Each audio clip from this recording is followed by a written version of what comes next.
The Head of K's. By P. G. Wodehouse. Chapter 1. Mainly about Fenn. "When we get licked tomorrow by half a dozen wickets," said Jimmy Silver, tilting his chair until the back touched the wall, "don't say I didn't warn you. If you fellows take down what I say from time to time in notebooks, as you ought to do, you'll remember that I offered to give anyone odds that K's would out us in the final. I always said that a really hot man like Fenn was more good to a side than half a dozen ordinary men. He can do all the bowling and all the batting. All the fielding, too, in the slips." Tea was just over at Blackburn's, and the bulk of the house had gone across to preparation in the school buildings.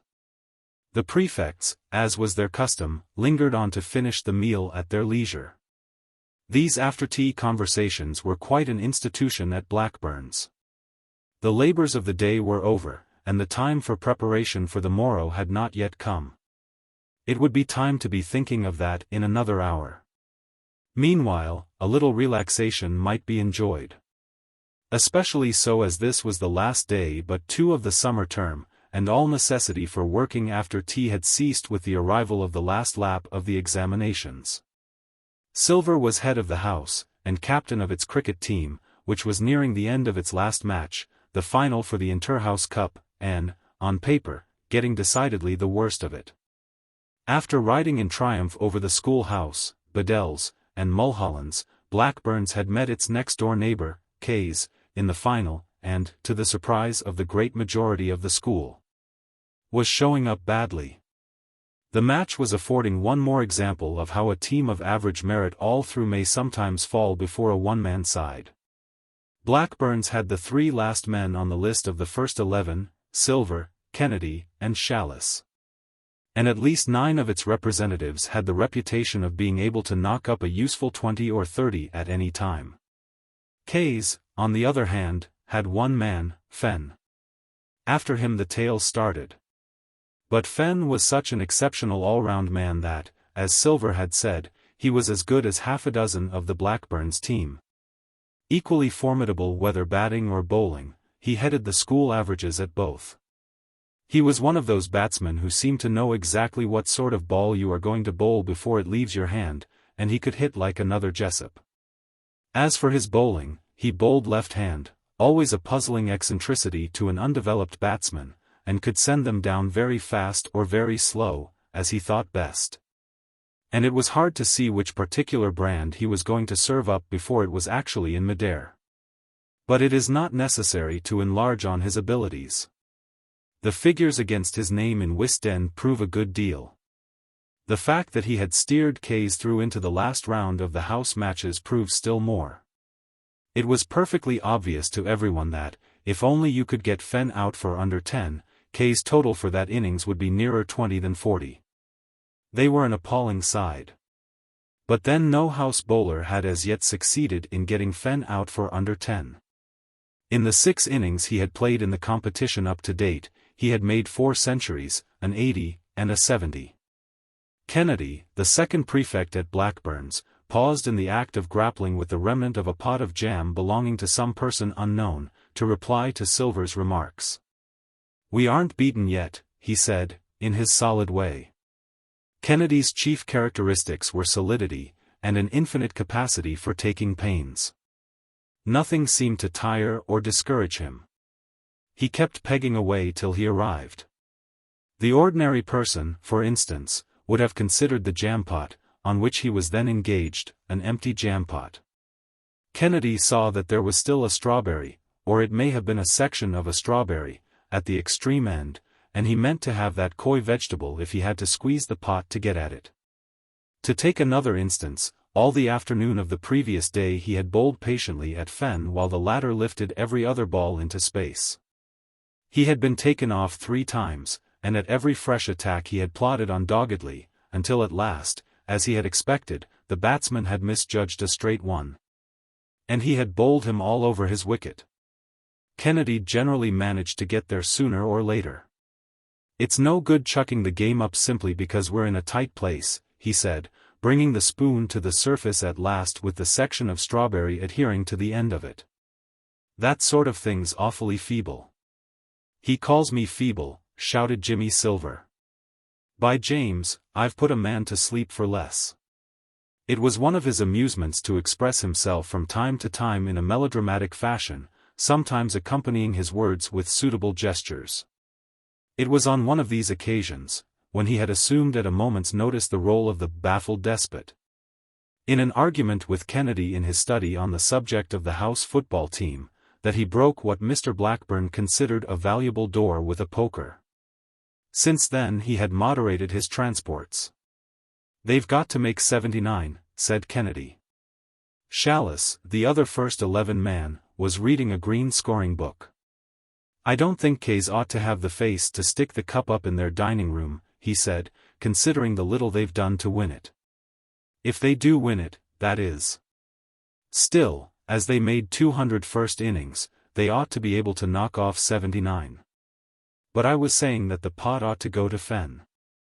Lot the rest of the team had to do with it. Blackburn's, first innings, 151, Fenn, 8 for 49. K's, 201, Fenn, 164 and not out. Second innings, Blackburn's 128, Fenn 10 for 80. Bit thick, isn't it? I suppose that's what you'd call a one-man team." Williams, one of the other prefects, who had just sat down at the piano for the purpose of playing his one tune, a cakewalk, of which, through constant practice, he had mastered the rudiments, spoke over his shoulder to Silver. "I tell you what, Jimmy," he said, "you've probably lost us the pot by getting your people to send Brother Billy to K's. If he hadn't kept up his wicket yesterday, Fenn wouldn't have made half as many." When his young brother had been sent to Eckleton 2 terms before, Jimmy Silver had strongly urged upon his father the necessity of placing him in some house other than Blackburn's. He felt that a head of a house, even of so orderly and perfect a house as Blackburn's, has enough worries without being saddled with a small brother. And on the previous afternoon young Billy Silver, going in 8th wicket for K's, had put a solid bat in front of everything for the space of 1 hour. In the course of which he made 10 runs and Fenn 60. By scoring odd numbers off the last ball of each over, Fenn had managed to secure the majority of the bowling in the most masterly way. "These things will happen," said Silver, resignedly. "We Silvers, you know, can't help making runs. Come on, Williams, let's have that tune, and get it over." Williams obliged. It was a classic piece called "The Coon Band Contest," remarkable partly for a taking melody, partly for the vast possibilities of noise which it afforded. Williams made up for his failure to do justice to the former by a keen appreciation of the latter. He played the piece through again, in order to correct the mistakes he had made at his first rendering of it. Then he played it for the 3rd time to correct a new batch of errors. "I should like to hear Fenn play that," said Chalice. "You're awfully good, you know, Williams, but he might do it better still." "Get him to play it as an encore at the concert," said Williams, starting for the 4th time. The talented Fenn was also a musician, not a genius at the piano, as he was at cricket, but a sufficiently sound performer for his age, considering that he had not made a special study of it. He was to play at the school concert on the following day. "I believe Fenn has an awful time at K's," said Jimmy Silver.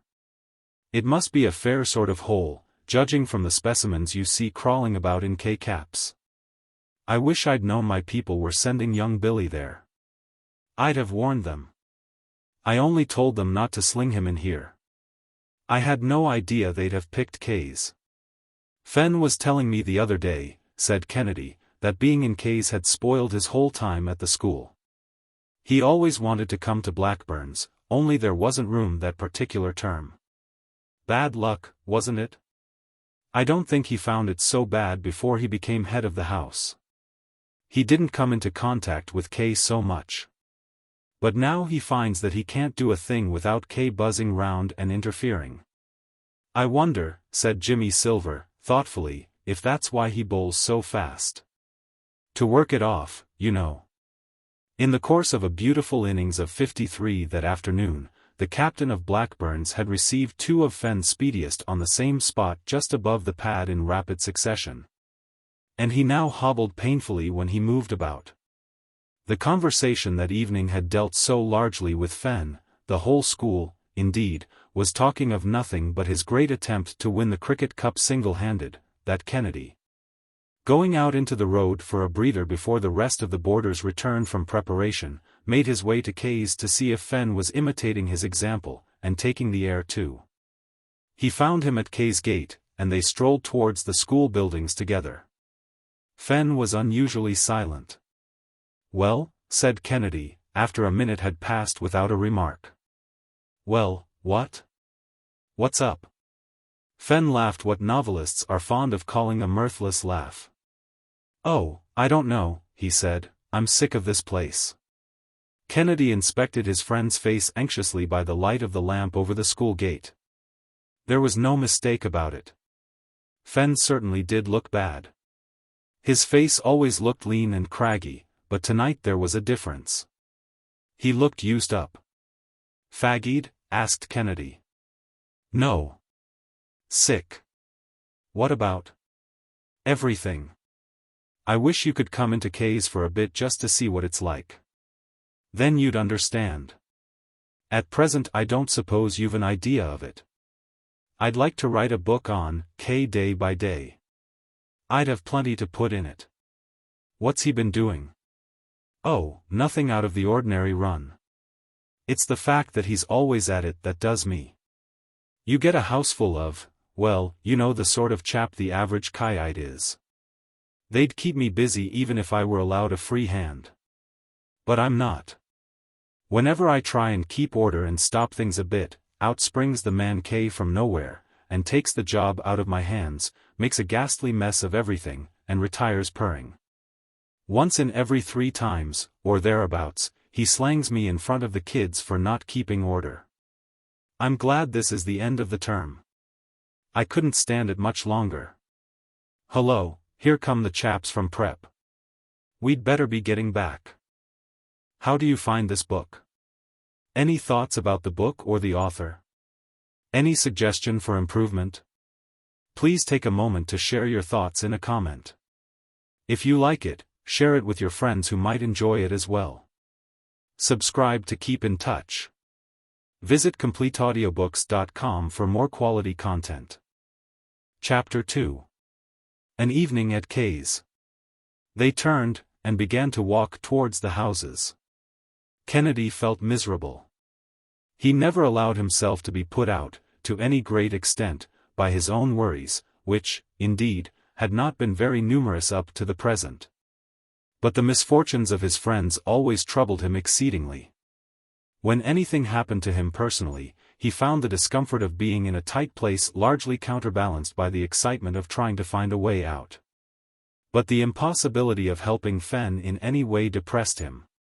"It must be awful," he said, breaking the silence. "It is," said Fenn, briefly. "But haven't the house matches made any difference? Blackburn's always frightfully bucked when the house does anything. You can do anything you like with him if you lift a cup. I should have thought Kay would have been all right when he saw you knocking up centuries, and getting into the final, and all that sort of thing." Fenn laughed. "Kay," he said. "My dear man, he doesn't know. I don't suppose he's got the remotest idea that we are in the final at all, or, if he has, he doesn't understand what being in the final means." "But surely he'll be glad if you lick us tomorrow?" asked Kennedy. Such indifference on the part of a housemaster respecting the fortunes of his house seemed to him, having before him the bright example of Mr. Blackburn, almost incredible. "I don't suppose so," said Fenn. "Or, if he is, I'll bet he doesn't show it. He's not like Blackburn. I wish he was. Here he comes, so perhaps we'd better talk about something else." The vanguard of the boys returning from preparation had passed them, and they were now standing at the gate of the house. As Fenn spoke, a little, restless-looking man in cap and gown came up. His clean-shaven face wore an expression of extreme alertness, the sort of look a ferret wears as he slips in at the mouth of a rabbit hole. A doctor, called upon to sum up Mr. K at a glance, would probably have said that he suffered from nerves, which would have been a perfectly correct diagnosis. Though none of the members of his house put his manners and customs down to that cause. They considered that the methods he pursued in the management of the house were the outcome of a naturally malignant disposition. This was, however, not the case. There is no reason to suppose that Mr. K did not mean well. But there is no doubt that he was extremely fussy. And fussiness, with the possible exceptions of homicidal mania and a taste for arson, is quite the worst characteristic it is possible for a housemaster to possess. He caught sight of Fenn and Kennedy at the gate, and stopped in his stride. "What are you doing here, Fenn?" he asked, with an abruptness which brought a flush to the latter's face. "Why are you outside the house?" Kennedy began to understand why it was that his friend felt so strongly on the subject of his housemaster. If this was the sort of thing that happened every day, no wonder that there was dissension in the house of K. He tried to imagine Blackburn speaking in that way to Jimmy Silver or himself, but his imagination was unequal to the task. Between Mr. Blackburn and his prefects there existed a perfect understanding. He relied on them to see that order was kept, and they acted accordingly. Fenn, by the exercise of considerable self-control, had always been scrupulously polite to Mr. K. "I came out to get some fresh air before lockup, sir," he replied. "Well, go in. Go in at once. I cannot allow you to be outside the house at this hour. Go indoors directly." Kennedy expected a scene, but Fenn took it quite quietly. "Good night, Kennedy," he said. "So long," said Kennedy. Fenn caught his eye, and smiled painfully. Then he turned and went into the house. Mr. K's zeal for reform was apparently still unsatisfied. He directed his batteries towards Kennedy. "Go to your house at once, Kennedy. You have no business out here at this time." This, thought Kennedy, was getting a bit too warm. Mr. K might do as he pleased with his own house, but he was hanged if he was going to trample on him. "Mr. Blackburn is my housemaster, sir," he said with great respect. Mr. K stared. "My housemaster," continued Kennedy with gusto, slightly emphasizing the first word, "knows that I always go out just before lockup, and he has no objection." And, to emphasize this point, he walked towards the school buildings again. For a moment it seemed as if Mr. K intended to call him back, but he thought better of it. Mr. Blackburn, in normal circumstances a pacific man, had one touchy point, his house. He resented any interference with its management, and was in the habit of saying so. Mr. K remembered one painful scene in the master's common room, when he had ventured to let fall a few well-meant hints as to how a house should be ruled. Really, he had thought Blackburn would have choked. Better, perhaps, to leave him to look after his own affairs. So Mr. K followed Fenn indoors, and Kennedy, having watched him vanish, made his way to Blackburn's. Quietly as Fenn had taken the incident at the gate, it nevertheless rankled. He read prayers that night in a distinctly unprayerful mood. It seemed to him that it would be lucky if he could get through to the end of the term before Mr. K applied that last straw which does not break the backs of camels only. 8 weeks' holiday, with plenty of cricket, would brace him up for another term.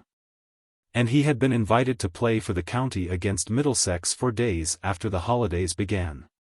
That should have been a soothing thought. But it really seemed to make matters worse. It was hard that a man who on Monday would be bowling against Warner and Beldam, or standing up to Trott and Hearn, should on the preceding Tuesday be sent indoors like a naughty child by a man who stood 5 feet 1 in his boots, and was devoid of any sort of merit whatever. It seemed to him that it would help him to sleep peacefully that night if he worked off a little of his just indignation upon somebody. There was a noise going on in the fag's room. There always was at K's. It was not a particularly noisy noise, considering, but it had better be stopped. Badly as K had treated him, he remembered that he was head of the house, and as such it behoved him to keep order in the house. He went downstairs, and, on arriving on the scene of action, found that the fags were engaged upon spirited festivities, partly in honor of the near approach of the summer holidays. Partly because, miracles barred, the house was going on the morrow to lift the cricket cup. There were a good many books flying about, and not a few slippers. There was a confused mass rolling in combat on the floor, and the table was occupied by a scarlet-faced individual, who passed the time by kicking violently at certain hands, which were endeavoring to drag him from his post, and shrieking frenzied abuse at the owners of the said hands. It was an animated scene, and to a deaf man might have been most enjoyable. Fenn's appearance was the signal for a temporary suspension of hostilities. "What the dickens is all this row about?" he inquired. No one seemed ready at the moment with a concise explanation. There was an awkward silence. One or two of the weaker spirits even went so far as to sit down and begin to read. All would have been well but for a bright idea which struck some undiscovered youth at the back of the room. "3 cheers for Fenn," observed this genial spirit, in no uncertain voice. The idea caught on. It was just what was wanted to give a finish to the evening's festivities. Fenn had done well by the house. He had scored 4 centuries and an 80, and was going to knock off the runs against Blackburn's tomorrow off his own bat. Also, he had taken 18 wickets in the final house match. Obviously Fenn was a person deserving of all encouragement. It would be a pity to let him think that his effort had passed unnoticed by the fags' room. Happy thought. 3 cheers and 1 more, and then, "He's a jolly good fellow," to wind up with. It was while those familiar words, "It's a way we have in the public schools," were echoing through the room in various keys, that a small and energetic form brushed past Fenn as he stood in the doorway, vainly trying to stop the fags' choral efforts. It was Mr. K. The singing ceased gradually, very gradually. It was some time before Mr. K could make himself heard. But after a couple of minutes there was a lull, and the housemaster's address began to be audible. "Unendurable noise. What is the meaning of it? I will not have it. Do you hear? It is disgraceful. Every boy in this room will write me 200 lines by tomorrow evening. It is abominable, Fenn." He wheeled round towards the head of the house. "Fenn, I am surprised at you standing here and allowing such a disgraceful disturbance to go on. Really, if you cannot keep order better, it is disgraceful, disgraceful." Mr. K shot out of the room. Fenn followed in his wake, and the procession made its way to the housemaster's study. It had been a near thing, but the last straw had arrived before the holidays. Mr. K wheeled round as he reached his study door. "Well, Fenn?" Fenn said nothing. "Have you anything you wish to say, Fenn?" "I thought you might have something to say to me, sir." "I do not understand you, Fenn." "I thought you might wish to apologize for slanging me in front of the fags. It is wonderful what a difference the last straw will make in one's demeanor to a person." "Apologize. I think you forget whom it is you are speaking to." When a master makes this well-worn remark, the wise youth realizes that the time has come to close the conversation. All Fenn's prudence, however, had gone to the 4 winds. "If you wanted to tell me I was not fit to be head of the house, you needn't have done it before a roomful of fags. How do you think I can keep order in the house if you do that sort of thing?" Mr. K overcame his impulse to end the interview abruptly in order to put in a thrust. "You do not keep order in the house, Fenn," he said, acidly. "I do when I am not interfered with." "You will be good enough to say, sir, when you speak to me, Fenn," said Mr. K, thereby scoring another point. In the stress of the moment, Fenn had not noticed the omission. He was silenced. And before he could recover himself, Mr. K was in his study, and there was a closed, forbidding door between them. And as he stared at it, it began slowly to dawn upon Fenn that he had not shown up to advantage in the recent interview. In a word, he had made a fool of himself. Chapter 3. The final house match. Blackburns took the field at 3 punctually on the following afternoon, to play out the last act of the final house match. They were not without some small hope of victory, for curious things happen at cricket, especially in the fourth innings of a match. And runs are admitted to be easier saved than made. Yet 79 seemed an absurdly small score to try and dismiss a team for, and in view of the fact that that team contained a batsman like Fenn, it seemed smaller still. But Jimmy Silver, resolutely as he had declared victory impossible to his intimate friends, was not the man to depress his team by letting it become generally known that he considered Blackburn's chances small. "You must work like niggers in the field," he said, "don't give away a run. 79 isn't much to make, but if we get Fenn out for a few, they won't come near it." He did not add that in his opinion Fenn would take very good care that he did not get out for a few. It was far more likely that he would make that 79 off his own bat in a dozen overs. "You'd better begin, Kennedy," he continued, "from the top end. Place your men where you want 'em. I should have an extra man in the deep, if I were you. That's where Fenn kept putting them last innings. And you'll want a short leg, only for goodness sake keep them off the leg side if you can. It's a safe 4 to Fenn every time if you don't. Look out, you chaps. Man in." Kay's first pair were coming down the pavilion steps. Chalice, going to his place at short slip, called Silver's attention to a remarkable fact. "Hello," he said, "why isn't Fenn coming in first?" "What? By Jove, nor he is. That's queer. All the better for us.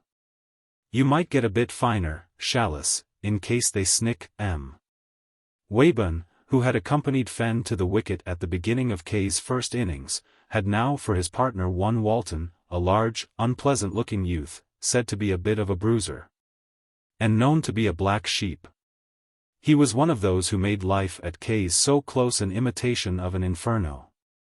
His cricket was of a rustic order. He hit hard and high. When allowed to do so, he hit often. But, as a rule, he left early, a prey to the slips or deep fields. Today was no exception to that rule. Kennedy's first ball was straight and medium-paced. It was a little too short, however, and Walton, letting go at it with a semicircular sweep like the drive of a golfer, sent it soaring over mid-on's head and over the boundary. Cheers from the pavilion. Kennedy bowled his second ball with the same purposeful air, and Walton swept at it as before. There was a click, and Jimmy Silver, who was keeping wicket, took the ball comfortably on a level with his chin. "How's that?" The umpire's hand went up, and Walton went out, reluctantly, murmuring legends of how he had not gone within a yard of the thing. It was only when the next batsman who emerged from the pavilion turned out to be his young brother and not Fenn, that Silver began to see that something was wrong. It was conceivable that Fenn might have chosen to go in first wicket down instead of opening the batting, but not that he should go in second wicket. If Kays were to win, it was essential that he should begin to bat as soon as possible. Otherwise there might be no time for him to knock off the runs. However good a batsman is, he can do little if no one can stay with him. There was no time to question the newcomer. He must control his curiosity until the fall of the next wicket. "Man in," he said. Billy Silver was in many ways a miniature edition of his brother, and he carried the resemblance into his batting. The head of Blackburn's was stylish, and took no risks. His brother had not yet developed a style, but he was very settled in his mind on the subject of risks. There was no tempting him with half-volleys and long hops. His motto was defense, not defiance. He placed a straight bat in the path of every ball, and seemed to consider his duty done if he stopped it. The remainder of the over was, therefore, quiet. Billy played Kennedy's fastest like a book, and left the more tempting ones alone. Chalice's first over realized a single, Weyburn snicking him to leg. The first ball of Kennedy's second over saw him caught at the wicket, as Walton had been. "Every time a coconut," said Jimmy Silver complacently, as he walked to the other end. "We're a powerful combination, Kennedy. Where's Fenn? Does anybody know? Why doesn't he come in?" Billy Silver, seated on the grass by the side of the crease, fastening the top strap of one of his pads, gave tongue with the eagerness of the well-informed man. "What, don't you know?" he said.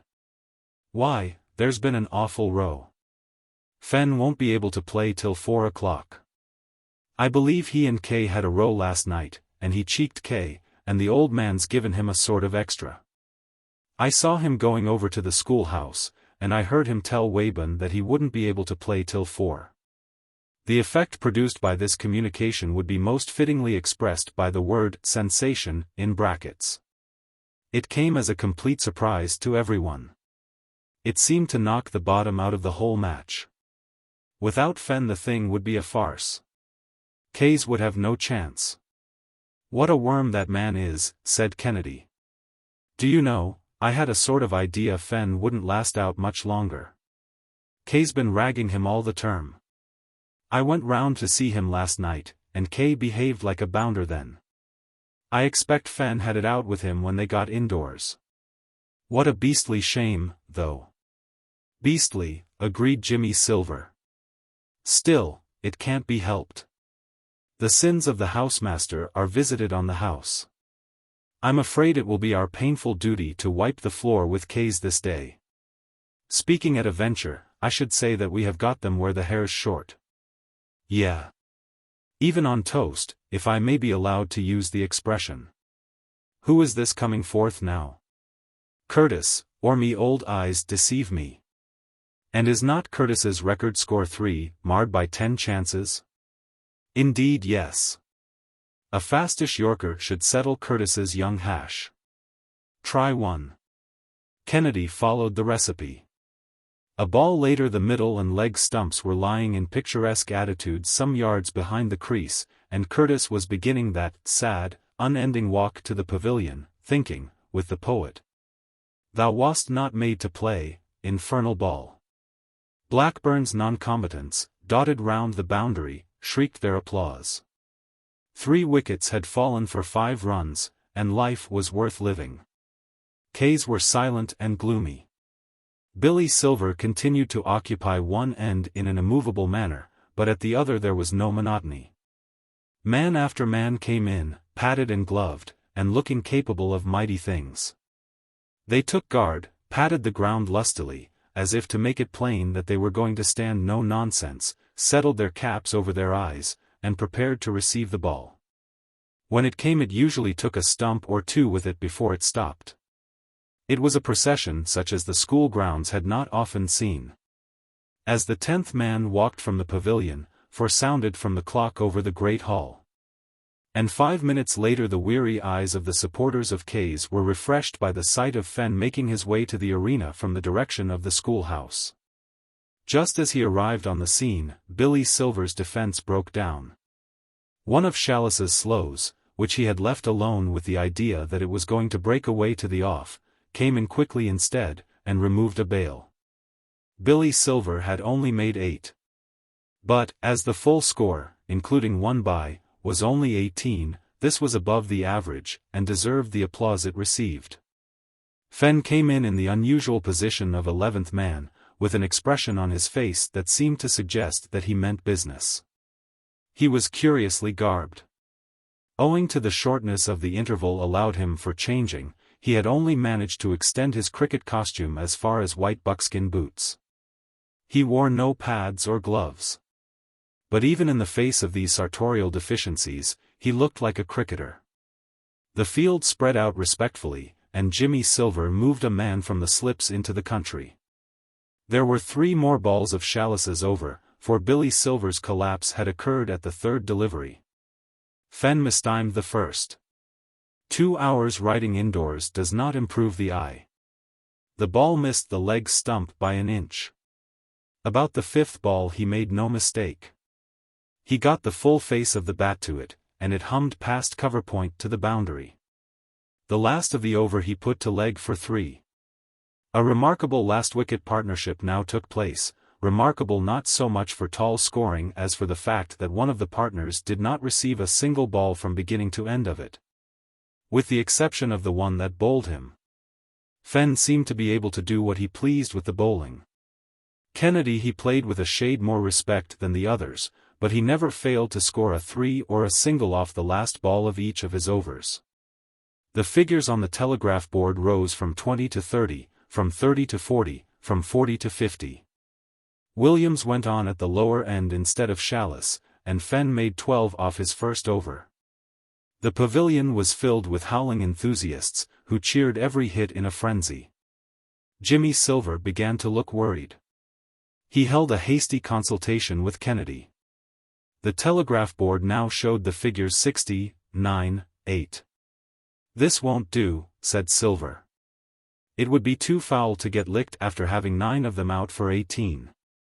Can't you manage to keep Fenn from scoring odd figures off the last ball of your over? If only that kid at the other end would get some of the bowling, we should do it." "I'll try," said Kennedy, and walked back to begin his over. Fenn reached his 50 off the third ball. 70 went up on the board. 10 more and Kays would have the cup. The fourth ball was too good to hit. Fenn let it pass. The fifth he drove to the on. It was a big hit, but there was a Fields man in the neighborhood. Still, it was an easy 2. But to Kennedy's surprise, Fenn sent his partner back after they had run a single. Even the umpire was surprised. Fenn's policy was so obvious that it was strange to see him thus deliberately allow his partner to take a ball. "That's not over, you know, Fenn," said the umpire, Lang, of the schoolhouse, a member of the first 11. Fenn looked annoyed. He had miscounted the balls, and now his partner, who had no pretensions to be considered a bat, would have to face Kennedy. That mistake lost Kays the match. Impossible as he had found it to defeat Fenn, Kennedy had never lost his head or his length. He was bowling fully as well as he had done at the beginning of the innings. The last ball of the over beat the batsman all the way. He scooped blindly forward, missed it by a foot, and the next moment the off stump lay flat. Blackburns had won by 7 runs. Chapter 4. Harmony and Discord. What might be described as a mixed reception awaited the players as they left the field. The pavilion and the parts about the pavilion rails were always packed on the last day of a final house match. And even in normal circumstances there was apt to be a little sparring between the juniors of the 2 houses which had been playing for the cup. In the present case, therefore, it was not surprising that Kays Fags took the defeat badly. The thought that Fenn's presence at the beginning of the innings, instead of at the end, would have made all the difference between a loss and a victory, maddened them.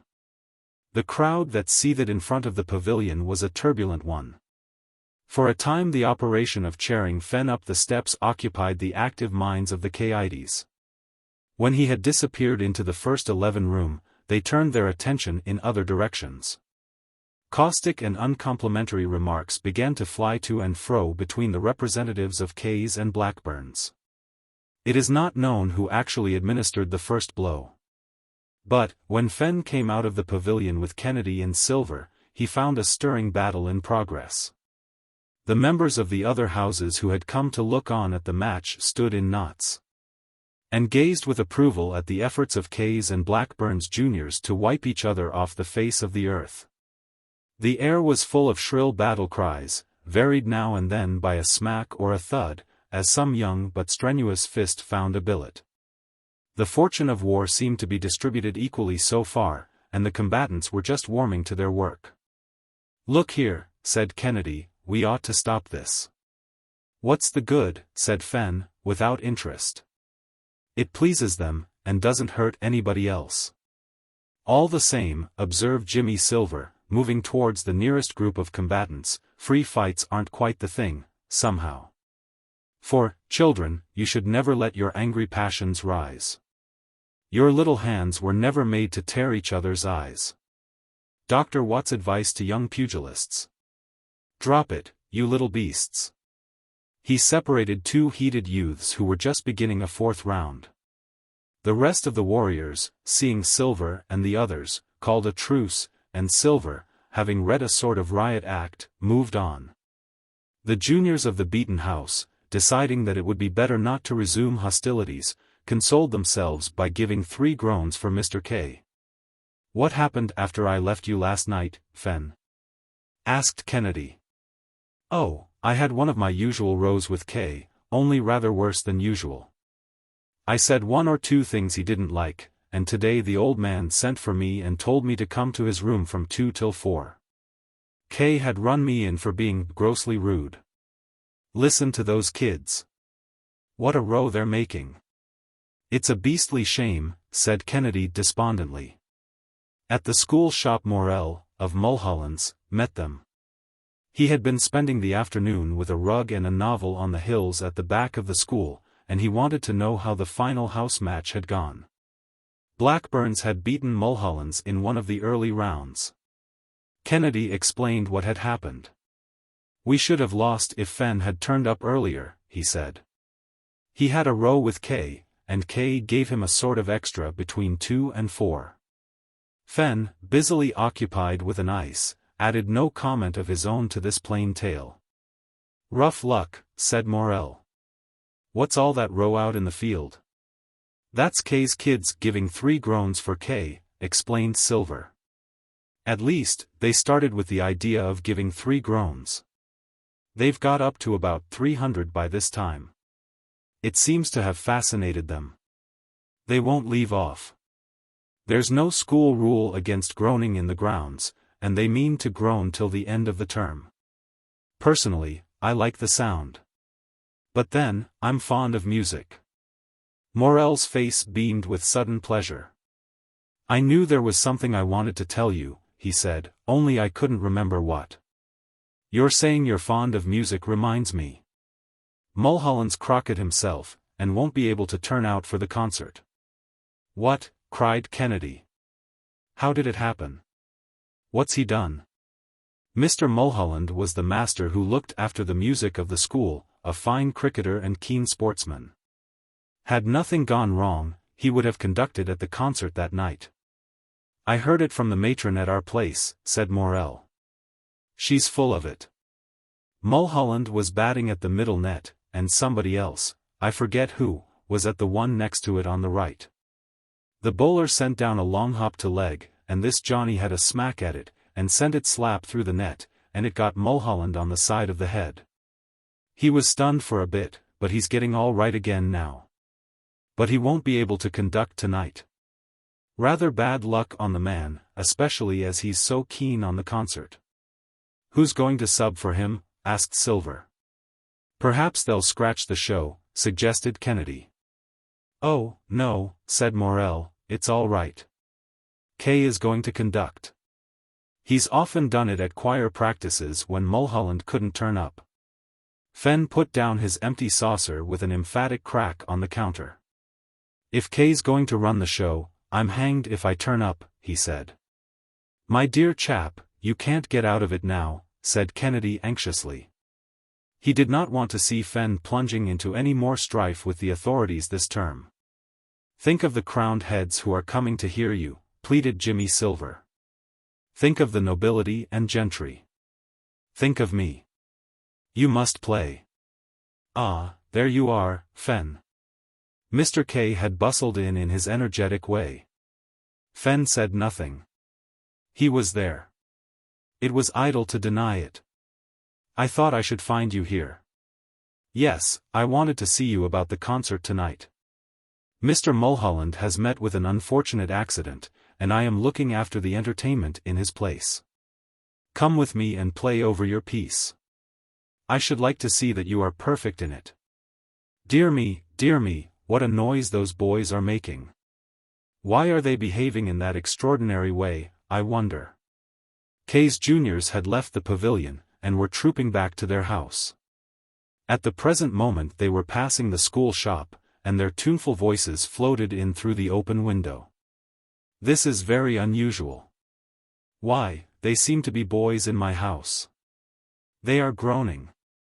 I think they are a little upset at the result of the match, sir," said Jimmy Silver suavely.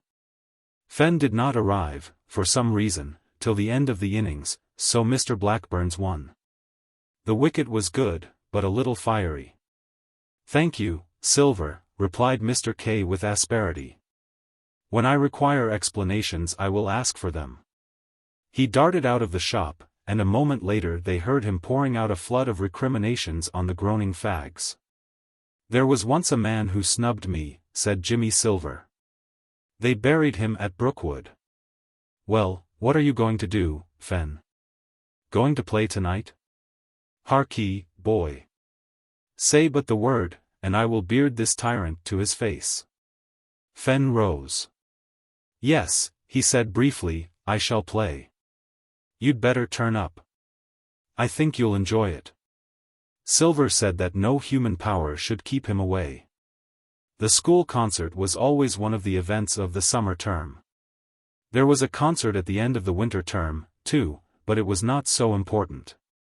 To a great many of those present the summer concert marked, as it were, the last flutter of their school life. On the morrow they would be old boys, and it behoved them to extract as much enjoyment from the function as they could. Under Mr. Mulholland's rule the concert had become a very flourishing institution. He aimed at a high standard, and reached it. There was more than a touch of the austere about the music. A glance at the program was enough to show the lover of airs of the trashy, clashy order that this was no place for him. Most of the items were serious. When it was thought necessary to introduce a lighter touch, some stately rollicking number was inserted, some song that was saved, in spite of a catchy tune, by a halo of antiquity. Anything modern was taboo, unless it were the work of Gottschalk, Thingamusiowski, or some other eminent foreigner. Foreign origin made it just possible. The school prefects lurked during the performance at the doors and at the foot of the broad stone steps that led to the great hall. It was their duty to supply visitors with programs. Jimmy Silver had foregathered with Kennedy, Challis, and Williams at the junior door. The hall was full now, and their labors consequently at an end. "Pretty good gate," said Silver, looking in through the open door. "It must be warm up in the gallery." Across the further end of the hall a dais had been erected. On this the bulk of the school sat, leaving the body of the hall to the crowned heads, nobility, and gentry to whom Silver had referred in his conversation with Fenn. "It always is warm in the gallery," said Challis. "I lost about 2 stone there every concert when I was a kid. We simply used to sit and melt." "And I tell you what," broke in Silver, "it's going to get warmer before the end of the show. Do you notice that all Kay's house are sitting in a lump at the back? I bet they're simply spoiling for a row. Especially now Kay's running the concert. There's going to be a hot time in the old town tonight, you see if there isn't. Hark at M." The choir had just come to the end of a little thing of Handel's. There was no reason to suppose that the gallery appreciated Handel. Nevertheless, they were making a deafening noise. Clouds of dust rose from the rhythmical stamping of many feet. The noise was loudest and the dust thickest by the big window, beneath which sat the men from Kay's. Things were warming up. The gallery, with one last stamp which nearly caused the dais to collapse, quieted down. The masters in the audience looked serious. One or two of the visitors glanced over their shoulders with a smile. How excited the dear boys were at the prospect of holidays. Young blood. Young blood. Boys would be boys. The concert continued. Halfway through the program there was a 10 minutes interval. Fenn's pianoforte solo was the second item of the second half. He mounted the platform amidst howls of delight from the gallery. Applause at the Eckleton concerts was granted more for services in the playing fields than merit as a musician. Kubelik or Paderewski would have been welcomed with a few polite handclaps. A man in the 11 or 15 was certain of 2 minutes' unceasing cheers. Evidently one of their heroes, "My dear," said paterfamilias to materfamilias. "I suppose he has won a scholarship at the university." Paterfamilias' mind was accustomed to run somewhat upon scholarships at the university. What the school wanted was a batting average of 40-odd or a bowling analysis in single figures. Fenn played the Moonlight Sonata. A trained musical critic would probably have found much to cavil at in his rendering of the piece, but it was undoubtedly good for a public school player. Of course he was encored. The gallery would have encored him if he had played with one finger, 3 mistakes to every bar. I told Fenn, said Jimmy Silver, if he got an encore, that he ought to play the My Aunt. He is. 3 runs and half a dozen crashes, and there was no further room for doubt. Fenn was playing the Coon Band contest. He's gone mad, gasped Kennedy. Whether he had or not, it is certain that the gallery had. All the evening they had been stewing in an atmosphere like that of the inner room of a Turkish bath, and they were ready for anything. It needed but a trifle to set them off. The lilt of that unspeakable Yankee melody supplied that trifle. Kay's malcontents, huddled in their seats by the window, were the first to break out. Feet began to stamp in time to the music, softly at first, then more loudly. The wooden dais gave out the sound like a drum. Other rioters joined in from the right. The noise spread through the gallery as a fire spreads through gorse. Soon 300 pairs of well-shod feet were rising and falling. Somebody began to whistle. Everybody whistled. Mr. K was on his feet, gesticulating wildly. His words were lost in the uproar. For 5 minutes the din prevailed. Then, with a final crash, Fenn finished.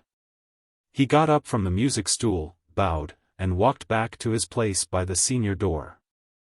The musical efforts of the gallery changed to a storm of cheering and clapping. The choir rose to begin the next piece. Still the noise continued. People began to leave the hall, in ones and twos first, then in a steady stream which blocked the doorways. It was plain to the dullest intelligence that if there was going to be any more concert, it would have to be performed in dumb show. Mr. K flung down his baton. The visitors had left by now, and the gallery was beginning to follow their example, howling as it went. Well, said Jimmy Silver cheerfully, as he went with Kennedy down the steps, I think we may call that a record. By my halidom, there'll be a row about this later on. Chapter 5. Camp. With the best intentions in the world, however, a headmaster cannot make a row about a thing unless he is given a reasonable amount of time to make it in. The concert being on the last evening of term, there was only a single morning before the summer holidays, and that morning was occupied with the prize giving. The school assembled at 10 o'clock with a shadowy hope that this prize day would be more exciting than the general run of prize days, but they were disappointed. The function passed off without sensation. The headmaster did not denounce the school in an impassioned speech from the dais. He did not refer to the events of the previous evening. At the same time, his demeanor was far from jovial. It lacked that rollicking bonhomie which we like to see in headmasters on prize day. It was evident to the most casual observer that the affair was not closed. The school would have to pay the bill sooner or later.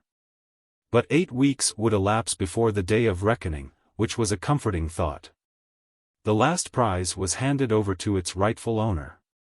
The last and dullest vote of thanks had been proposed by the last and dullest member of the Board of Governors. The Bishop of Rumtefu, who had been selected this year to distribute the prizes, had worked off his 70-minute speech, inaudible, of course, as usual, and was feeling much easier. The term had been formally declared at an end, and those members of the school corps who were going to camp were beginning to assemble in front of the buildings.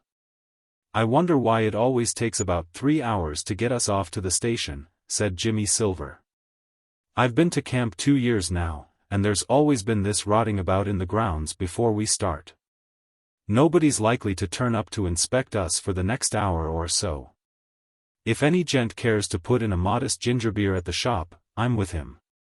I don't see why we shouldn't, said Kennedy. He had seen Fenn go into the shop, and wished to talk to him. He had not seen him after the concert, and he thought it would be interesting to know how Kay had taken it, and what his comments had been on meeting Fenn in the house that night. Fenn had not much to say. He was rather worried, he said, grinning as if the recollection of the interview amused him. But he couldn't do anything. Of course, there'll be a row next term, but it can't be helped. If I were you, said Silver, "I should point out to them that you'd a perfect right to play what you liked for an encore. How were you to know the gallery would go off like that? You aren't responsible for them. Hello, there's that bugle. Things seem to be on the move. We must go." "So long," said Fenn. "Goodbye. Mind you come off against Middlesex." Kennedy stayed for a moment. "Has the old man said anything to you yet?" he asked. "Not yet. He'll do that next term. It'll be something to look forward to." Kennedy hurried off to take his place in the ranks. Getting to camp at the end of the summer term is always a nuisance. Aldershot seems a long way from everywhere, and the trains take their time over the journey. Then, again, the heat always happens to be particularly oppressive on that day. Snow may have fallen on the day before, but directly one sets out for camp, the thermometer goes up into 3 figures. The Eckleton contingent marched into the lines damp and very thirsty. Most of the other schools were already on the spot, and looked as if they had been spending the last few years there. There was nothing particular going on when the Eckleton warriors arrived, and everybody was lounging about in khaki and shirt-sleeves, looking exasperatingly cool. The only consolation which buoyed up the spirits of Eckleton was the reflection that in a short space of time, when the important-looking gentleman in uniform who had come to meet them had said all he wanted to say on the subject of rules and regulations, they would be like that too. Happy thought. If the man bucked up and cut short the peroration, there would be time for a bathe in Cove Reservoir. Those of the corps who had been to camp in previous years felt quite limp with the joy of the thought. Why couldn't he get through with it, and give a fellow a chance of getting cool again? The gist of the oration was apparently that the Eckleton cadets were to consider themselves not only as soldiers, and as such subject to military discipline, and the rules for the conduct of troops quartered in the Aldershot district, but also as members of a public school. In short, that if they misbehaved themselves they would get cells, and 100 lines in the same breath, as it were. The corps knew all this ages ago. The man seemed to think he was telling them something fresh. They began positively to dislike him after a while. He finished at last. Eckleton marched off wearily, but in style, to its lines. "Dismiss." They did. "And about time, too," said Jimmy Silver. "I wish they would tie that man up, or something. He's one of the worst bores I know. He may be full of bright conversation in private life, but in public he will talk about his beastly military regulations. You can't stop him. It's a perfect mania with him.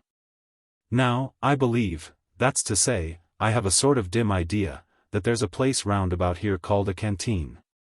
I seem to remember such a thing vaguely. We might go and look for it." Kennedy made no objection. This was his first appearance at camp. Jimmy Silver, on the other hand, was a veteran. He had been there twice before, and meant to go again. He had a peculiar and extensive knowledge of the ins and outs of the place. Kennedy was quite willing to take him as his guide.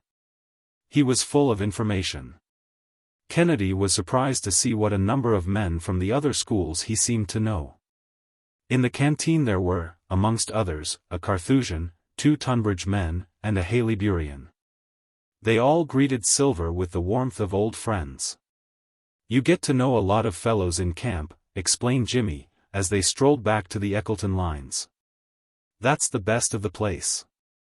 Camp's the best place on earth, if only you have decent weather. See that chap over there? He came here last year. He'd never been before, and one of the things he didn't know was that Cove Reservoir's only about 3 feet deep round the sides. He took a running dive, and almost buried himself in the mud. It's about 2 feet deep. He told me afterwards he swallowed pounds of it. Rather bad luck. Somebody ought to have told him. You can't do much diving here." "Glad you mentioned it," said Kennedy. "I should have dived myself if you hadn't." Many other curious and diverting facts did the expert drag from the bonded warehouse of his knowledge. Nothing changes at camp. Once get to know the ropes, and you know them for all time. The one thing I bar, he said, is having to get up at 5:30. And one day in the week, when there's a divisional field day, it's 4:30. It's hardly worth while going to sleep at all. Still, it isn't so bad as it used to be. The first year I came to camp we used to have to do a 3 hours field day before brekker. We used to have coffee before it, and nothing else till it was over. By Jove, you felt you'd had enough of it before you got back. This is Laffin's Plain. The worst of Laffin's Plain is that you get to know it too well. You get jolly sick of always starting on field days from the same place, and marching across the same bit of ground. Still, I suppose they can't alter the scenery for our benefit. See that man there? He won the Sabres at Aldershot last year. That chap with him is in the Clifton footer team. When a school corps goes to camp, it lives in a number of tents, and, as a rule, each house collects in a tent of its own. Blackburn's had a tent, and further down the line K's had assembled. The K contingent were under Wabun, a good sort, as far as he himself was concerned, but too weak to handle a mob like K's. Wabun was not coming back after the holidays, a fact which perhaps still further weakened his hold on the XVIIIs. They had nothing to fear from him next term. K's was represented at camp by a dozen or so of its members, of whom young Billy Silver alone had any pretensions to the esteem of his fellow man. K's was the rowdiest house in the school, and the cream of its rowdy members had come to camp. There was Walton, for one, a perfect specimen of the public school man at his worst. There was Mortimer, another of K's gems. Perry, again, and Collingham, and the rest.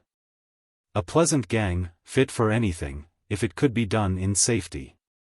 Kennedy observed them, and, the spectacle starting a train of thought, asked Jimmy Silver, as they went into their tent just before lights out, if there was much ragging in camp. Not very much, said the expert. Chaps are generally too done up at the end of the day to want to do anything except sleep. Still, I've known cases. You sometimes get one tent mobbing another. They loose the ropes, you know. Low trick, I think.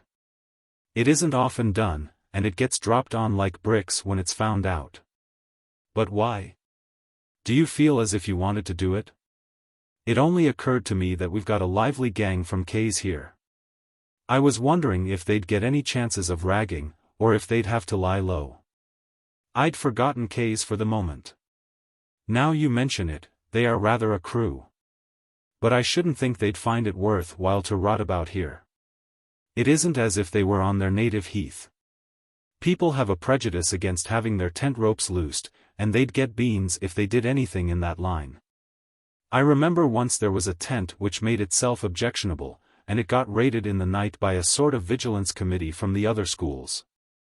And the chaps in it got the dickens of a time. None of them ever came to camp again. I hope XIII try and behave decently.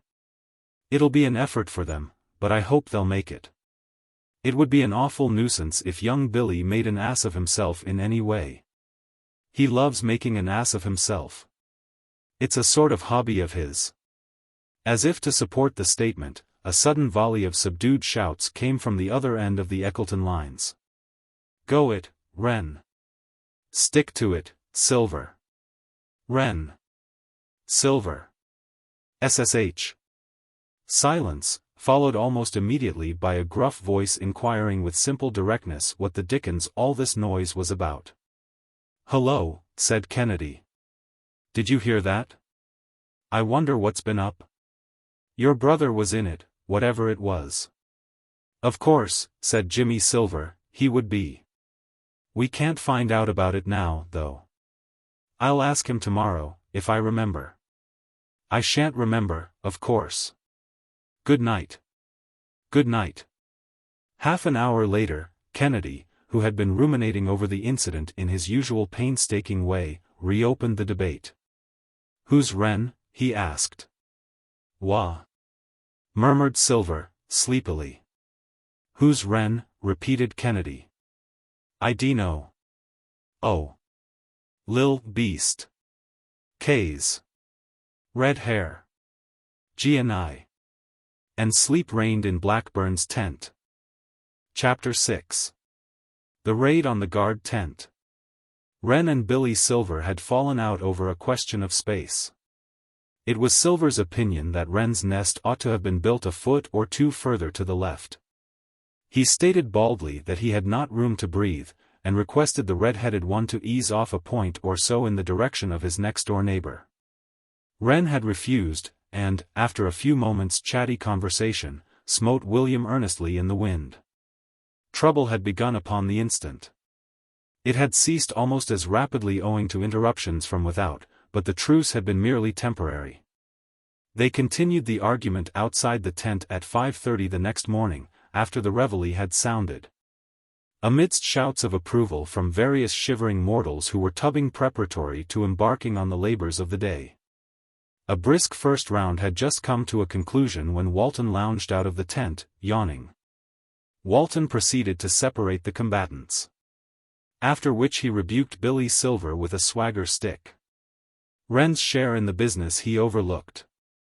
He was by way of being a patron of Wren's, and he disliked Billy Silver, partly for his own sake and partly because he hated his brother, with whom he had come into contact once or twice during his career at Eckleton, always with unsatisfactory results. So Walton dropped on to Billy Silver, and Wren continued his toilet rejoicing. Camp was beginning the strenuous life now. Tent after tent emptied itself of its occupants, who stretched themselves vigorously, and proceeded towards the tubbing ground, where there were tin baths for those who cared to wait until the same were vacant, and a good, honest pump for those who did not. Then there was that unpopular job, the piling of one's bedding outside the tent, and the rolling up of the tent curtains.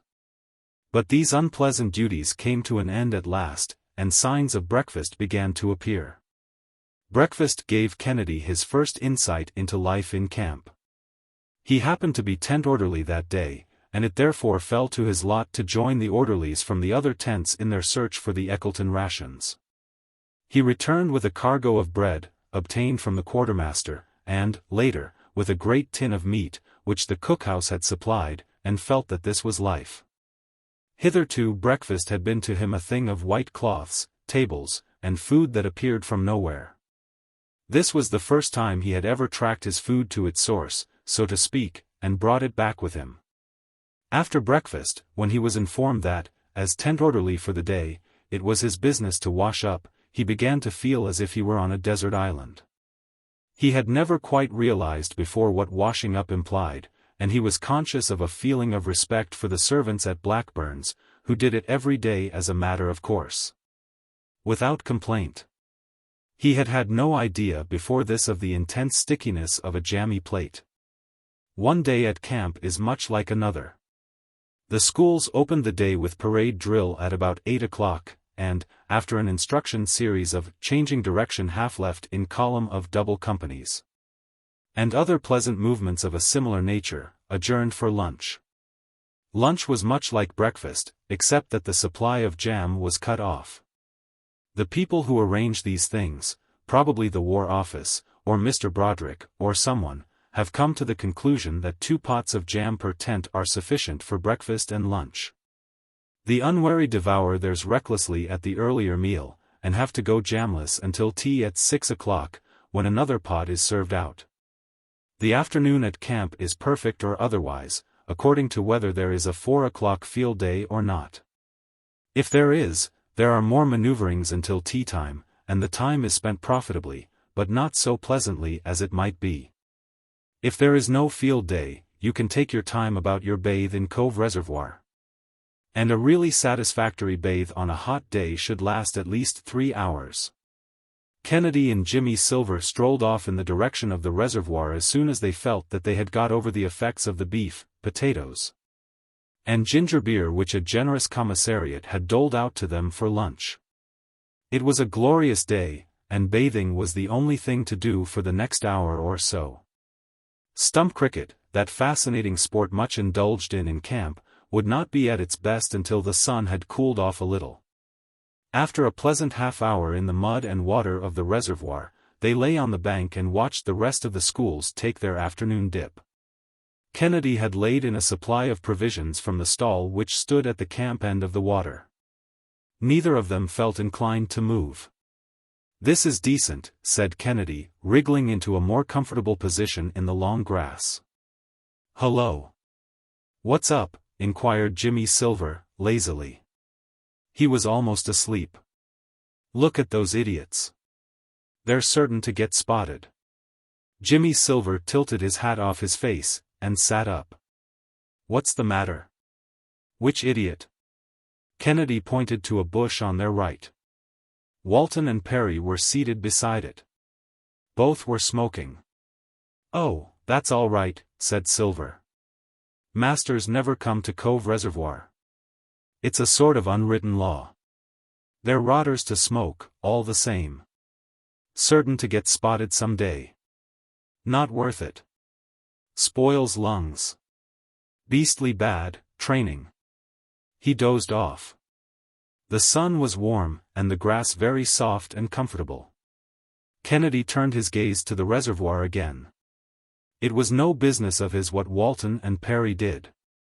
Walton and Perry were discussing ways and means. The conversation changed as they saw Kennedy glance at them. They were the sort of persons who feel a vague sense of injury when anybody looks at them. Perhaps because they feel that those whose attention is attracted to them must say something to their discredit when they begin to talk about them. "There's that beast Kennedy," said Walton. "I can't stick that man. He's always hanging round the house. What he comes for, I can't make out." "Pal of Fenn's," suggested Perry. "He hangs on to Fenn. I bet Fenn bars him really." Perry doubted this in his innermost thoughts, but it was not worth while to say so. "Those Blackburn chaps," continued Walton, reverting to another grievance, "will stick on no end of side next term about that cup. They wouldn't have had a look in if K hadn't given Fenn that extra. K ought to be kicked. I'm hanged if I'm going to care what I do next term. Somebody ought to do something to take it out of K for getting his own house licked like that." Walton spoke as if the line of conduct he had mapped out for himself would be a complete reversal of his customary mode of life. As a matter of fact, he had never been in the habit of caring very much what he did. Walton's last remarks brought the conversation back to where it had been before the mention of Kennedy switched it off onto new lines. Perry had been complaining that he thought camp a fraud, that it was all drilling and getting up at unearthly hours. He reminded Walton that he had only come on the strength of the latter's statement that it would be a rag. Where did the rag come in? That was what Perry wanted to know. "When it's not a ghastly sweat," he concluded, "it's slow. Like it is now. Can't we do something for a change?" "As a matter of fact," said Walton, "nearly all the best rags are played out. A chap at a crammer's told me last holidays that when he was at camp he and some other fellows loosed the ropes of the guard tent. He said it was grand sport." Perry sat up. "That's the thing," he said, excitedly. "Let's do that." "Why not?" "It's beastly risky," objected Walton. "What's that matter? They can't do anything, even if they spot us. That's all you know. We should get beans. Still, it's worth risking. It would be the biggest rag going." "Did the chap tell you how they did it?" "Yes," said Walton, becoming animated as he recalled the stirring tale. "They bagged the sentry. Chucked a cloth or something over his head, you know. Then they shoved him into the ditch, and one of them sat on him while the others loosed the ropes. It took the chaps inside no end of a time getting out. That's the thing. We'll do it. We only need one other chap. Levison would come if we asked him. Let's get back to the lines. It's almost tea time. Tell him after tea." Levison proved agreeable. Indeed, he jumped at it. His life, his attitude suggested, had been a hollow mockery until he heard the plan, but now he could begin to enjoy himself once more. The lights-out bugle sounded at 10 o'clock. The last post at 10:30. At 11:45 the three adventurers, who had been keeping themselves awake by the exercise of great pains, satisfied themselves that the other occupants of the tent were asleep, and stole out. It was an excellent night for their purpose. There was no moon, and the stars were hidden by clouds. They crept silently towards the guard tent. A dim figure loomed out of the blackness. They noted with satisfaction, as it approached, that it was small. Sentries at the public school camp vary in physique. They felt that it was lucky that the task of sentry-go had not fallen that night to some muscular forward from one of the school 15s, or worse still, to a boxing expert who had figured in the Aldershot competition at Easter. The present sentry would be an easy victim. They waited for him to arrive. A moment later Private Jones, of St. Asterisks, for it was he, turning to resume his beat, found himself tackled from behind. 2 moments later he was reclining in the ditch. He would have challenged his adversary, but, unfortunately, that individual happened to be seated on his face. He struggled, but to no purpose. He was still struggling when a muffled roar of indignation from the direction of the guard tent broke the stillness of the summer night. The roar swelled into a crescendo. What seemed like echoes came from other quarters out of the darkness. The camp was waking. The noise from the guard tent waxed louder. The unknown marauder rose from his seat on Private Jones, and vanished. Private Jones also rose. He climbed out of the ditch, shook himself, looked round for his assailant, and, not finding him, hurried to the guard tent to see what was happening. Chapter 7. A Clue. The guard tent had disappeared. Private Jones' bewildered eye, rolling in a fine frenzy from heaven to earth, and from earth to heaven, in search of the missing edifice, found it at last in a tangled heap upon the ground. It was too dark to see anything distinctly, but he perceived that the canvas was rising and falling spasmodically like a stage sea. And for a similar reason, because there were human beings imprisoned beneath it. By this time the whole camp was up and doing. Figures in deshabille, dashing the last vestiges of sleep away with their knuckles, trooped on to the scene in 2s and 3s, full of inquiry and trenchant sarcasm. "What are you men playing at? What's all the row about? Can't you finish that game of footer some other time, when we aren't trying to get to sleep? What on earth's up?" Then the voice of one having authority. "What's the matter? What are you doing?" It was perfectly obvious what the guard was doing. It was trying to get out from underneath the fallen tent. Private Jones explained this with some warmth. "Somebody jumped at me and sat on my head in the ditch. I couldn't get up. And then some blackguard cut the ropes of the guard tent. I couldn't see who it was. He cut off directly the tent went down." Private Jones further expressed a wish that he could find the chap. When he did, there would, he hinted, be trouble in the old homestead. The tent was beginning to disgorge its prisoners. "Guard, turn out," said a facetious voice from the darkness. The camp was divided into 2 schools of thought. Those who were watching the guard struggle out thought the episode funny. The guard did not. It was pathetic to hear them on the subject of their mysterious assailants. Matters quieted down rapidly after the tent had been set up again. The spectators were driven back to their lines by their officers. The guard turned in again to try and restore their shattered nerves with sleep until their time for sentry-go came round. Private Jones picked up his rifle and resumed his beat. The affair was at an end as far as that night was concerned. Next morning, as might be expected, nothing else was talked about. Conversation at breakfast was confined to the topic. No halfpenny paper, however many times its circulation might exceed that of any penny morning paper, ever propounded so fascinating and puzzling a breakfast-table problem. It was the utter impossibility of detecting the culprits that appealed to the schools. They had swooped down like hawks out of the night, and disappeared like eels into mud, leaving no traces.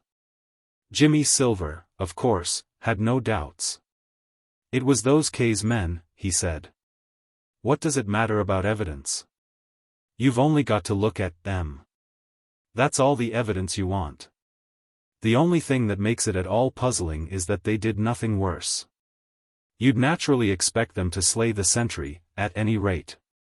But the rest of the camp, lacking that intimate knowledge of the XVIII which he possessed, did not turn the eye of suspicion towards the Eckleton lines. The affair remained a mystery. Kennedy, who never gave up a problem when everybody else did, continued to revolve the mystery in his mind. "I shouldn't wonder," he said to Silver, 2 days later, "if you were right." Silver, who had not made any remark for the last 5 minutes, with the exception of abusive comments on the toughness of the meat which he was trying to carve with a blunt knife for the tent, asked for an explanation. "I mean about that row the other night." "What row?" "That guard tent business." "Oh, that. I'd forgotten. Why don't you move with the times? You're always thinking of something that's been dead and buried for years. You remember you said you thought it was those K's chaps who did it. I've been thinking it over, and I believe you're right. You see, it was probably somebody who'd been to camp before, or he wouldn't have known that dodge of loosing the ropes. I don't see why. Seems to me it's the sort of idea that might have occurred to anybody. You don't want to study the thing particularly deeply to know that the best way of making a tent collapse is to loose the ropes. Of course it was K's lot who did it. But I don't see how you're going to have them simply because 1 or 2 of them have been here before." "No, I suppose not," said Kennedy. After tea the other occupants of the tent went out of the lines to play stump cricket. Silver was in the middle of a story in one of the magazines, so did not accompany them. Kennedy cried off on the plea of slackness. "I say," he said, when they were alone. "Hello," said Silver, finishing his story, and putting down the magazine. "What do you say to going after those chaps? I thought that story was going to be a long one that would take half an hour to get through. But it collapsed. Like that guard tent." "About that tent business," said Kennedy. "Of course that was all rot what I was saying just now. I suddenly remembered that I didn't particularly want anybody but you to hear what I was going to say, so I had to invent any rot that I could think of. But now," said Jimmy Silver, sinking his voice to a melodramatic whisper, "the villagers have left us to continue their revels on the green, our wicked uncle has gone to London. His sinister retainer, Jasper Mergleshaw, is washing his hands in the scullery sink, and we are alone." "Don't be an ass," pleaded Kennedy. "Tell me your dreadful tale. Conceal nothing. Spare me not. In fact, say on." "I've had a talk with the chap who was sentry that night," began Kennedy. "Astounding revelations by our special correspondent," murmured Silver. "You might listen." "I am listening. Why don't you begin? All this hesitation strikes me as suspicious. Get on with your shady story. You remember the sentry was upset. Very upset. Somebody collared him from behind, and upset him into the ditch. They went in together, and the other man sat on his head. A touching picture. Proceed, friend." "They rolled about a bit, and this sentry chap swears he scratched the man. It was just after that that the man sat on his head. Jones says he was a big chap, strong and heavy. He was in a position to judge, anyhow. Of course, he didn't mean to scratch him. He was rather keen on having that understood. But his fingers came up against the fellow's cheek as he was falling. So you see we've only got to look for a man with a scratch on his cheek. It was the right cheek, Jones was almost certain. I don't see what you're laughing at." "I wish you wouldn't spring these good things of yours on me suddenly," gurgled Jimmy Silver, rolling about the wooden floor of the tent. "You ought to give a chap some warning. Look here," he added, imperatively, "swear you'll take me with you when you go on your tour through camp examining everybody's right cheek to see if it's got a scratch on it." Kennedy began to feel the glow and pride of the successful sleuthhound leaking out of him. This aspect of the case had not occurred to him. The fact that the sentry had scratched his assailant's right cheek, added to the other indubitable fact that Walton, of K's, was even now walking abroad with a scratch on his right cheek. Had seemed to him conclusive. He had forgotten that there might be others. Still, it was worthwhile just to question him. He questioned him at Cove Reservoir next day. "Hello, Walton," he said, with a friendly carelessness which would not have deceived a prattling infant. "Nasty scratch you've got on your cheek. How did you get it?" "Perry did it when we were ragging a few days ago," replied Walton, eyeing him distrustfully. "Oh," said Kennedy. "Silly fool," said Walton. "Talking about me?" inquired Kennedy politely. "No," replied Walton, with the suavity of a Chesterfield. "Perry." They parted, Kennedy with the idea that Walton was his man still more deeply rooted, Walton with an uncomfortable feeling that Kennedy knew too much, and that, though he had undoubtedly scored off him for the moment, a time, as Jimmy Silver was fond of observing with a satanic laugh, would come, and then he felt that it behoved him to be wary. Chapter 8. A Night Adventure, the Dethronement of Fenn. One of the things which make life on this planet more or less agreeable is the speed with which alarums, excursions, excitement, and rows generally blow over. A 9 days' wonder has to be a big business to last out its full time nowadays. As a rule the third day sees the end of it, and the public rushes whooping after some other hare that has been started for its benefit. The guard tent row, as far as the bulk of camp was concerned, lasted exactly 2 days. At the end of which period it was generally agreed that all that could be said on the subject had been said, and that it was now a back number. Nobody, except possibly the authorities, wanted to find out the authors of the raid, and even Private Jones had ceased to talk about it, this owing to the unsympathetic attitude of his tent. Jones, the corporal had observed, as the XVIII's narrative of his misfortunes reached a finish for the third time since reveille that morning. "If you can't manage to switch off that infernal chestnut of yours, I'll make you wash up all day and sit on your head all night." So Jones had withdrawn his yarn from circulation. Kennedy's interest in detective work waned after his interview with Walton. He was quite sure that Walton had been one of the band, but it was not his business to find out. Even had he found out, he would have done nothing. It was more for his own private satisfaction than for the furtherance of justice that he wished to track the offenders down. But he did not look on the affair, as Jimmy Silver did, as rather sporting. He had a tender feeling for the good name of the school. And he felt that it was not likely to make Eckleton popular with the other schools that went to camp if they got the reputation of practical jokers. Practical jokers are seldom popular until they have been dead 100 years or so. As for Walton and his colleagues, to complete the list of those who were interested in this matter of the midnight raid, they lay remarkably low after their successful foray. They imagined that Kennedy was spying on their every movement. In which they were quite wrong, for Kennedy was doing nothing of the kind. Camp does not allow a great deal of leisure for the minding of other people's businesses. But this reflection did not occur to Walton, and he regarded Kennedy, whenever chance or his duties brought him into the neighborhood of that worthy's tent, with a suspicion which increased whenever the latter looked at him. On the night before camp broke up, a second incident of a sensational kind occurred, which, but for the fact that they never heard of it, would have given the schools a good deal to talk about. It happened that Kennedy was on sentry-go that night. The manner of sentry-go is thus. At 7 in the evening the guard falls in, and patrols the fringe of the camp in relays till 7 in the morning. A guard consists of a sergeant, a corporal, and 10 men. They are on duty for 2 hours at a time, with intervals of 4 hours between each spell, in which intervals they sleep the sleep of tired men in the guard tent, unless, as happened on the occasion previously described, some miscreant takes it upon himself to loose the ropes. The ground to be patrolled by the sentries is divided into 3 parts, each of which is entrusted to 1 man. Kennedy was one of the 10 privates, and his first spell of sentry-go began at 11 o'clock. On this night there was no moon. It was as black as pitch. It is always unpleasant to be on sentry-go on such a night.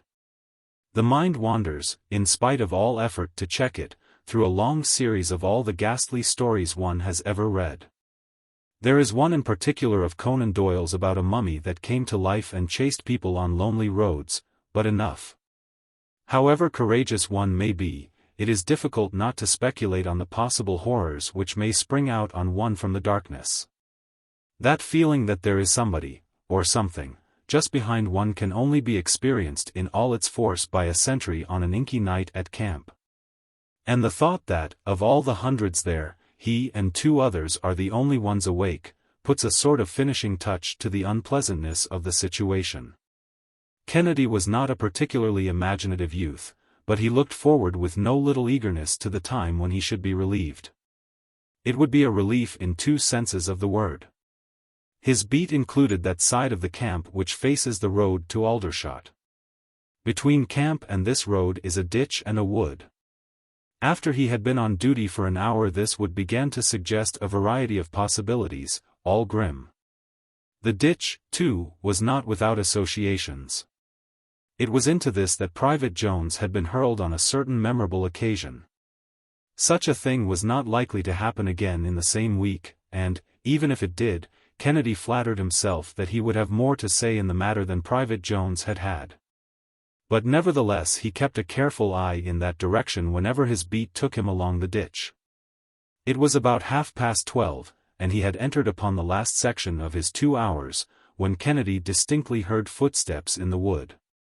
He had heard so many mysterious sounds since his patrol began at 11 o'clock that at first he was inclined to attribute this to imagination. But a crackle of dead branches and the sound of soft breathing convinced him that this was the real thing for once, and that, as a sentry of the public school's camp on duty, it behoved him to challenge the unknown. He stopped and waited, peering into the darkness in a futile endeavor to catch a glimpse of his man. But the night was too black for the keenest eye to penetrate it. A slight thud put him on the right track. It showed him two things. First, that the unknown had dropped into the ditch, and, secondly, that he was a camp man returning to his tent after an illegal prowl about the town at lights out. Nobody save one belonging to the camp would have cause to cross the ditch. Besides, the man walked warily, as one not ignorant of the danger of sentries. The unknown had crawled out of the ditch now. As luck would have it, he had chosen a spot immediately opposite to where Kennedy stood. Now that he was nearer, Kennedy could see the vague outline of him. "Who goes there?" he said. From an instinctive regard for the other's feelings he did not shout the question in the regulation manner. He knew how he would feel himself if he were out of camp at 12:30, and the voice of the sentry were to rip suddenly through the silence fortissimo. As it was, his question was quite loud enough to electrify the person to whom it was addressed. The unknown started so violently that he nearly leapt into the air. Kennedy was barely 2 yards from him when he spoke. The next moment this fact was brought home to him in a very practical manner. The unknown, sighting the sentry, perhaps more clearly against the dim whiteness of the tents than Kennedy could sight him against the dark wood, dashed in with a rapidity which showed that he knew something of the art of boxing. Kennedy dropped his rifle and flung up his arm. He was altogether too late. A sudden blaze of light, and he was on the ground, sick and dizzy, a feeling he had often experienced before in a slighter degree, when sparring in the Eckleton gymnasium with the boxing instructor.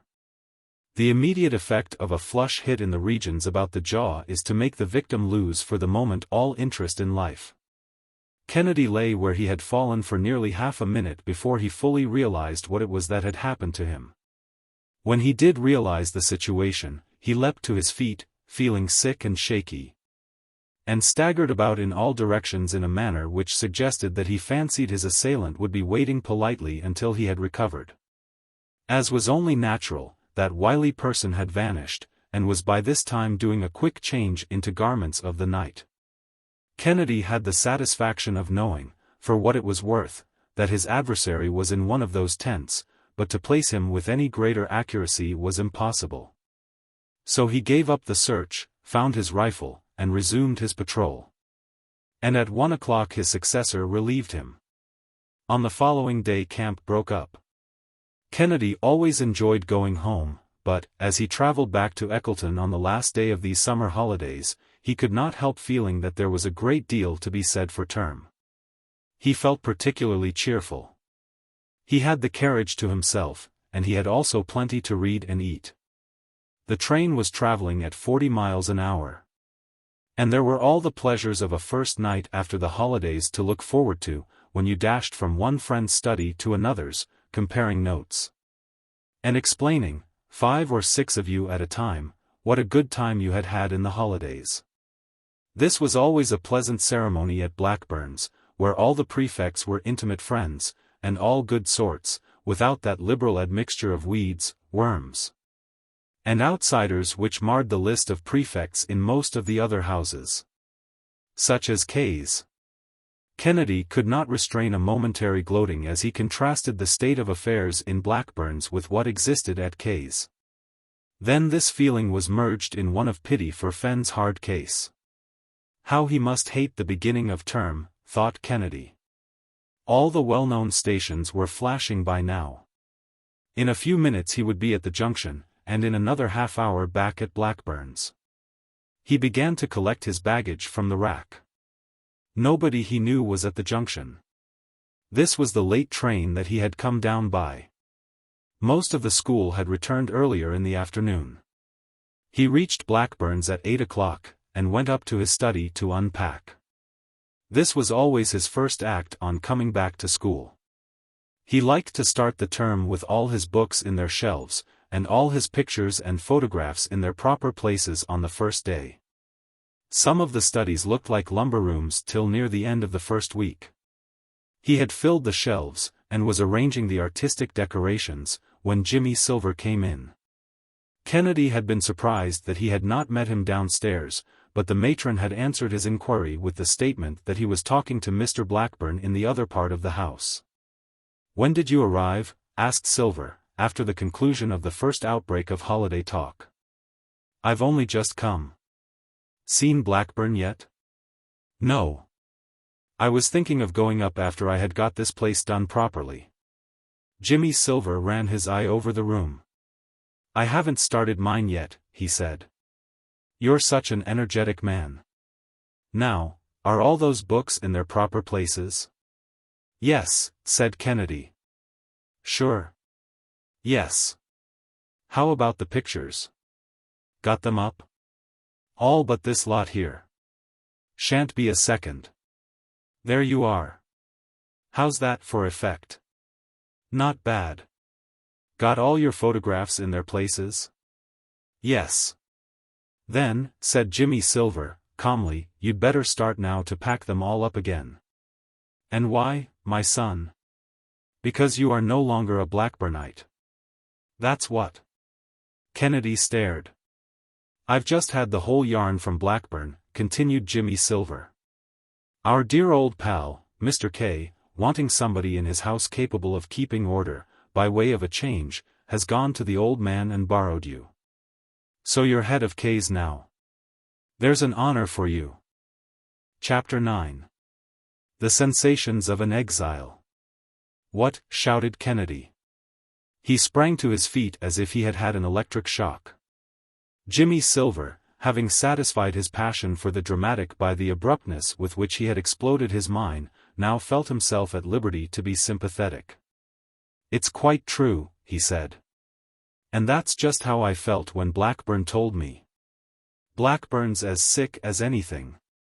Naturally he doesn't see the point of handing you over to K. But the old man insisted, so he caved in. He wanted to see you as soon as you arrived. You'd better go now. I'll finish your packing." This was noble of Jimmy, for of all the duties of life he loathed packing most. "Thanks awfully," said Kennedy, "but don't you bother. I'll do it when I get back." "But what's it all about? What made K want a man? Why won't Fenn do? And why me?" "Well, it's easy to see why they chose you. They reflected that you'd had the advantage of being in Blackburn's with me, and seeing how a house really should be run. K wants a head for his house. Off he goes to the old man. 'Look here,' he says, I want somebody shunted into my happy home, or it'll bust up. And it's no good trying to put me off with an inferior article, because I won't have it. It must be somebody who's been trained from youth up by silver. Then, says the old man, reflectively, you can't do better than take Kennedy. I happen to know that Silver has spent years in showing him the straight and narrow path. You take Kennedy. All right, says Kay, I always thought Kennedy a bit of an ass myself, but if he studied under Silver he ought to know how to manage a house. I'll take him. Advise our Mr. Blackburn to that effect, and ask him to deliver the goods at his earliest convenience. Adieu, messmate, adieu. And there you are, that's how it was. But what's wrong with Fenn? My dear chap. Remember last term. Didn't Fenn have a regular scrap with Kay, and get shoved into extra for it? And didn't he wreck the concert in the most sportsmanlike way with that encore of his? Think the old man is going to take that grinning? Not much. Fenn made a ripping 50 against Kent in the holidays, I saw him do it, but they don't count that. It's a wonder they didn't ask him to leave. Of course, I think it's jolly rough on Fenn, but I don't see that you can blame them. Not the old man, at any rate. He couldn't do anything else. It's all Kay's fault that all this has happened, of course. I'm awfully sorry for you having to go into that beastly hole, but from Kay's point of view it's a jolly sound move. You may reform the place. I doubt it. So do I, very much. I didn't say you would, I said you might. I wonder if Kay means to give you a free hand. It all depends on that. Yes. If he's going to interfere with me as he used to with Fenn, he'll want to bring in another head to improve on me. Rather a good idea, that, said Jimmy Silver, laughing, as he always did when any humorous possibilities suggested themselves to him. If he brings in somebody to improve on you, and then somebody else to improve on him, and then another chap to improve on him, he ought to have a decent house in half a dozen years or so. The worst of it is, said Kennedy, that I've got to go to Kay's as a sort of rival to Fenn. I shouldn't mind so much if it wasn't for that. I wonder how he'll take it. Do you think he knows about it yet? He didn't enjoy being head, but that's no reason why he shouldn't cut up rough at being shoved back to second prefect. It's a beastly situation. Beastly, agreed Jimmy Silver. Look here, he added, after a pause, there's no reason, you know, why this should make any difference. To us, I mean. What I mean to say is, I don't see why we shouldn't see each other just as often, and so on, simply because you are in another house, and all that sort of thing.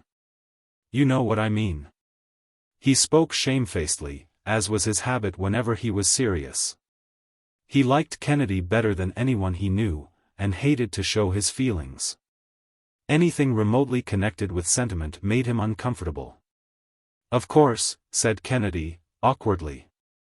You'll want a refuge, said Silver, in his normal manner, now that you're going to see wildlife in Kay's. Don't forget that I'm always at home in my study in the afternoons, admission on presentation of a visiting card. All right, said Kennedy, I'll remember. I suppose I'd better go and see Blackburn now. Mr. Blackburn was in his study. He was obviously disgusted and irritated by what had happened. Loyalty to the headmaster, and an appreciation of his position as a member of the staff led him to try and conceal his feelings as much as possible in his interview with Kennedy. But the latter understood as plainly as if his housemaster had burst into a flow of abuse and complaint. There had always been an excellent understanding, indeed, a friendship, between Kennedy and Mr. Blackburn, and the master was just as sorry to lose his second prefect as the latter was to go. Well, Kennedy, he said, pleasantly. I hope you had a good time in the holidays. I suppose Silver has told you the melancholy news, that you are to desert us this term? It is a great pity. We shall all be very sorry to lose you. I don't look forward to seeing you bowl us all out in the house matches next summer, he added, with a smile, though we shall expect a few full pitches to leg, for the sake of old times.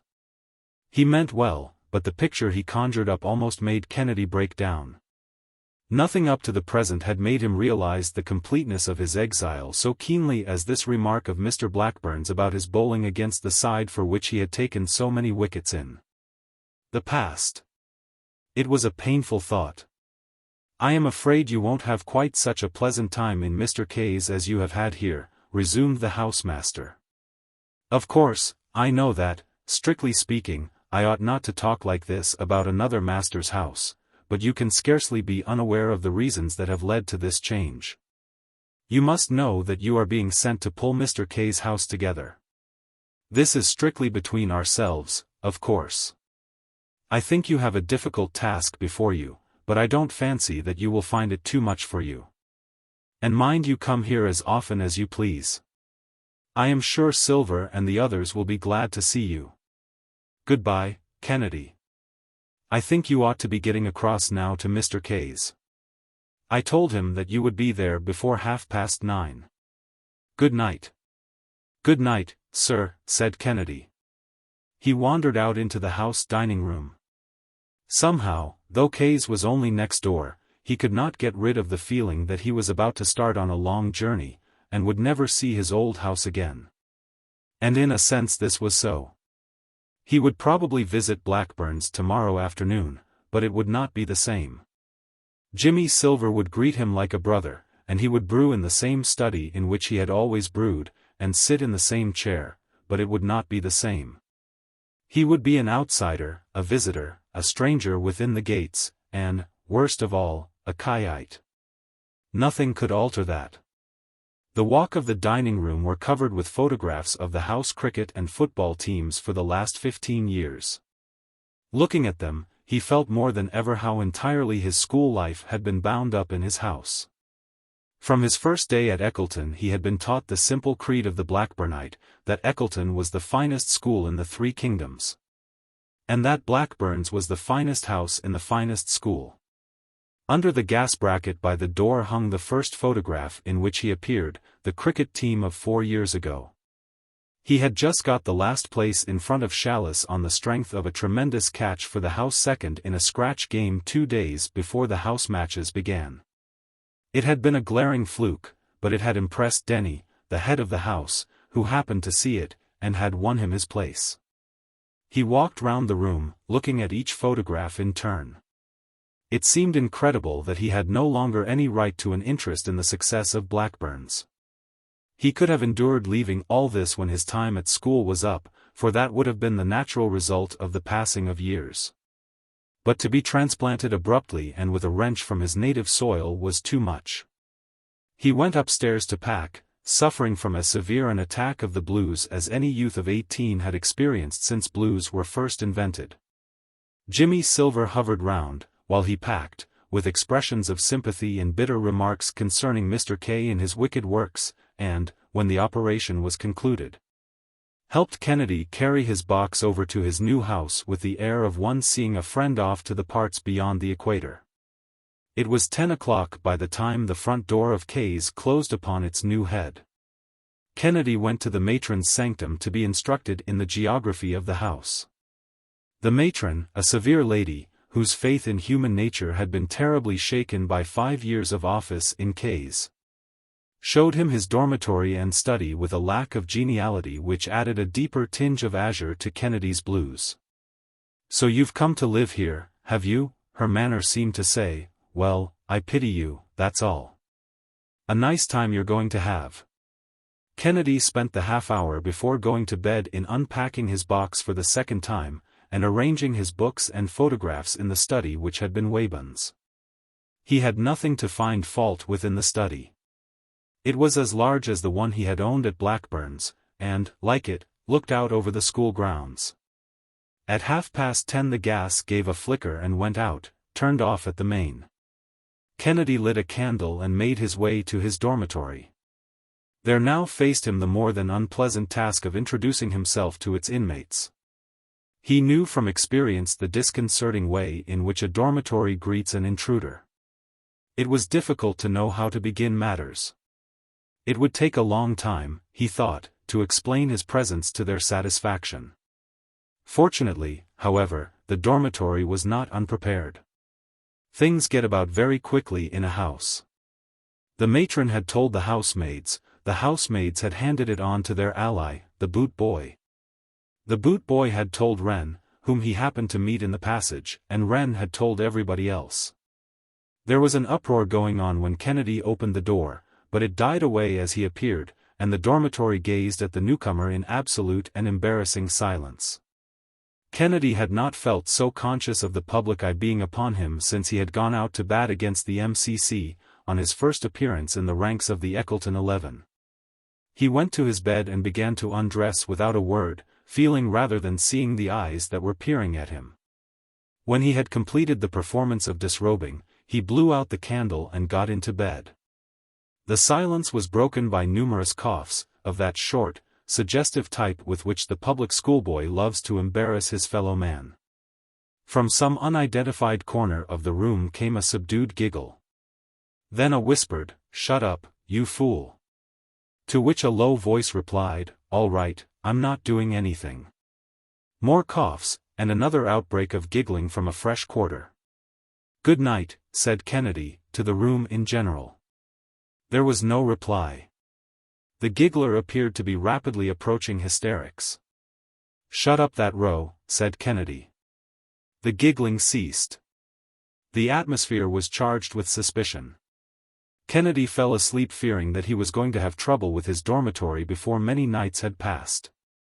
Chapter 10. Further experiences of an exile. Breakfast on the following morning was a repetition of the dormitory ordeal. Kennedy walked to his place on Mr. K's right, feeling that everyone was looking at him, as indeed they were. He understood for the first time the meaning of the expression, the cynosure of all eyes. He was modest by nature, and felt his position a distinct trial. He did not quite know what to say or do with regard to his new housemaster at this their first meeting in the latter's territory. "Come aboard, sir," occurred to him for a moment as a happy phrase, but he discarded it. To make the situation more awkward, Mr. K did not observe him at first, being occupied in assailing a riotous fag at the other end of the table, that youth having succeeded, by a dexterous drive in the ribs, in making a friend of his spill half a cup of coffee. Kennedy did not know whether to sit down without a word or to remain standing until Mr. K had time to attend to him. He would have done better to have sat down. Mr. K's greeting, when it came, was not worth waiting for. "Sit down, Kennedy," he said, irritably, rebuking people on an empty stomach always ruffled him. "Sit down, sit down." Kennedy sat down, and began to toy diffidently with a sausage, remembering, as he did so, certain diatribes of Fenn's against the food at K's. As he became more intimate with the sausage, he admitted to himself that Fenn had had reason. Mr. K meanwhile pounded away in moody silence at a plate of kidneys and bacon. It was one of the many grievances which gave the XVIII material for conversation that Mr. K had not the courage of his opinions in the matter of food. He insisted that he fed his house luxuriously, but he refused to brave the mysteries of its bill of fare himself. Fenn had not come down when Kennedy went in to breakfast. He arrived some 10 minutes later, when Kennedy had vanquished the sausage, and was keeping body and soul together with bread and marmalade. "I cannot have this, Fenn," snapped Mr. K. "You must come down in time." Fenn took the rebuke in silence, cast one glance at the sausage which confronted him, and then pushed it away with such unhesitating rapidity that Mr. K glared at him as if about to take up the cudgels for the rejected viand.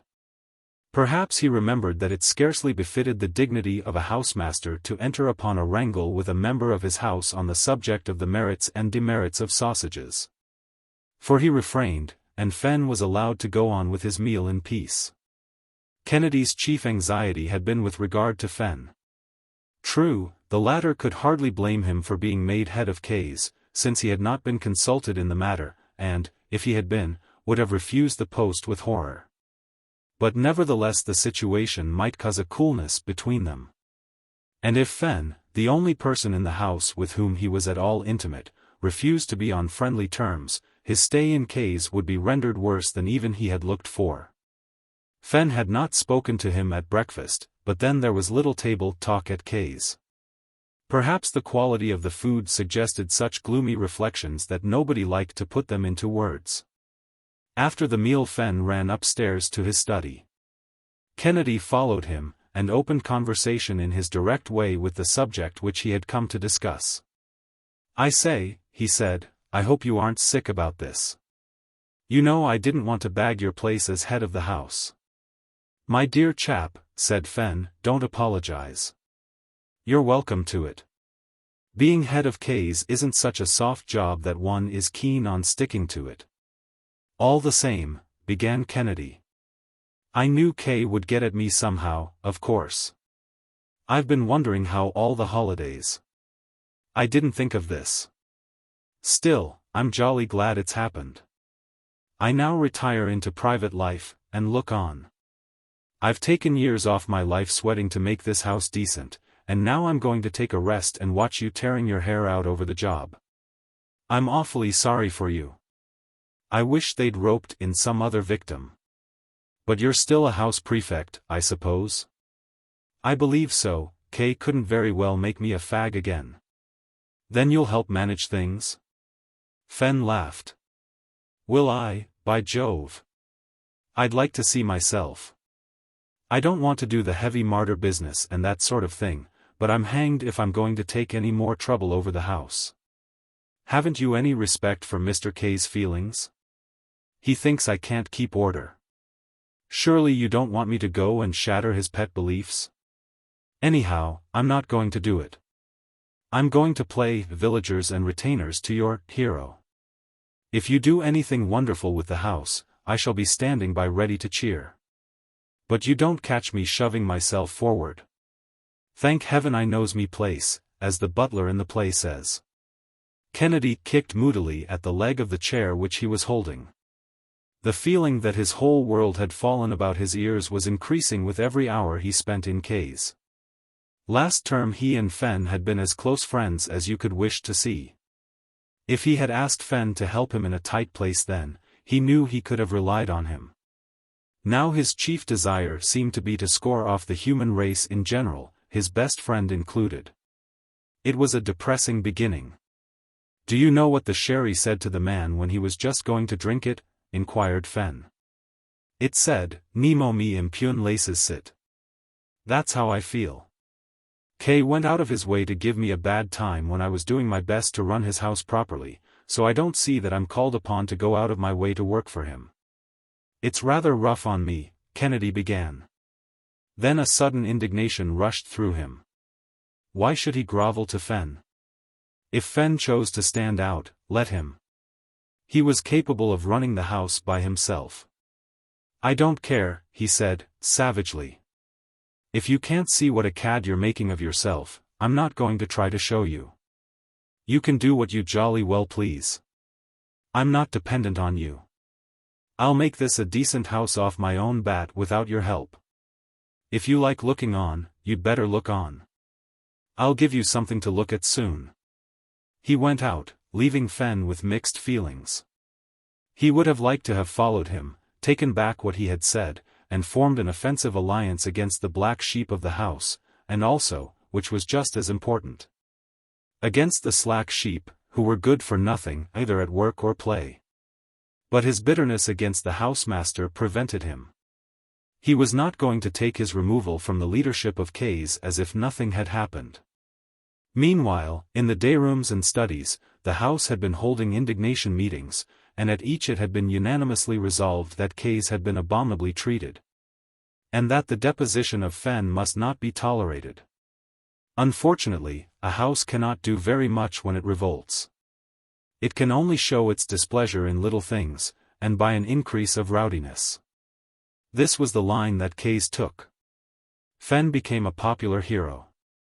Fags, until he kicked them for it, showed a tendency to cheer him whenever they saw him. Nothing could paint Mr. K blacker in the eyes of his house, so that Kennedy came in for all the odium. The same fags who had cheered Fenn hooted him on one occasion as he passed the junior dayroom. Kennedy stopped short, went in, and presented each inmate of the room with 6 cuts with a swagger stick. This summary and Captain Kettle-like move had its effect. There was no more hooting.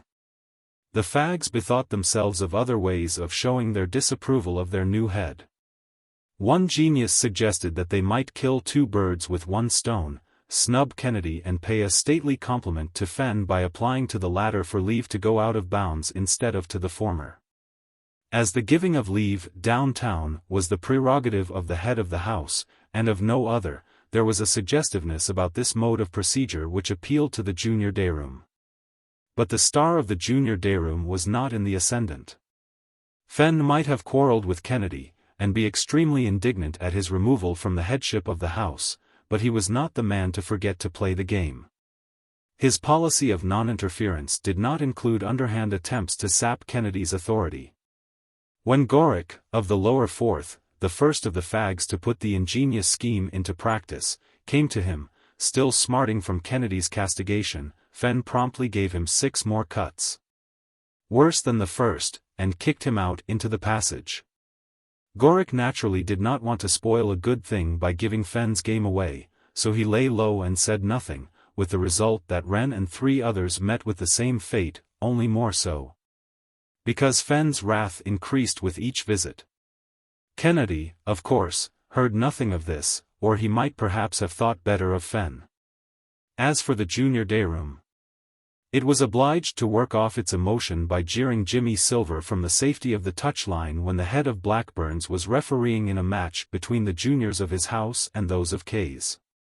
Blackburns happened to win by 4 goals and 8 tries, a result which the patriotic K fag attributed solely to favoritism on the part of the referee. "I like the kids in your house," said Jimmy to Kennedy, after the match, when telling the latter of the incident. "There's no false idea of politeness about them. If they don't like your decisions, they say so in a shrill treble." "Little beasts," said Kennedy. "I wish I knew who they were. It's hopeless to try and spot them, of course." Chapter 11. The senior dayroom opens fire. Curiously enough, it was shortly after this that the junior dayroom ceased almost entirely to trouble the head of the house. Not that they turned over new leaves, and modeled their conduct on that of the hero of the Sunday school story. They were still disorderly, but in a lesser degree. And ragging became a matter of private enterprise among the fags instead of being, as it had threatened to be, an organized revolt against the new head. When a K's fag rioted now, he did so with the air of one endeavoring to amuse himself, not as if he were carrying on a holy war against the oppressor.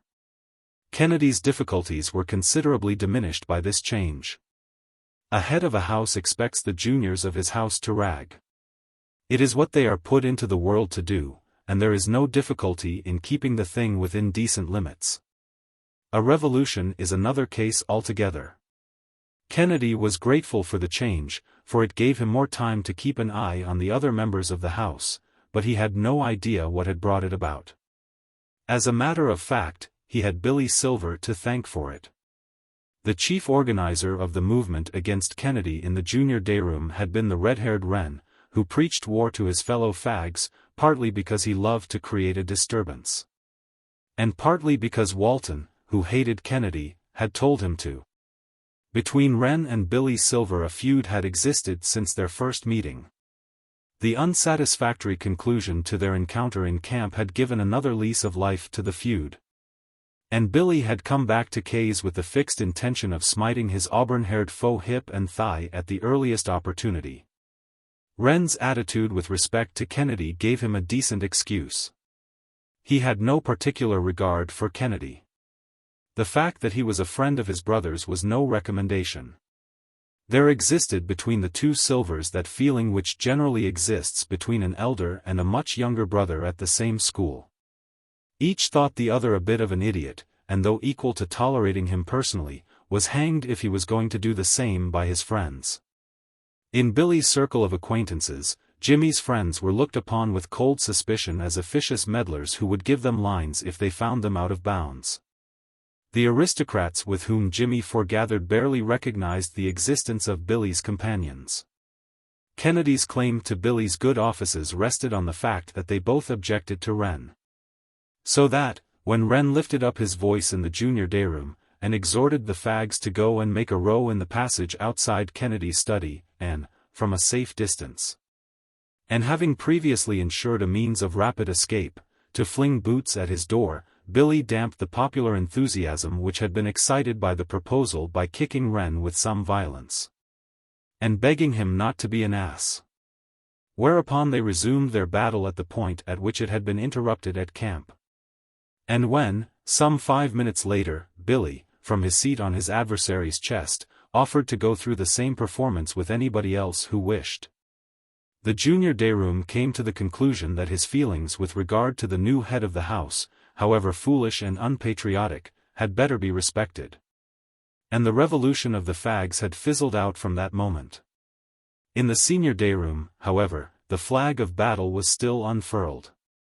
It was so obvious that Kennedy had been put into the house as a reformer, and the seniors of XVIII had such an objection to being reformed, that trouble was only to be expected. It was the custom in most houses for the head of the house, by right of that position, to be also captain of football. The senior dayroom was aggrieved at Kennedy's taking this post from Fenn. Fenn was in his second year in the school 15, and he was the three-quarter who scored most frequently for Eckleton, whereas Kennedy, though practically a certainty for one of the 6 vacant places in the school scrum, was at present entitled to wear only a second 15 cap.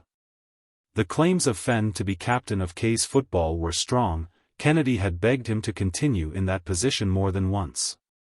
Fenn's persistent refusal had helped to increase the coolness between them, and it had also made things more difficult for Kennedy in the house. It was on the Monday of the 3rd week of term that Kennedy, at Jimmy Silver's request, arranged a friendly between XVIII's and Blackburn's. There could be no doubt as to which was the better team, for Blackburn's had been runners-up for the cup the season before, but the better one's opponents the better the practice. Kennedy wrote out the list and fixed it on the notice board. The match was to be played on the following afternoon. A football team must generally be made up of the biggest men at the captain's disposal, so it happened that Walton, Perry, Collingham, and the other leaders of dissension in XVIII all figured on the list. The consequence was that the list came in for a good deal of comment in the senior dayroom. There were games every Saturday and Wednesday, and it annoyed Walton and friends that they should have to turn out on an afternoon that was not a half-holiday. It was trouble enough playing football on the days when it was compulsory. As for patriotism, no member of the house even pretended to care whether XVIII put a good team into the field or not. The senior dayroom sat talking over the matter till lights out. When Kennedy came down next morning, he found his list scribbled over with blue pencil, while across it in bold letters ran the single word: rot. He went to his study, wrote out a fresh copy, and pinned it up in place of the old one. He had been early in coming down that morning, and the majority of the XVIII's had not seen the defaced notice. The match was fixed for 4:30. At 4 a thin rain was falling. The weather had been bad for some days, but on this particular afternoon it reached the limit. In addition to being wet, it was also cold, and Kennedy, as he walked over to the grounds, felt that he would be glad when the game was over. He hoped that Blackburn's would be punctual, and congratulated himself on his foresight in securing Mr. Blackburn as referee. Some of the staff, when they consented to hold the whistle in a scratch game, invariably kept the teams waiting on the field for half an hour before turning up. Mr. Blackburn, on the other hand, was always punctual. He came out of his house just as Kennedy turned in at the school gates. "Well, Kennedy," he said from the depths of his ulster, the collar of which he had turned up over his ears with a prudence which Kennedy, having come out with only a blazer on over his football clothes, distinctly envied, "I hope your men are not going to be late. I don't think I ever saw a worse day for football. How long were you thinking of playing?" 2:25s would be enough for a day like this, I think." Kennedy consulted with Jimmy Silver, who came up at this moment, and they agreed without argument that 25 minutes each way would be the very thing. "Where are your men?" asked Jimmy. "I've got all our chaps out here, bar Chalice, who'll be out in a few minutes. I left him almost changed." Chalice appeared a little later, and joined the rest of Blackburn's team, who were putting in the time and trying to keep warm by running and passing and dropping desultory goals. But, with the exception of Fenn, who stood brooding by himself in the center of the field, wrapped to the eyes in a huge overcoat, and two other house prefects of K's, who strolled up and down looking as if they wished they were in their studies, there was no sign of the missing team. "I can't make it out," said Kennedy. "You're sure you put up the right time?" asked Jimmy Silver. "Yes, quite." It certainly could not be said that K's had had any room for doubt as to the time of the match, for it had appeared in large figures on both notices. 5:15 sounded from the college clock. "We must begin soon," said Mr. Blackburn, "or there will not be light enough even for 2:25s. Kennedy felt wretched. Apart from the fact that he was frozen to an icicle and drenched by the rain, he felt responsible for his team, and he could see that Blackburn's men were growing irritated at the delay, though they did their best to conceal it. "Can't we lend them some subs?" suggested Chalice, hopefully. "All right, if you can raise 11 subs," said Silver. "They've only got 4 men on the field at present." Chalice subsided. "Look here," said Kennedy, "I'm going back to the house to see what's up. I'll be back as soon as I can.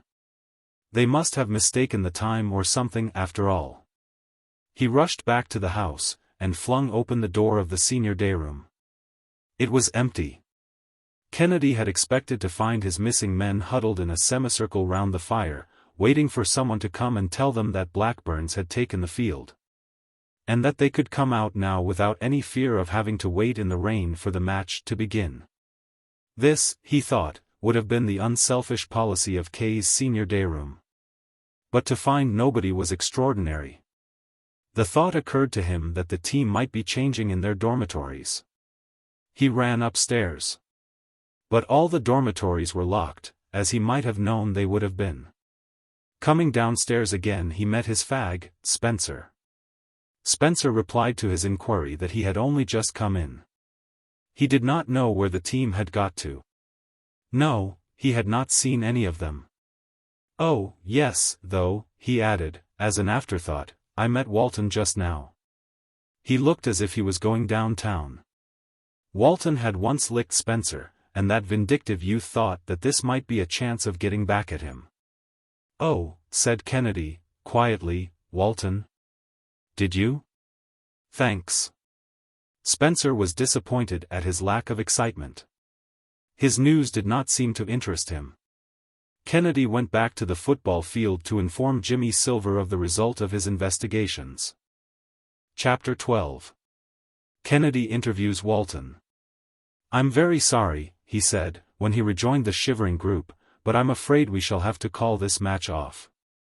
There seems to have been a mistake. None of my team are anywhere about. I'm awfully sorry, sir," he added, to Mr. Blackburn, "to have given you all this trouble for nothing." "Not at all, Kennedy. We must try another day." Mr. Blackburn suspected that something untoward had happened in K's to cause this sudden defection of the first 15 of the house. He knew that Kennedy was having a hard time in his new position, and he did not wish to add to his discomfort by calling for an explanation before an audience. It could not be pleasant for Kennedy to feel that his enemies had scored off him. It was best to preserve a discreet silence with regard to the whole affair, and leave him to settle it for himself. Jimmy Silver was more curious. He took Kennedy off to tea in his study, sat him down in the best chair in front of the fire, and proceeded to urge him to confess everything. "Now, then, what's it all about?" he asked, briskly, spearing a muffin on the fork and beginning to toast. "It's no good asking me," said Kennedy. "I suppose it's a put-up job to make me look a fool. I ought to have known something of this kind would happen when I saw what they did to my first notice." "What was that?" Kennedy explained. "This is getting thrilling," said Jimmy. "Just pass that plate." "Thanks." "What are you going to do about it?" "I don't know." "What would you do?" "My dear chap, I'd first find out who was at the bottom of it. There's bound to be one man who started the whole thing, and I'd make it my aim in life to give him the warmest 10 minutes he'd ever had. That sounds all right. But how would you set about it? Why, touch him up, of course. What else would you do? Before the whole house, too. Supposing he wouldn't be touched up? Wouldn't be. He'd have to. You don't know K's, Jimmy. You're thinking what you'd do if this had happened in Blackburn's. The two things aren't the same. Here the man would probably take it like a lamb. The feeling of the house would be against him. He'd find nobody to back him up. That's because Blackburn's is a decent house instead of being a sink like K's. If I tried the touching up before the whole house game with our chaps, the man would probably reply by going for me, assisted by the whole strength of the company. Well, dash it all then, all you've got to do is to call a prefect's meeting, and he'll get 10 times worse beans from them than he'd have got from you. It's simple. Kennedy stared into the fire pensively. I don't know, he said. I bar that prefect's meeting business. It always seems rather feeble to me, lugging in a lot of chaps to help settle someone you can't manage yourself. I want to carry this job through on my own. Then you'd better scrap with the man. I think I will. Silver stared. Don't be an ass, he said. I was only rotting. You can't go fighting all over the shop as if you were a fag. You'd lose your prefect's cap if it came out. I could wear my topper, said Kennedy, with a grin. You see, he added, I've not much choice. I must do something. If I took no notice of this business there'd be no holding the house. I should be ragged to death. It's no good talking about it. Personally, I should prefer touching the chap up to fighting him, and I shall try it on. But he's not likely to meet me halfway. And if he doesn't there'll be an interesting turn-up, and you shall hold the watch. I'll send a kid round to fetch you when things look like starting. I must go now to interview my missing men. So long. Mind you slip round directly I send for you. Wait a second. Don't be in such a beastly hurry. Who's the chap you're going to fight? I don't know yet. Walton, should think. But I don't know. Walton. By Jove, it'll be worth seeing, anyhow, if we are both sacked for it when the old man finds out. Kennedy returned to his study and changed his football boots for a pair of gymnasium shoes. For the job he had in hand it was necessary that he should move quickly, and football boots are a nuisance on a board floor. When he had changed, he called Spencer. Go down to the senior dayroom, he said, and tell McPherson I want to see him. McPherson was a long, weak-looking youth. He had been put down to play for the house that day, and had not appeared. McPherson, said the fag, in a tone of astonishment, not Walton? He had been looking forward to the meeting between Kennedy and his ancient foe, and to have a miserable being like McPherson offered as a substitute disgusted him. If you have no objection, said Kennedy, politely, I may want you to fetch Walton later on. Spencer vanished, hopeful once more. Come in, McPherson, said Kennedy, on the arrival of the long one, shut the door. McPherson did so, feeling as if he were paying a visit to the dentist. As long as there had been others with him in this affair he had looked on it as a splendid idea. But to be singled out like this was quite a different thing. Now, said Kennedy, why weren't you on the field this afternoon? I was kept in. How long? Oh, till about 5. What do you call about 5? About 25 to, he replied, despondently. Now look here, said Kennedy, briskly, I'm just going to explain to you exactly how I stand in this business, so you'd better attend. I didn't ask to be made head of this sewage depot. If I could have had any choice, I wouldn't have touched a kite with a barge pole. But since I am head, I'm going to be it, and the sooner you and your senior dayroom crew realize it the better. This sort of thing isn't going on. I want to know now who it was put up this job. You wouldn't have the cheek to start a thing like this yourself. Who was it? Well, You'd better say, and be quick, too. I can't wait. Whoever it was.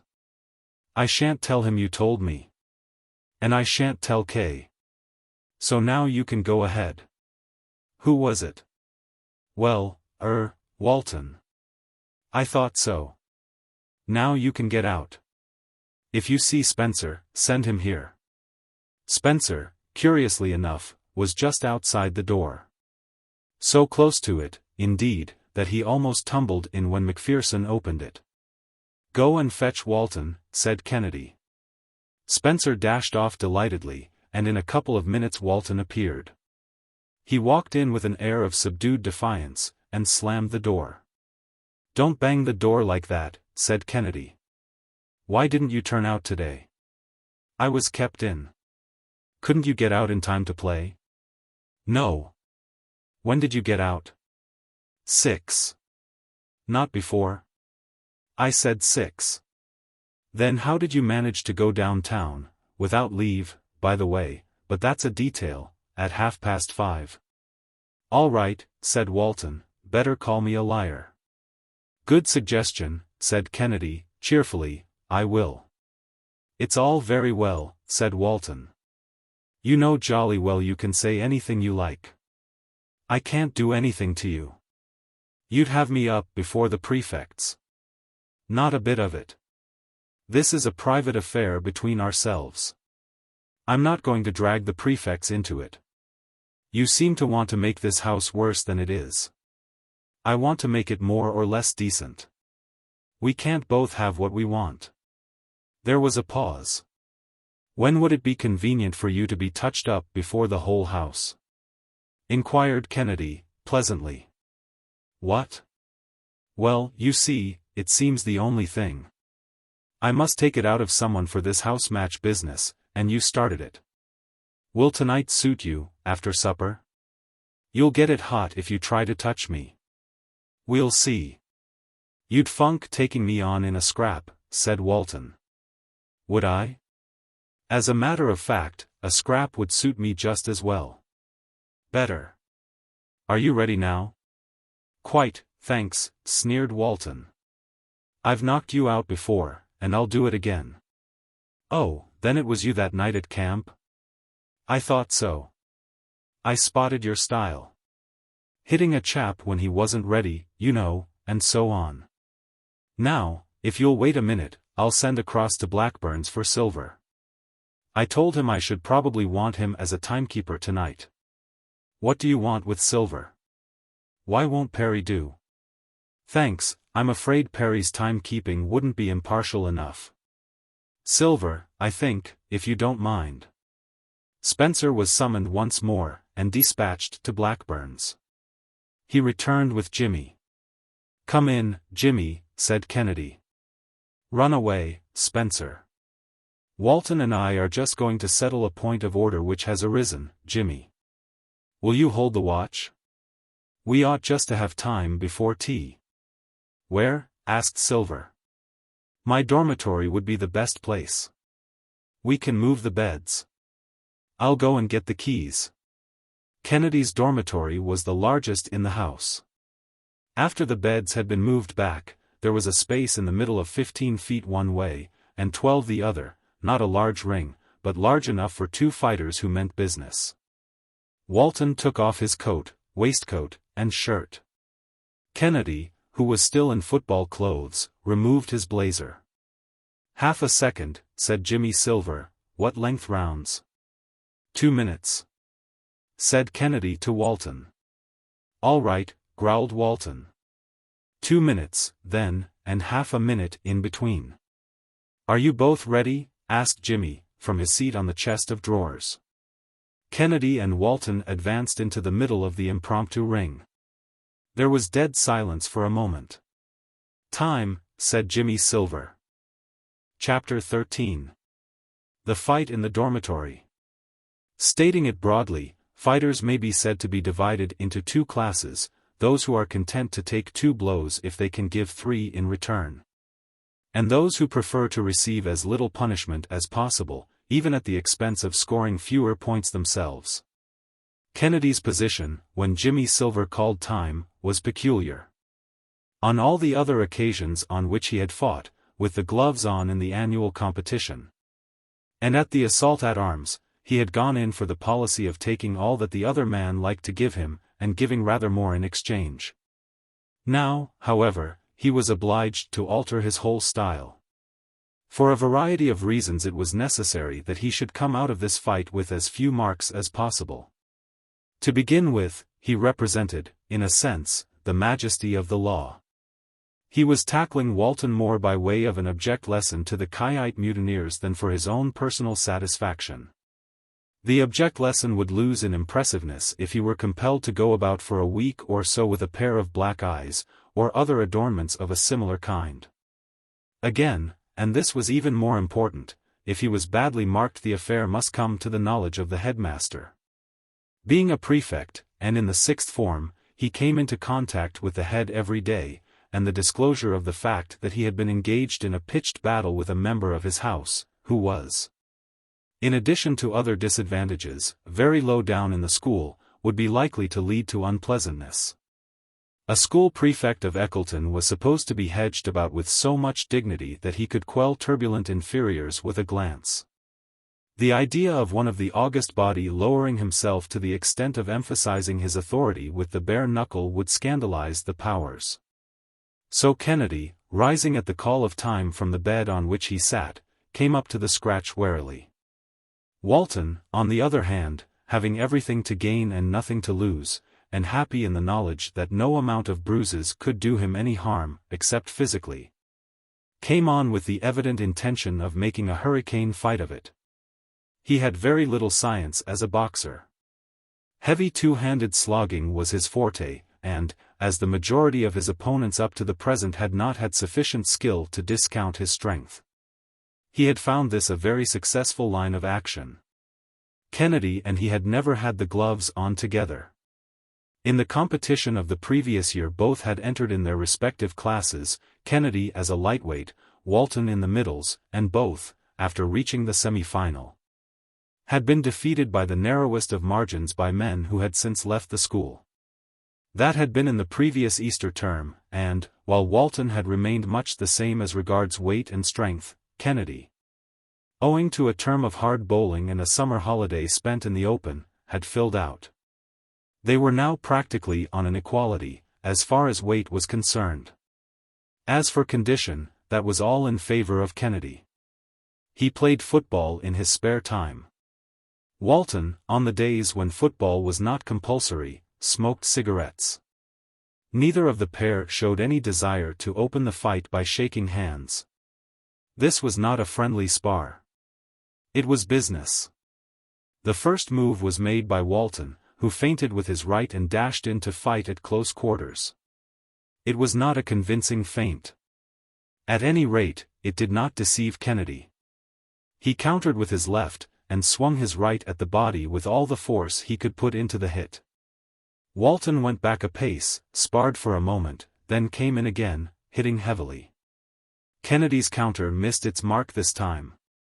He just stopped a round sweep of Walton's right, ducked to avoid a similar effort of his left, and they came together in a clinch. In a properly regulated glove fight, the referee, on observing the principal's clinch, says, "Break away there, break away," in a sad, reproachful voice, and the fighters separate without demur. Being very much alive to the fact that, as far as that contest is concerned, their destinies are in his hands, and that any bad behavior in the ring will lose them the victory. But in an impromptu turn-up like this one, the combatants show a tendency to ignore the rules so carefully mapped out by the present Marquis of Queensberry's grandfather, and revert to the conditions of warfare under which Cribb and Spring won their battles. Kennedy and Walton, having clinched, proceeded to wrestle up and down the room, while Jimmy Silver looked on from his eminence in pained surprise at the sight of two men who knew the rules of the ring, so far forgetting themselves. To do Kennedy justice, it was not his fault. He was only acting in self-defense. Walton had started the hugging. Also, he had got the undergrip, which, when neither man knows a great deal of the science of wrestling, generally means victory. Kennedy was quite sure that he could not throw his antagonist, but he hung on in the knowledge that the round must be over shortly, when Walton would have to loose him.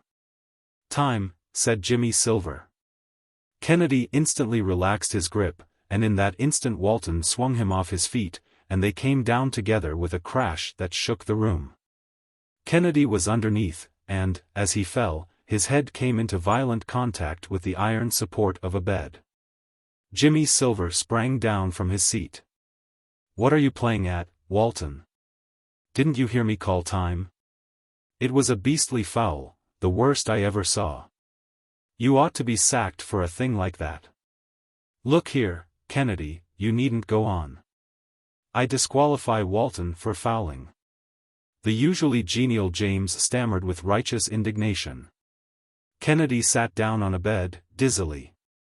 "No," he said, "I'm going on." "But he fouled you." "I don't care. I'll look after myself. Is it time yet?" 10 seconds more, if you really are going on." He climbed back onto the chest of drawers. "Time." Kennedy came up feeling weak and sick. The force with which he had hit his head on the iron had left him dazed. Walton rushed in as before. He had no chivalrous desire to spare his man by way of compensation for fouling him. What monopolized his attention was the evident fact that Kennedy was in a bad way, and that a little strenuous infighting might end the affair in the desired manner. It was at this point that Kennedy had reason to congratulate himself on donning gymnasium shoes. They gave him that extra touch of lightness which enabled him to dodge blows which he was too weak to parry. Everything was vague and unreal to him. He seemed to be looking on at a fight between Walton and some stranger. Then the effect of his fall began to wear off. He could feel himself growing stronger.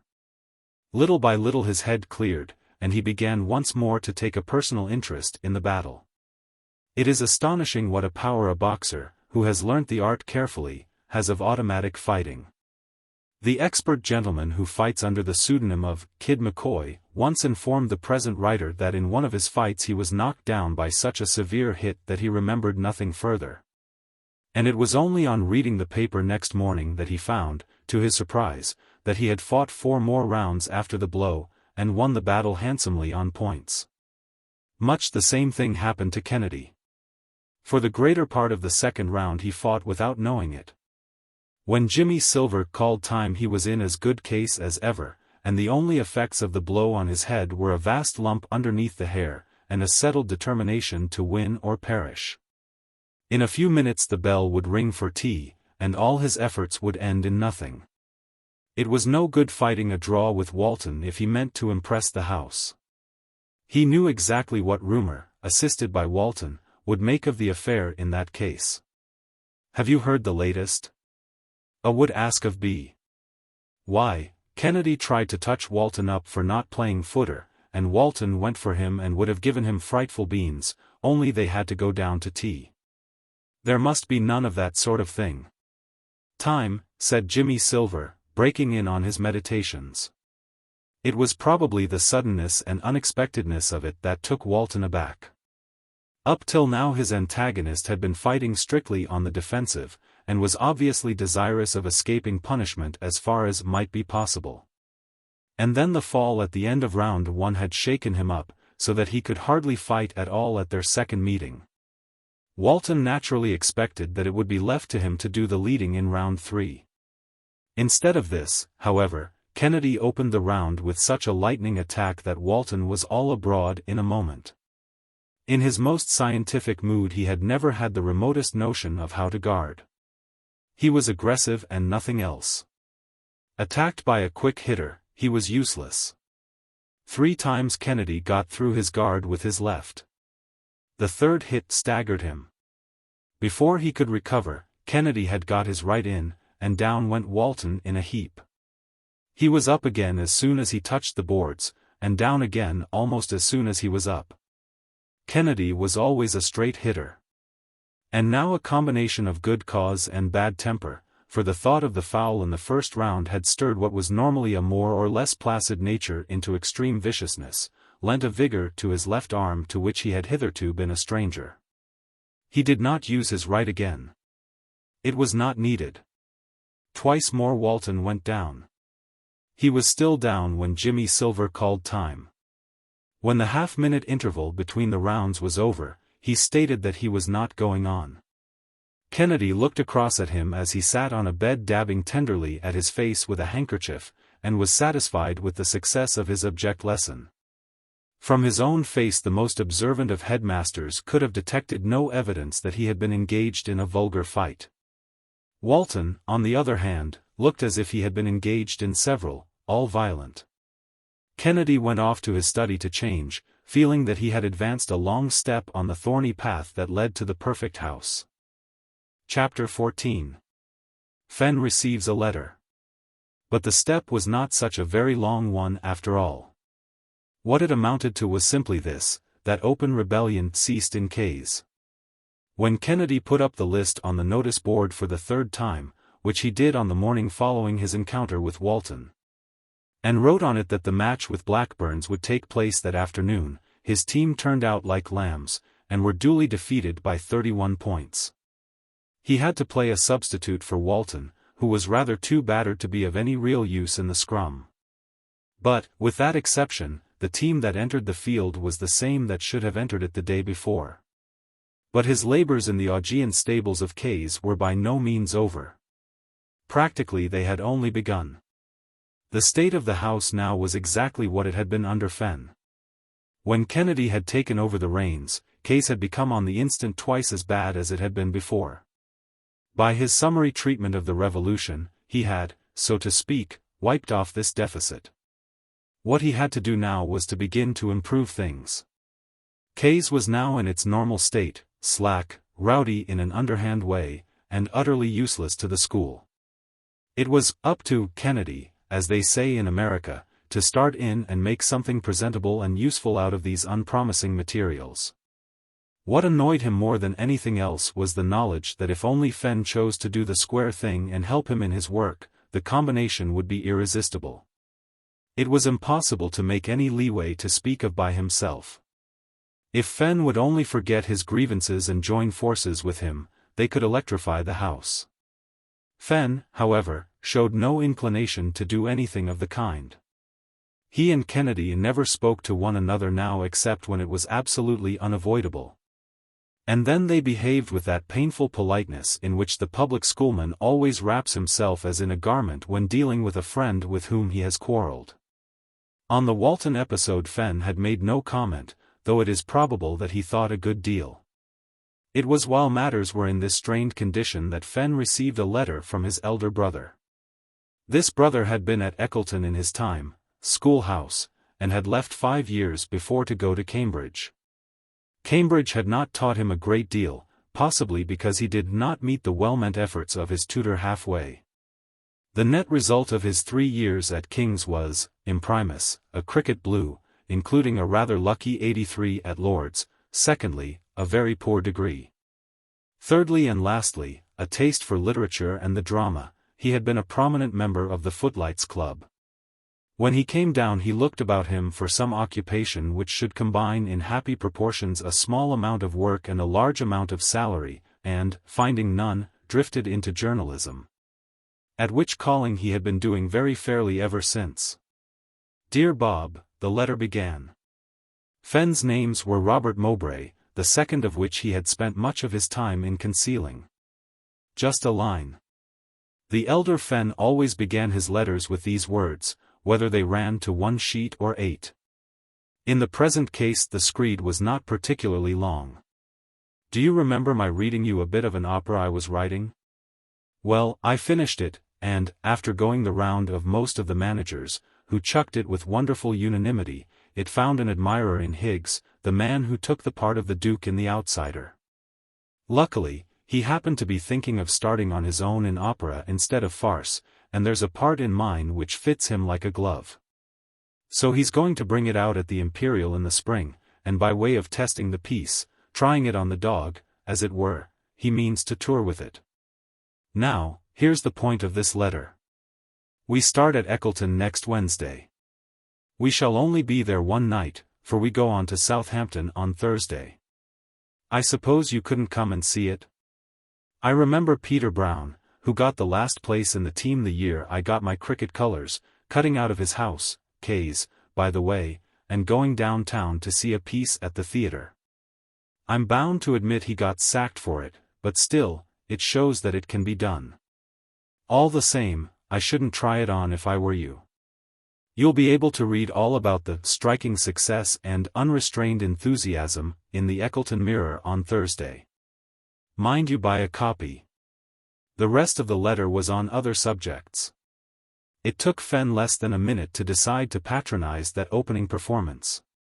He was never in the habit of paying very much attention to risks when he wished to do anything, and now he felt as if he cared even less than usual what might be the outcome of the adventure. Since he had ceased to be on speaking terms with Kennedy, he had found life decidedly dull.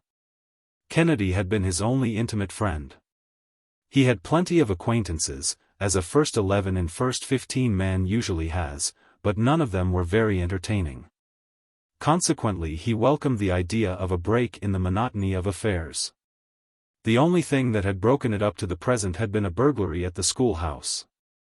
Some enterprising marauder had broken in a week before and gone off with a few articles of value from the headmaster's drawing room. But the members of the schoolhouse had talked about this episode to such an extent that the rest of the school had dropped off the subject, exhausted, and declined to discuss it further. And things had become monotonous once more. Having decided to go, Fenn began to consider how he should do it. And here circumstances favored him. It happened that on the evening on which his brother's play was to be produced, the headmaster was giving his once-a-term dinner to the house prefects. This simplified matters wonderfully. The only time when his absence from the house was at all likely to be discovered would be at prayers, which took place at 9:30. The prefect's dinner solved this difficulty for him. Kay would not expect him to be at prayers, thinking he was over at the head's, while the head, if he noticed his absence at all, would imagine that he was staying away from the dinner owing to a headache or some other malady. It seemed tempting Providence not to take advantage of such an excellent piece of luck. For the rest, detection was practically impossible. Kennedy's advent to the house had ousted Fenn from the dormitory in which he had slept hitherto, and, there being no bed available in any of the other dormitories, he had been put into the spare room usually reserved for invalids whose invalidism was not of a sufficiently infectious kind to demand their removal to the infirmary. As for getting back into the house, he would leave the window of his study unfastened. He could easily climb onto the window ledge, and so to bed without let or hindrance. The distance from Kay's to the town was 1.5 miles. If he started at the hour when he should have been starting for the schoolhouse, he would arrive just in time to see the curtain go up. Having settled these facts definitely in his mind, he got his books together and went over to school. Chapter 15. Downtown. Fenn arrived at the theatre a quarter of an hour before the curtain rose. Going down a gloomy alley of the High Street, he found himself at the stage door, where he made inquiries of a depressed-looking man with a bad cold in the head as to the whereabouts of his brother. It seemed that he was with Mr. Higgs. If he would wait, said the doorkeeper, his name should be sent up. Fenn waited, while the doorkeeper made polite conversation by describing his symptoms to him in a hoarse growl. Presently the minion who had been dispatched to the upper regions with Fenn's message returned. Would he go upstairs, third door on the left? Fenn followed the instructions, and found himself in a small room, a third of which was filled by a huge iron-bound chest, another third by a very stout man and a dressing table, while the rest of the space was comparatively empty, being occupied by a wooden chair with 3 legs.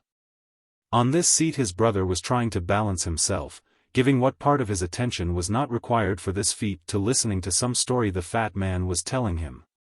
Fenn had heard his deep voice booming as he went up the passage. His brother did the honors. Glad to see you, said Mr. Higgs, for the fat man was none other than that celebrity. Take a seat. Fenn sat down on the chest and promptly tore his trousers on a jagged piece of iron. These provincial dressing rooms, said Mr. Higgs, by way of comment. No room. Never any room. No chairs. Nothing. He spoke in short, quick sentences, and gasped between each. Fenn said it really didn't matter, he was quite comfortable. Haven't they done anything about it? Asked Fenn's brother, resuming the conversation which Fenn's entrance had interrupted. We've been having a burglary here, he explained. Somebody got into the theater last night through a window. I don't know what they expected to find. Why, said Fenn, we've had a burglar up our way too. Chap broke into the schoolhouse and went through the old man's drawing room. The schoolhouse men have been talking about nothing else ever since. I wonder if it's the same crew. Mr. Higgs turned in his chair, and waved a stick of grease paint impressively to emphasize his point. There, he said. There. What I've been saying all along. No doubt of it. Organized gang. And what are the police doing? Nothing, sir, nothing. Making inquiries. Rot. What's the good of inquiries? Fenn's brother suggested mildly that inquiries were a good beginning. You must start somehow. Mr. Higgs scouted the idea. There ought not to be any doubt, sir. They ought to know. To know, he added, with firmness. At this point there filtered through the closed doors the strains of the opening chorus. By Jove, it's begun, said Fenn's brother. Come on, Bob. Where are we going to? Asked Fenn, as he followed. The wings? But it seemed that the rules of Mr. Higgs' company prevented any outsider taking up his position in that desirable quarter. The only place from which it was possible to watch the performance, except by going to the front of the house, was the Flies, situated near the roof of the building. Fenn found all the pleasures of novelty in watching the players from this lofty position. Judged by the cold light of reason, it was not the best place from which to see a play. It was possible to gain only a very foreshortened view of the actors. But it was a change after sitting in front. The piece was progressing merrily. The gifted author, at first silent and pale, began now to show signs of gratification. Now and again he chuckled as some jeu de mots hit the mark and drew a quick gust of laughter from the unseen audience. Occasionally he would nudge Fenn to draw his attention to some good bit of dialogue which was approaching. He was obviously enjoying himself. The advent of Mr. Higgs completed his satisfaction, for the audience greeted the comedian with roars of applause.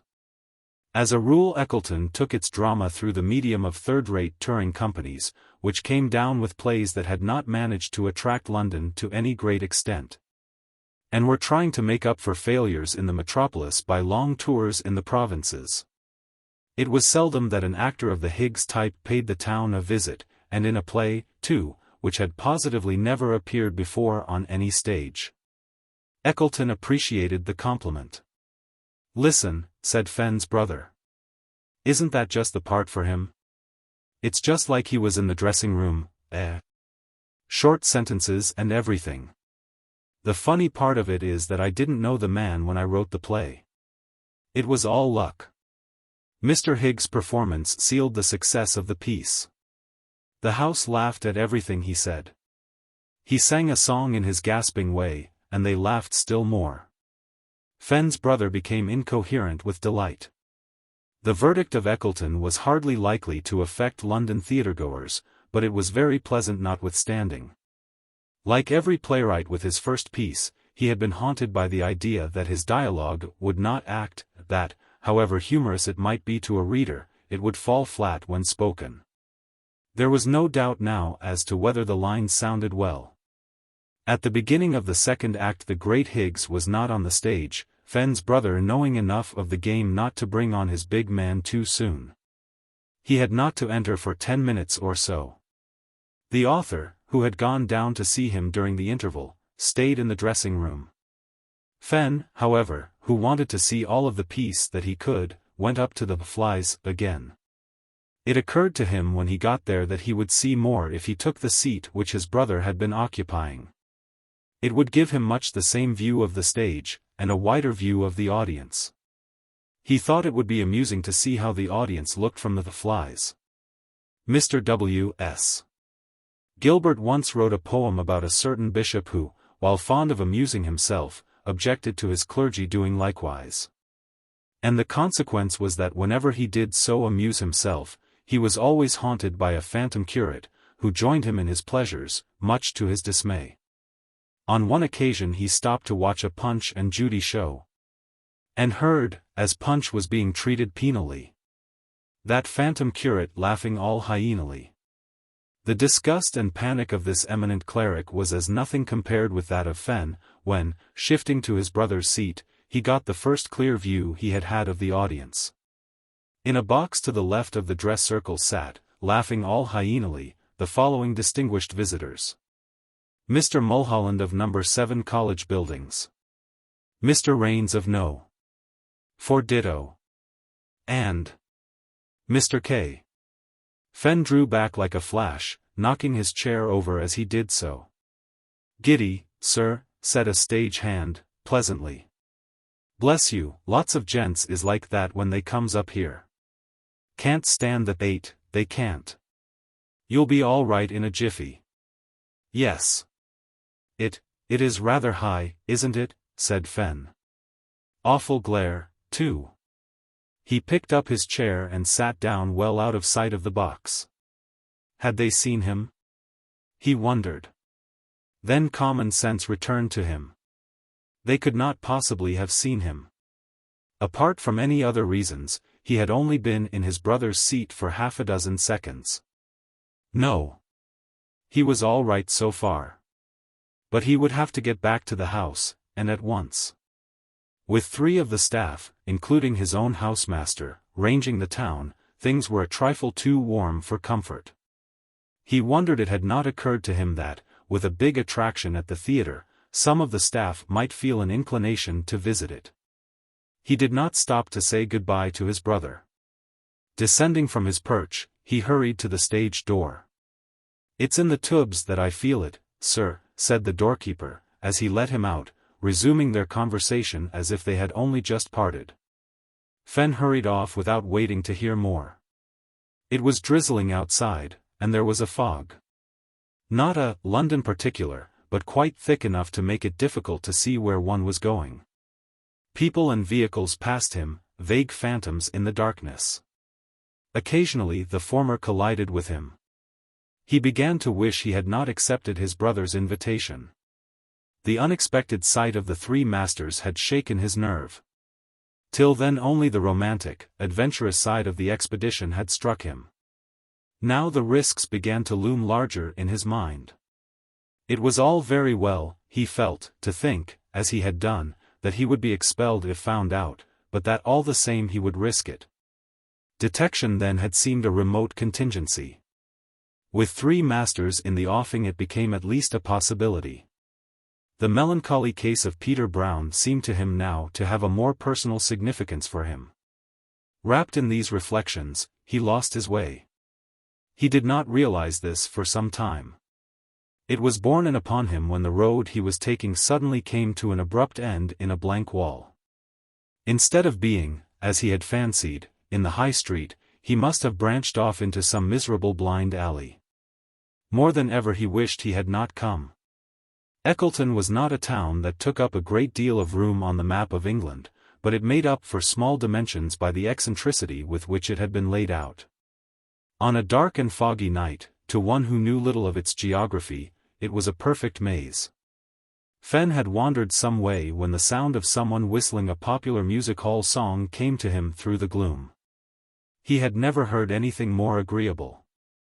"I say," he shouted at a venture, "can you tell me the way to the High Street?" The whistler stopped in the middle of a bar, and presently Fenn saw a figure sidling towards him in what struck him as a particularly furtive manner. "What's that, Gavnor? Can you tell me where the High Street is? I've lost my way." The vague figure came closer. "High Street? Yes. Your go." A hand shot out, Fenn felt a sharp wrench in the region of his waistcoat, and a moment later the stranger had vanished into the fog with the prefect's watch and chain. Fenn forgot his desire to return to the high street. He forgot everything except that he wished to catch the fugitive, maltreat him, and retrieve his property. He tore in the direction whence came the patter of retreating footsteps. There were moments when he thought he had him, when he could hear the sound of his breathing. But the fog was against him.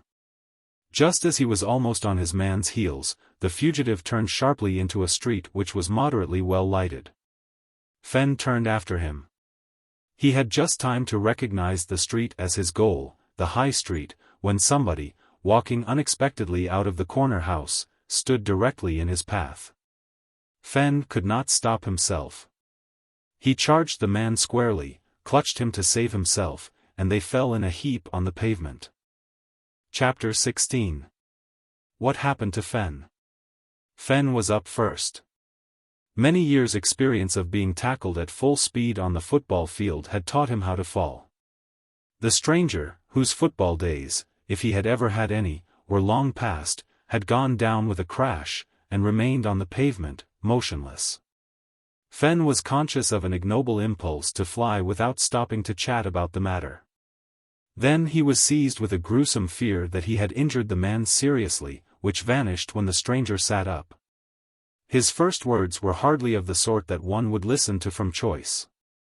His first printable expression, which did not escape him until he had been speaking some time, was in the nature of an official bulletin. "You've broken my neck," said he. Fenn renewed his apologies and explanations. "Your watch," cried the man in a high, cracked voice. "Don't stand there talking about your watch, but help me up." "What do I care about your watch? Why don't you look where you are going to? Now then, don't hoist me as if I were a hod of bricks. That's right. Now help me indoors, and go away." Fenn supported him while he walked lamely into the house. He was relieved to find that there was nothing more the matter with him than a shaking and a few bruises. "Door on the left," said the injured one. Fenn led him down the passage and into a small sitting room.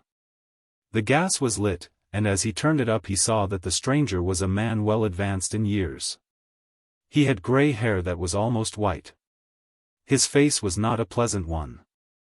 It was a mass of lines and wrinkles from which a physiognomist would have deduced uncomplimentary conclusions as to his character. Fenn had little skill in that way, but he felt that for some reason he disliked the man, whose eyes, which were small and extraordinarily bright, gave rather an eerie look to his face. Go away," he kept repeating savagely from his post on the shabby sofa on which Fenn had deposited him. "But are you all right? Can't I get you something?" asked the Eckletonian. Go away," repeated the man. Conversation on these lines could never be really attractive. Fenn turned to go. As he closed the door and began to feel his way along the dark passage, he heard the key turn in the lock behind him. The man could not, he felt, have been very badly hurt if he were able to get across the room so quickly. The thought relieved him somewhat. Nobody likes to have the maiming even of the most complete stranger on his mind. The sensation of relief lasted possibly 3 seconds. Then it flashed upon him that in the excitement of the late interview he had forgotten his cap. That damaging piece of evidence lay on the table in the sitting room, and between him and it was a locked door. He groped his way back, and knocked. No sound came from the room. "I say," he cried, "you might let me have my cap. I left it on the table." No reply. Fenn half thought of making a violent assault on the door. He refrained on reflecting that it would be useless. If he could break it open, which, in all probability, he could not, there would be trouble such as he had never come across in his life. He was not sure it would not be an offense for which he would be rendered liable to fine or imprisonment. At any rate, it would mean the certain detection of his visit to the town. So he gave the thing up, resolving to return on the morrow and reopen negotiations.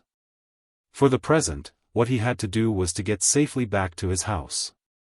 He had lost his watch, his cap with his name in it was in the hands of an evil old man who evidently bore him a grudge. And he had to run the gauntlet of 3 housemasters and get to bed via a study window. Few people, even after the dullest of plays, have returned from the theater so disgusted with everything as did Fenn.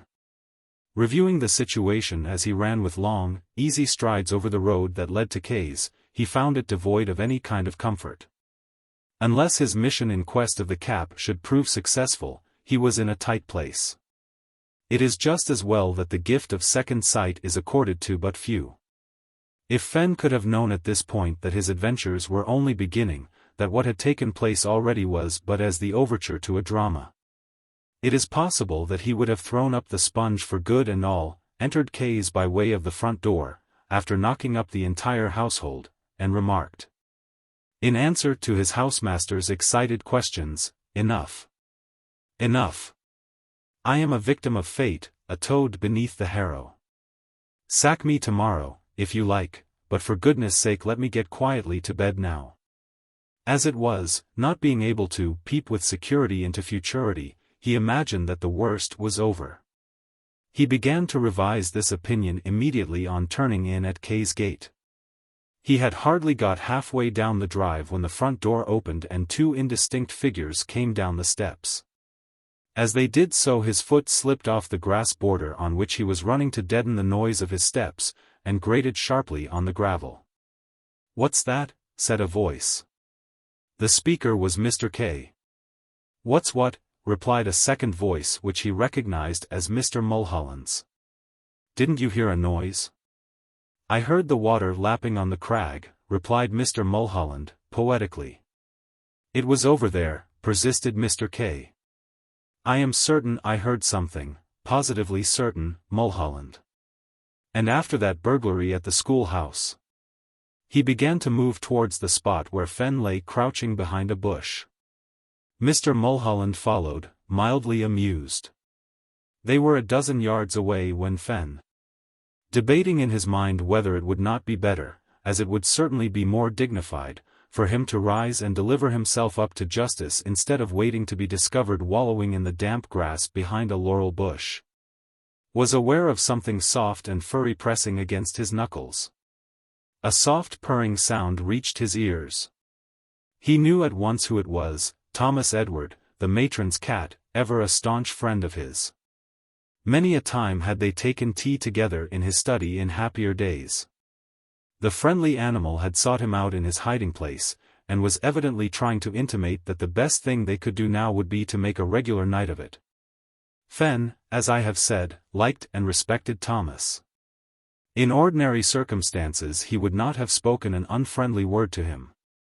But things were desperate now, and needed remedies to match. Very softly he passed his hand down the delighted animal's back until he reached his tail. Then, stifling with an effort all the finer feelings which should have made such an act impossible, he administered so vigorous a tweak to that appendage that Thomas, with one frenzied yowl, sprang through the bush past the 2 masters and vanished at full speed into the opposite hedge. "My goodness," said Mr. K, starting back. It was a further shock to Fenn to find how close he was to the laurel. "Goodness me! Why, what was that?"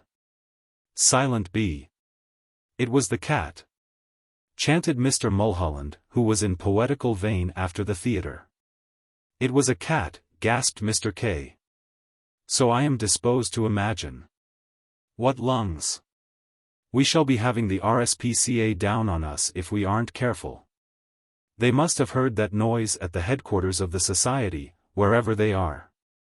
Well, if your zeal for big game hunting is satisfied, and you don't propose to follow the vocalist through that hedge, I think I will be off. Good night. Good piece, wasn't it? Excellent. Good night, Mulholland. By the way, I wonder if the man who wrote it is a relation of our Fenn. It may be his brother, I believe he writes. You probably remember him when he was here. He was before my time. Talking of Fenn, how do you find the new arrangement? Answer. Is Kennedy an improvement? Kennedy, said Mr. K, is a well-meaning boy, I think. Quite well-meaning. But he lacks ability, in my opinion. I have had to speak to him on several occasions on account of disturbances amongst the juniors. Once I found 2 boys actually fighting in the junior dayroom. I was very much annoyed about it. And where was Kennedy while this was going on? Was he holding the watch?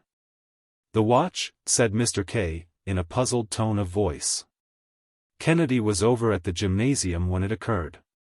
Then it was hardly his fault that the fight took place. My dear Mulholland, if the head of a house is efficient, fights should be impossible. Even when he is not present, his influence, his prestige, so to speak, should be sufficient to restrain the boys under him. Mr. Mulholland whistled softly. So that's your idea of what the head of your house should be like, is it? Well, I know of one fellow who would have been just your man. Unfortunately, he is never likely to come to school at Eckleton. Indeed, said Mr. K, with interest. Who is that? Where did you meet him? What school is he at? I never said I had met him. I only go by what I have heard of him. And as far as I know, he is not at any school. He was a gentleman of the name of Napoleon Bonaparte. He might just have been equal to the arduous duties which devolve upon the head of your house. Good night. And Fenn heard his footsteps crunch the gravel as he walked away. A minute later the front door shut, and there was a rattle. Mr. K had put the chain up and retired for the night. Fenn lay where he was for a short while longer. Then he rose, feeling very stiff and wet, and crept into one of the summerhouses which stood in Mr. K's garden. Here he sat for an hour and a half, at the end of which time, thinking that Mr. K must be asleep, he started out to climb into the house. His study was on the first floor. A high garden seat stood directly beneath the window and acted as a convenient ladder. It was easy to get from this on to the window ledge. Once there he could open the window, and the rest would be plain sailing. Unhappily, there was one flaw in his scheme. He had conceived that scheme in the expectation that the window would be as he had left it. But it was not. During his absence somebody had shot the bolt. And, try his hardest, he could not move the sash an inch. Chapter 17. Fenn hunts for himself. Nobody knows for certain the feelings of the camel when his proprietor placed that last straw on his back. The incident happened so long ago. If it had occurred in modern times, he would probably have contributed a first-hand report to the Daily Mail. But it is very likely that he felt on that occasion exactly as Fenn felt when, after a night of unparalleled misadventure, he found that somebody had cut off his retreat by latching the window. After a grueling race, fate had just beaten him on the tape. There was no doubt about its being latched. The sash had not merely stuck. He put all he knew into the effort to raise it, but without a hint of success. After 3 attempts he climbed down again and, sitting on the garden seat, began to review his position. If one has an active mind and a fair degree of optimism, the effect of the staggerers administered by fate passes off after a while. Fenn had both. The consequence was that, after 10 minutes of grey despair, he was relieved by a faint hope that there might be some other way into the house than through his study. Anyhow, it would be worth while to investigate. His study was at the side of the house. At the back were the kitchen, the scullery, and the dining room, and above these more studies and a couple of dormitories. As a last resort he might fling rocks and other solids at the windows until he woke somebody up.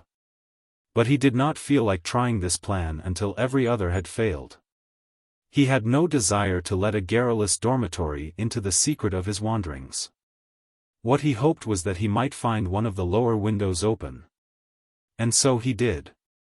As he turned the corner of the house he saw what he had been looking for. The very first window was wide open. His spirits shot up, and for the first time since he had left the theater he was conscious of taking a pleasure in his adventurous career. Fate was with him after all. He could not help smiling as he remembered how he had felt during that 10 minutes on the garden seat, when the future seemed blank and devoid of any comfort whatsoever. And all the time he could have got in without an effort, if he had only thought of walking half a dozen yards.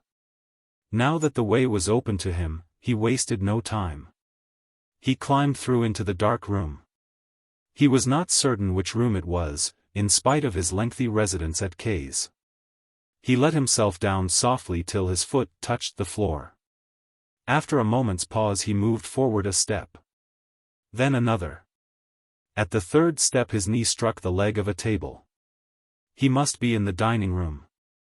If so, he was all right. He could find his way up to his room with his eyes shut. It was easy to find out for certain. The walls of the dining room at XVIII, as in the other houses, were covered with photographs. He walked gingerly in the direction in which he imagined the nearest wall to be, reached it, and passed his hand along it. Yes, there were photographs. Then all he had to do was to find the table again, make his way along it, and when he got to the end the door would be a yard or so to his left. The program seemed simple and attractive. But it was added to in a manner which he had not foreseen. Feeling his way back to the table, he upset a chair.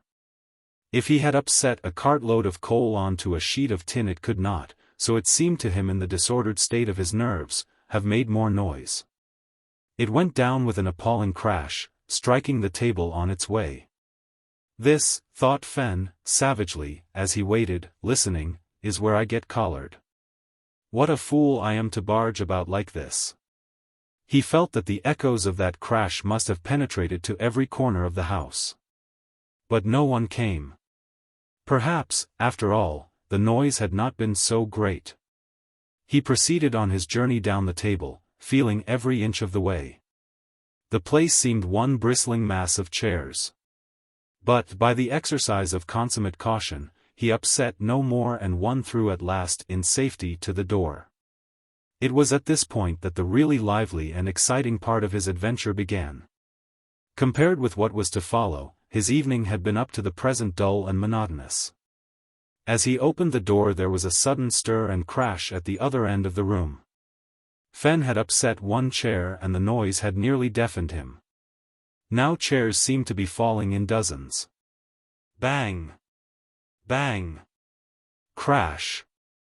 Two that time. And then somebody shot through the window like a harlequin and dashed away across the lawn. Fenn could hear his footsteps thudding on the soft turf. And at the same moment other footsteps made themselves heard. Somebody was coming downstairs. Who is that? Is anybody there? It was Mr. K's voice, unmistakably nervous. Fenn darted from the door and across the passage. At the other side was a boot cupboard. It was his only refuge in that direction. What he ought to have done was to leave the dining room by the opposite door, which led via a corridor to the junior dayroom. But he lost his head, and instead of bolting away from the enemy, went towards him. The stairs down which Mr. K was approaching were at the end of the passage. To reach the dining room one turned to the right.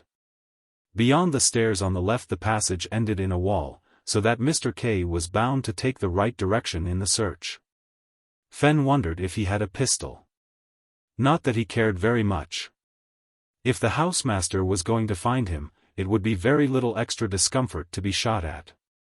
And Mr. K's talents as a marksman were in all probability limited to picking off sitting haystacks. The important point was that he had a candle. A faint yellow glow preceded him down the stairs. Playing hide-and-seek with him in the dark, Fenn might have slipped past in safety, but the candle made that impossible. He found the boot room door and slipped through just as Mr. K turned the corner. With a thrill of pleasure he found that there was a key inside. He turned it as quietly as he could, but nevertheless it grated. Having done this, and seeing nothing else that he could do except await developments, he sat down on the floor among the boots. It was not a dignified position for a man who had played for his county while still at school. But just then he would not have exchanged it for a throne, if the throne had been placed in the passage or the dining room. The only question was, had he been seen or heard? He thought not, but his heart began to beat furiously as the footsteps stopped outside the cupboard door and unseen fingers rattled the handle. Twice Mr. K tried the handle, but, finding the cupboard locked, passed on into the dining room. The light of the candle ceased to shine under the door, and Fenn was once more in inky darkness. He listened intently. A minute later he had made his second mistake. Instead of waiting, as he should have done, until Mr. K had retired for good, he unlocked the door directly he had passed. And when a muffled crash told him that the housemaster was in the dining room among the chairs, out he came and fled softly upstairs towards his bedroom. He thought that Mr. K might possibly take it into his head to go round the dormitories to make certain that all the members of his house were in which case all would be discovered. When he reached his room he began to fling off his clothes with feverish haste. Once in bed all would be well. He had got out of his boots, his coat, and his waistcoat, and was beginning to feel that electric sensation of triumph which only comes to the man who just pulls through, when he heard Mr. K coming down the corridor towards his room. The burglar hunter, returning from the dining room in the full belief that the miscreant had escaped through the open window, had had all his ardor for the chase redoubled by the sight of the cupboard door, which Fenn in his hurry had not remembered to close. Mr. K had made certain by 2 separate trials that that door had been locked. And now it was wide open. Ergo, the apostle of the gemmy and the skeleton key must still be in the house.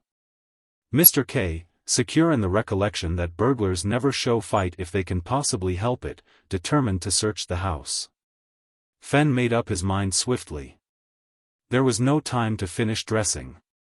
Mr. K, peering round, might note the absence of the rest of his clothes from their accustomed pegs if he got into bed as he was. There was only one thing to be done. He threw back the bedclothes, ruffled the sheets till the bed looked as if it had been slept in, and opened the door just as Mr. K reached the threshold. "Anything the matter, sir?" asked Fenn, promptly. "I heard a noise downstairs. Can I help you?" Mr. K looked carefully at the ex-head of his house. Fenn was a finely developed youth. He stood 6 feet, and all of him that was not bone was muscle. A useful colleague to have by one in a hunt for a possibly ferocious burglar. So thought Mr. K. "So you heard the noise," he said. "Well, perhaps you had better come with me. There is no doubt that a burglar has entered the house tonight, in spite of the fact that I locked all the windows myself. Your study window was unlocked, Fenn. It was extremely careless of you to leave it in such a condition, and I hope you will be more careful in future. Why, somebody might have got in through it." Fenn thought it was not at all unlikely. "Come along, then. I am sure the man is still in the house. He was hiding in the cupboard by the dining room. I know it. I am sure he is still in the house." But, in spite of the fact that Fenn was equally sure, half an hour's search failed to discover any lurking evildoer. "You had better go to bed, Fenn," said Mr. K, disgustedly, at the end of that period. "He must have got back in some extraordinary manner." "Yes, sir," agreed Fenn. He himself had certainly got back in a very extraordinary manner. However, he had got back, which was the main point. Chapter 18. A Vain Quest. After all he had gone through that night, it disturbed Fenn very little to find on the following morning that the professional cracksman had gone off with one of the cups in his study. Certainly, it was not as bad as it might have been, for he had only abstracted one out of the half-dozen that decorated the room. Fenn was a fine runner, and had won the sprint events at the sports for 2 years now. The news of the burglary at K's soon spread about the school. Mr. K mentioned it to Mr. Mulholland, and Mr. Mulholland discussed it at lunch with the prefects of his house. The juniors of K's were among the last to hear of it, but when they did, they made the most of it, to the disgust of the schoolhouse fags, to whom the episode seemed in the nature of an infringement of copyright. Several spirited by-battles took place that day owing to this, and at the lower end of the table of K's dining room at tea that evening there could be seen many swollen countenances. All, however, wore pleased smiles. They had proved to the schoolhouse their right to have a burglary of their own if they liked.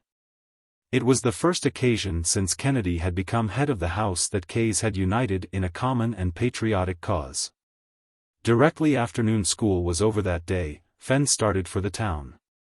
The only thing that caused him any anxiety now was the fear lest the cap which he had left in the house in the High Street might rise up as evidence against him later on. Except for that, he was safe. The headmaster had evidently not remembered his absence from the festive board, or he would have spoken to him on the subject before now. If he could but recover the lost cap, all would be right with the world. Give him back that cap, and he would turn over a new leaf with a rapidity and emphasis which would lower the world's record for that performance. He would be a reformed character. He would even go to the extent of calling a truce with Mr. K, climbing down to Kennedy, and offering him his services in his attempt to lick the house into shape. As a matter of fact, he had had this idea before.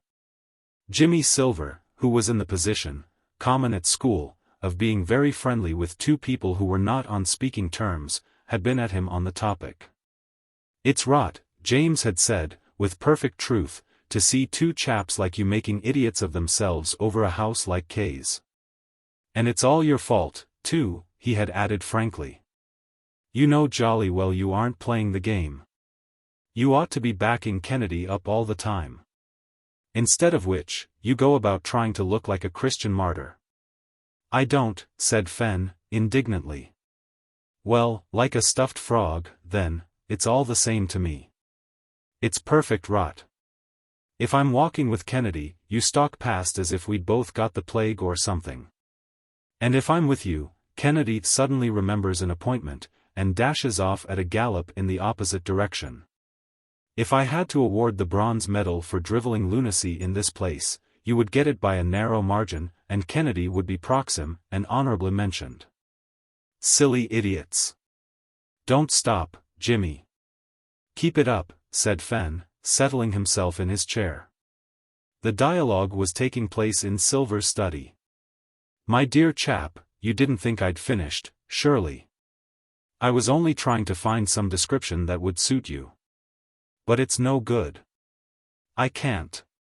Look here, take my advice," the advice, he added, in the melodramatic voice he was in the habit of using whenever he wished to conceal the fact that he was speaking seriously. "Of an old man who wishes ye both well. Go to Kennedy, fling yourself on his chest, and say, 'We have done those things which we ought not to have done, no. As you were. Comptwhy, shun. Say, J. Silver says that I am a rotter. I am a worm. I have made an ass of myself. But I will be good. Shake, pard. That's what you've got to do. Come in.'" And in had come Kennedy. The attractions of Kays were small, and he usually looked in on Jimmy Silver in the afternoons. "Oh, sorry," he said, as he saw Fenn. "I thought you were alone, Jimmy." "I was just going," said Fenn, politely. "Oh, don't let me disturb you," protested Kennedy, with winning courtesy. "Not at all," said Fenn. "Oh, if you really were." "Oh, yes, really." "Get out, then," growled Jimmy, who had been listening in speechless disgust to the beautifully polite conversation just recorded. "I'll forward that bronze medal to you, Fenn." And as the door closed he had turned to rend Kennedy as he had rent Fenn, while Fenn walked back to Kays feeling that there was a good deal in what Jimmy had said. So that when he went downtown that afternoon in search of his cap, he pondered as he walked over the advisability of making a fresh start. It would not be a bad idea. But first he must concentrate his energies on recovering what he had lost. He found the house in the High Street without a great deal of difficulty, for he had marked the spot carefully as far as that had been possible in the fog. The door was opened to him, not by the old man with whom he had exchanged amenities on the previous night, but by a short, thick fellow, who looked exactly like a picture of a loafer from the pages of a comic journal. He eyed Fenn with what might have been meant for an inquiring look. To Fenn it seemed merely menacing. "What d'yer want?" he asked, abruptly. Eckleton was not a great distance from London, and, as a consequence, many of London's choicest blackguards migrated there from time to time. During the hopping season, and while the local races were on, one might meet with 2 Cockney twangs for every country accent. "I want to see the old gentleman who lives here," said Fenn. "What old gentleman? I'm afraid I don't know his name. Is this a home for old gentlemen? If you'll bring out all you've got, I'll find my one." "What'er want see the old gentleman for?" "To ask for my cap. I left it here last night." "Oh, yer left it, last night. Well, yer can't see 'im." "Not from here, no," agreed Fenn. "Being only eyes, you see," he quoted happily, "my vision's limited. But if you wouldn't mind moving out of the way. Yer can't see 'im. Blimey, 'ow much more of it, I should like to know. Gerud of it, can't yer? You and your caps." And he added a searching expletive by way of concluding the sentence fittingly. After which he slipped back and slammed the door, leaving Fenn waiting outside like the Peri at the gate of paradise.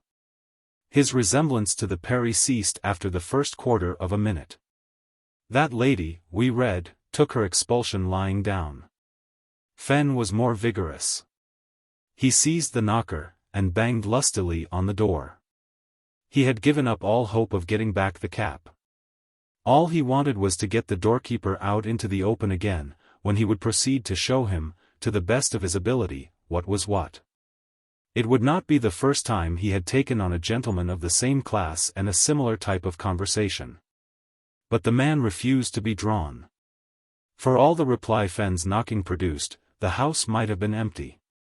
At last, having tired his wrist and collected a small crowd of young Eckleton, who looked as if they expected him to proceed to further efforts for their amusement, he gave it up.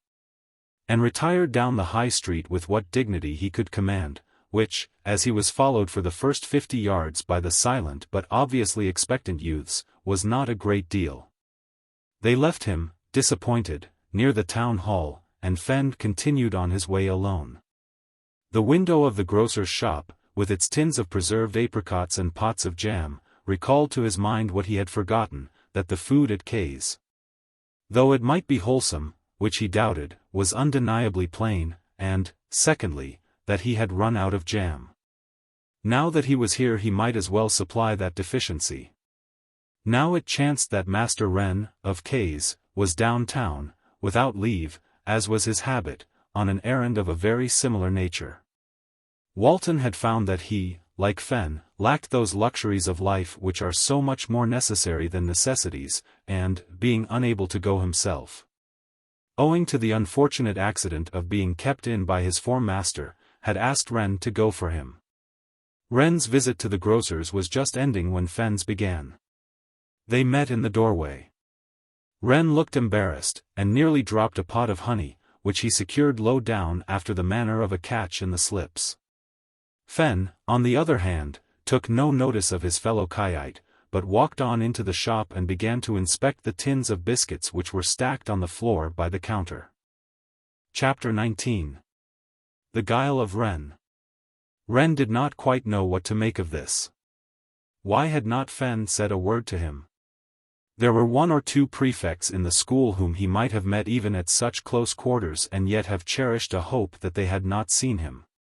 Once he had run right into Drew, of the schoolhouse, and escaped unrecognized. But with Fenn it was different. Compared to Fenn, lynxes were astigmatic. He must have spotted him. There was a vein of philosophy in Wren's composition. He felt that he might just as well be hanged for a sheep as a lamb. In other words, having been caught downtown without leave, he might as well stay there and enjoy himself a little while longer before going back to be executed. So he strolled off down the high street, bought a few things at a stationer's, and wound up with an excellent tea at the confectioner's by the post office. It was as he was going to this meal that Kennedy caught sight of him. Kennedy had come downtown to visit the local photographer, to whom he had entrusted a fortnight before the pleasant task of taking his photograph. As he had heard nothing from him since, he was now coming to investigate. He entered the high street as Wren was turning into the confectioner's, saw him, and made a note of it for future reference. When Wren returned to the house just before lockup, he sought counsel of Walton. "I say," he said, as he handed over the honey he had saved so neatly from destruction, "what would you do?" "Just as I was coming out of the shop, I barged into Fenn. He must have twigged me." "Didn't he say anything?" "Not a word. I couldn't make it out, because he must have seen me. We weren't a yard away from one another." "It's dark in the shop," suggested Walton. "Not at the door, which is where we met." Before Walton could find anything to say in reply to this, their conversation was interrupted by Spencer. "Kennedy wants you, Wren," said Spencer. "You'd better buck up, he's in an awful wax." Next to Walton, the vindictive Spencer objected most to Wren, and he did not attempt to conceal the pleasure he felt in being the bearer of this ominous summons. The group broke up. Wren went disconsolately upstairs to Kennedy's study. Walton smacked Spencer's head, more as a matter of form than because he had done anything special to annoy him, and retired to the senior dayroom. While Spencer, muttering darkly to himself, avoided a second smack and took cover in the junior room, where he consoled himself by toasting a piece of India rubber in the gas till it made the atmosphere painful to breathe in, and recalling with pleasure the condition Walton's face had been in for the day or two following his encounter with Kennedy in the dormitory. Kennedy was working when Wren knocked at his door. He had not much time to spare on a bounds-breaking fag, and his manner was curt. "I saw you going into Rose's, in the High Street, this afternoon, Wren," he said, looking up from his Greek prose. "I didn't give you leave. Come up here after prayers tonight." "Shut the door." Wren went down to consult Walton again. His attitude with regard to a licking from the head of the house was much like that of the other fags. Custom had, to a certain extent, inured him to these painful interviews, but still, if it was possible, he preferred to keep out of them. Under Fenn's rule he had often found a tolerably thin excuse serve his need. Fenn had so many other things to do that he was not unwilling to forego an occasional licking, if the excuse was good enough. And he never took the trouble to find out whether the ingenious stories Wren was wont to serve up to him were true or not. Kennedy, Wren reflected uncomfortably, had given signs that this easygoing method would not do for him. Still, it might be possible to hunt up some story that would meet the case. Walton had a gift in that direction. "He says I'm to go to his study after prayers," reported Wren. "Can't you think of any excuse that would do?" "Can't understand Fenn running you in," said Walton. "I thought he never spoke to Kennedy." Wren explained. "It wasn't Fenn who ran me in. Kennedy was downtown, too, and twigged me going into Rose's. I went there and had tea after I got your things at the grocer's." "Oh, he spotted you himself, did he?" said Walton. "And he doesn't know Fenn saw you?" "I don't think so." "Then I've got a ripping idea. When he has you up tonight, swear that you got leave from Fenn to go downtown." "But he'll ask him." "The odds are that he won't. He and Fenn had a row at the beginning of term, and never speak to one another if they can help it. It's 10 to 1 that he will prefer taking your yarn to going and asking Fenn if it's true or not. Then he's bound to let you off." Wren admitted that the scheme was sound. At the conclusion of prayers, therefore, he went up again to Kennedy's study, with a more hopeful air than he had worn on his previous visit. "Come in," said Kennedy, reaching for the swagger stick which he was accustomed to use at these ceremonies.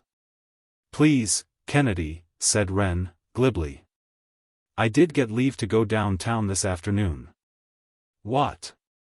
Wren repeated the assertion. "Who gave you leave?" "Fenn." The thing did not seem to be working properly. When he said the word Fenn, Wren expected to see Kennedy retire baffled, conscious that there was nothing more to be said or done. Instead of this, the remark appeared to infuriate him. "It's just like your beastly cheek," he said, glaring at the red-headed delinquent, "to ask Fenn for leave instead of me. You know perfectly well that only the head of the house can give leave to go downtown. I don't know how often you and the rest of the junior dayroom have played this game, but it's going to stop now. You'd better remember another time when you want to go to Rose's that I've got to be consulted first." With which he proceeded to ensure to the best of his ability that the memory of Master Wren should not again prove treacherous in this respect. "How did it work?" asked Walton, when Wren returned. "It didn't," said Wren, briefly. Walton expressed an opinion that Kennedy was a cad, which, however sound in itself, did little to improve the condition of Wren. Having disposed of Wren, Kennedy sat down seriously to consider this new development of a difficult situation. Hitherto he had imagined Fenn to be merely a sort of passive resistor who confined himself to the Achilles in his tent business, and was only a nuisance because he refused to back him up. To find him actually aiding and abetting the house in its opposition to its head was something of a shock. And yet, if he had given Wren leave to go downtown, he had probably done the same kind office by others. It irritated Kennedy more than the most overt act of enmity would have done. It was not good form.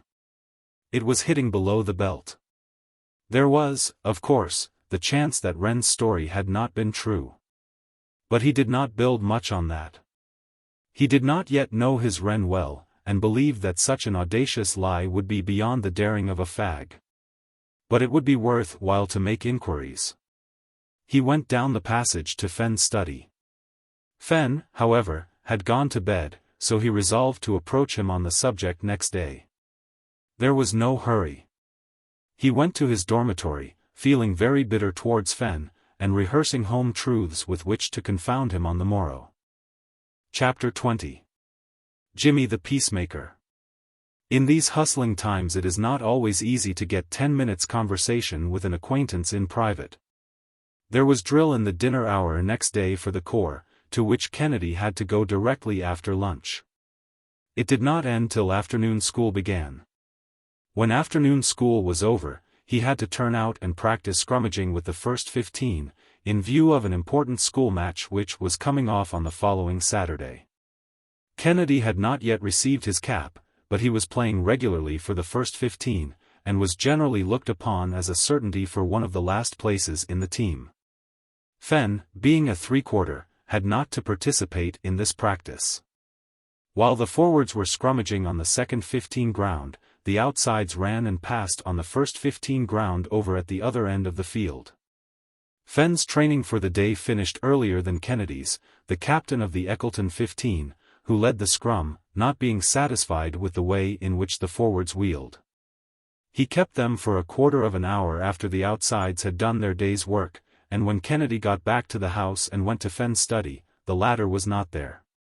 He had evidently changed and gone out again, for his football clothes were lying in a heap in a corner of the room. Going back to his own study, he met Spencer. "Have you seen Fenn?" he asked. "No," said the fag. "He hasn't come in." "He's come in all right, but he's gone out again. Go and ask Taylor if he knows where he is." Taylor was Fenn's fag. Spencer went to the junior dayroom, and returned with the information that Taylor did not know. "Oh, all right, then, it doesn't matter," said Kennedy, and went into his study to change. He had completed this operation, and was thinking of putting his kettle on for tea, when there was a knock at the door. It was Baker, Jimmy Silver's fag. "Oh, Kennedy," he said, "Silver says, if you aren't doing anything special, will you go over to his study to tea?" "Why, is there anything on?" It struck him as curious that Jimmy should take the trouble to send his fag over to Kay's with a formal invitation. As a rule the head of Blackburn's kept open house. His friends were given to understand that they could drop in whenever they liked. Kennedy looked in for tea 3 times a week on an average. "I don't think so," said Baker. "Who else is going to be there?"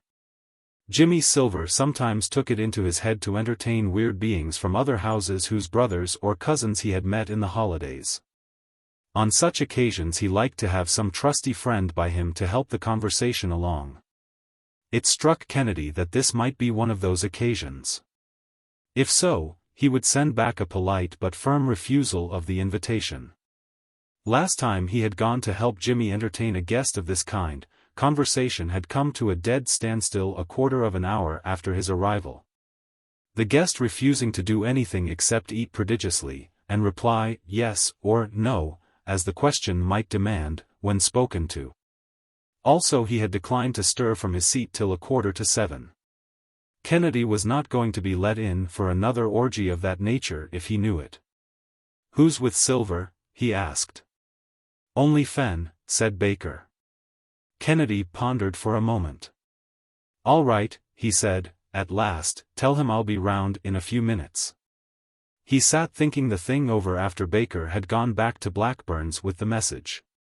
He saw Silver's game, of course. Jimmy had made no secret for some time of his disgust at the coolness between Kennedy and Fenn. Not knowing all the circumstances, he considered it absolute folly.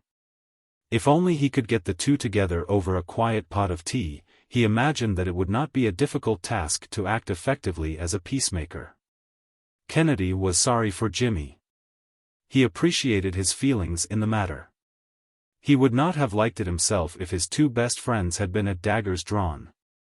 Still, he could not bring himself to treat Fenn as if nothing had happened, simply to oblige Silver. There had been a time when he might have done it, but now that Fenn had started a deliberate campaign against him by giving Wren, and probably, thought Kennedy, half the other fags in the house, leave downtown when he ought to have sent them on to him, things had gone too far. However, he could do no harm by going over to Jimmy's to tea, even if Fenn was there. He had not looked to interview Fenn before an audience, but if that audience consisted only of Jimmy, it would not matter so much. His advent surprised Fenn. The astute James, fancying that if he mentioned that he was expecting Kennedy to tea, Fenn would make a bolt for it, had said nothing about it. When Kennedy arrived there was one of those awkward pauses which are so difficult to fill up in a satisfactory manner. "Now you're up, Fenn," said Jimmy, as the latter rose, evidently with the intention of leaving the study. "You might as well reach down that toasting fork and make some toast." "I'm afraid I must be off now, Jimmy," said Fenn. "No you aren't," said Silver. "You bustle about and make yourself useful, and don't talk rot. You'll find your cup on that shelf over there, Kennedy. It'll want a wipe round. Better use the tablecloth." There was silence in the study until tea was ready. Then Jimmy Silver spoke.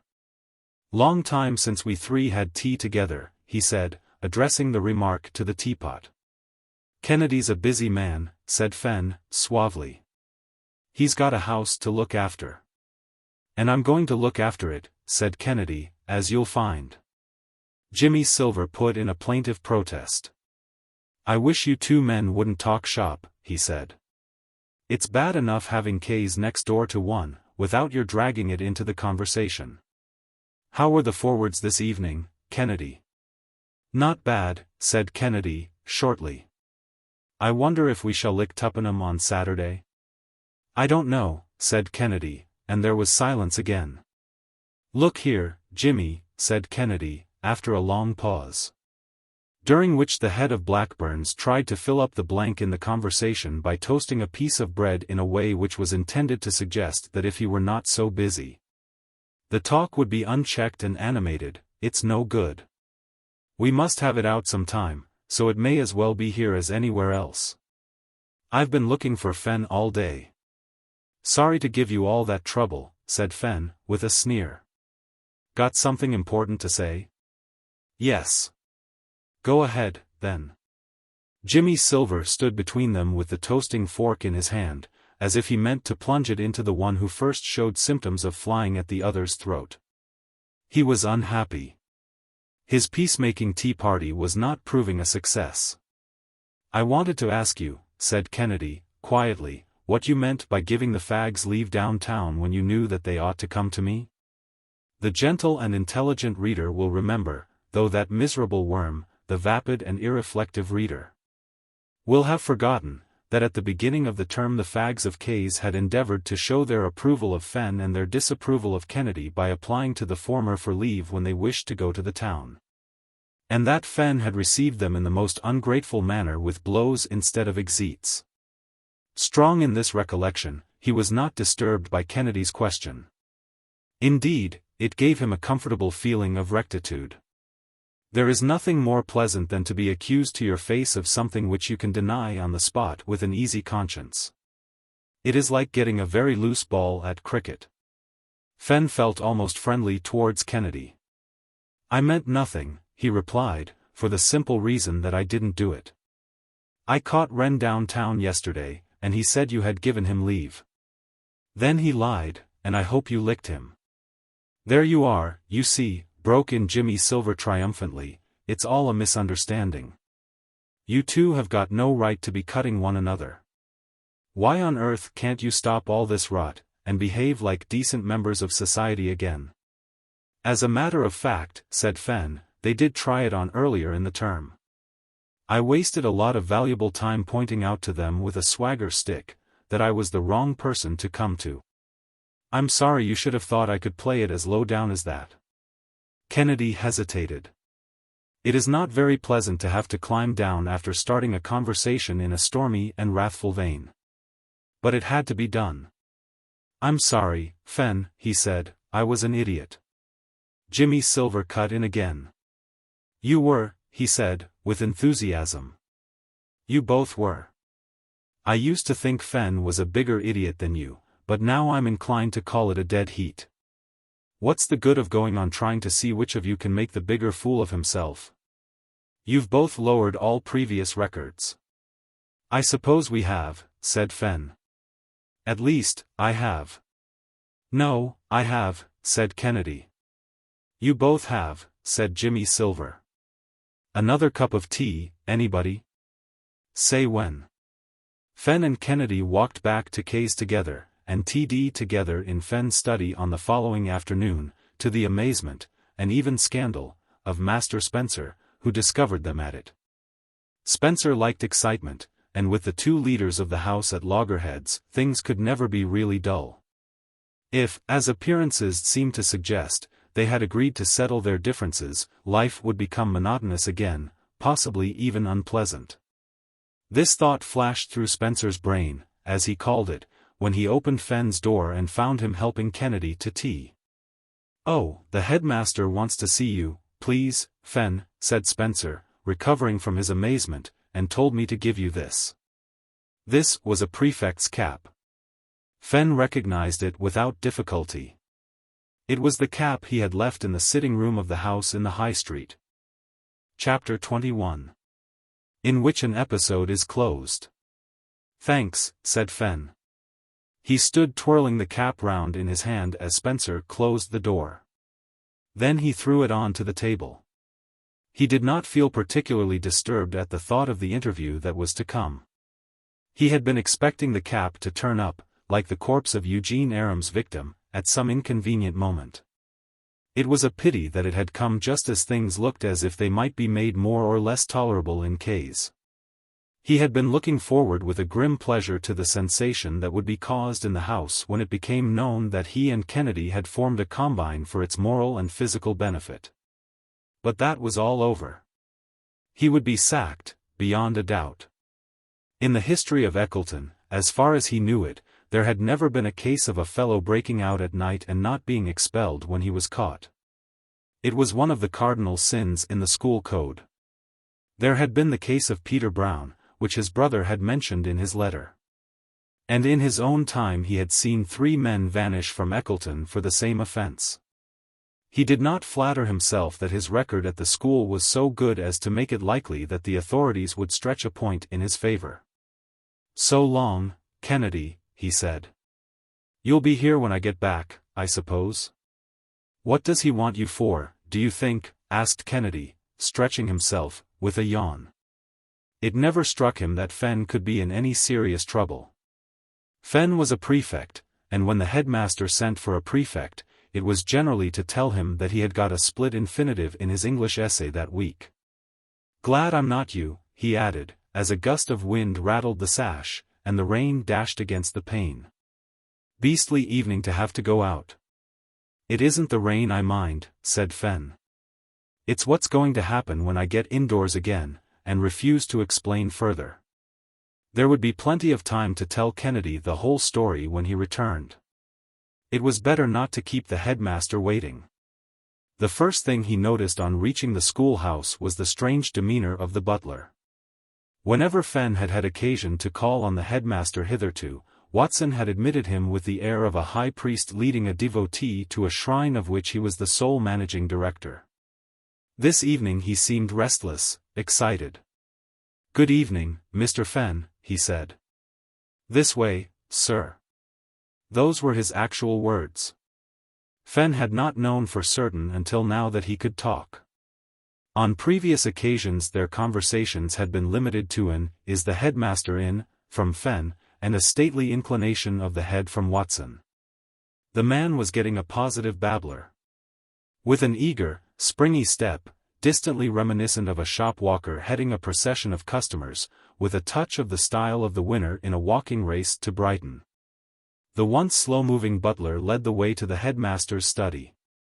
For the first time since he started out, Fenn was conscious of a tremor.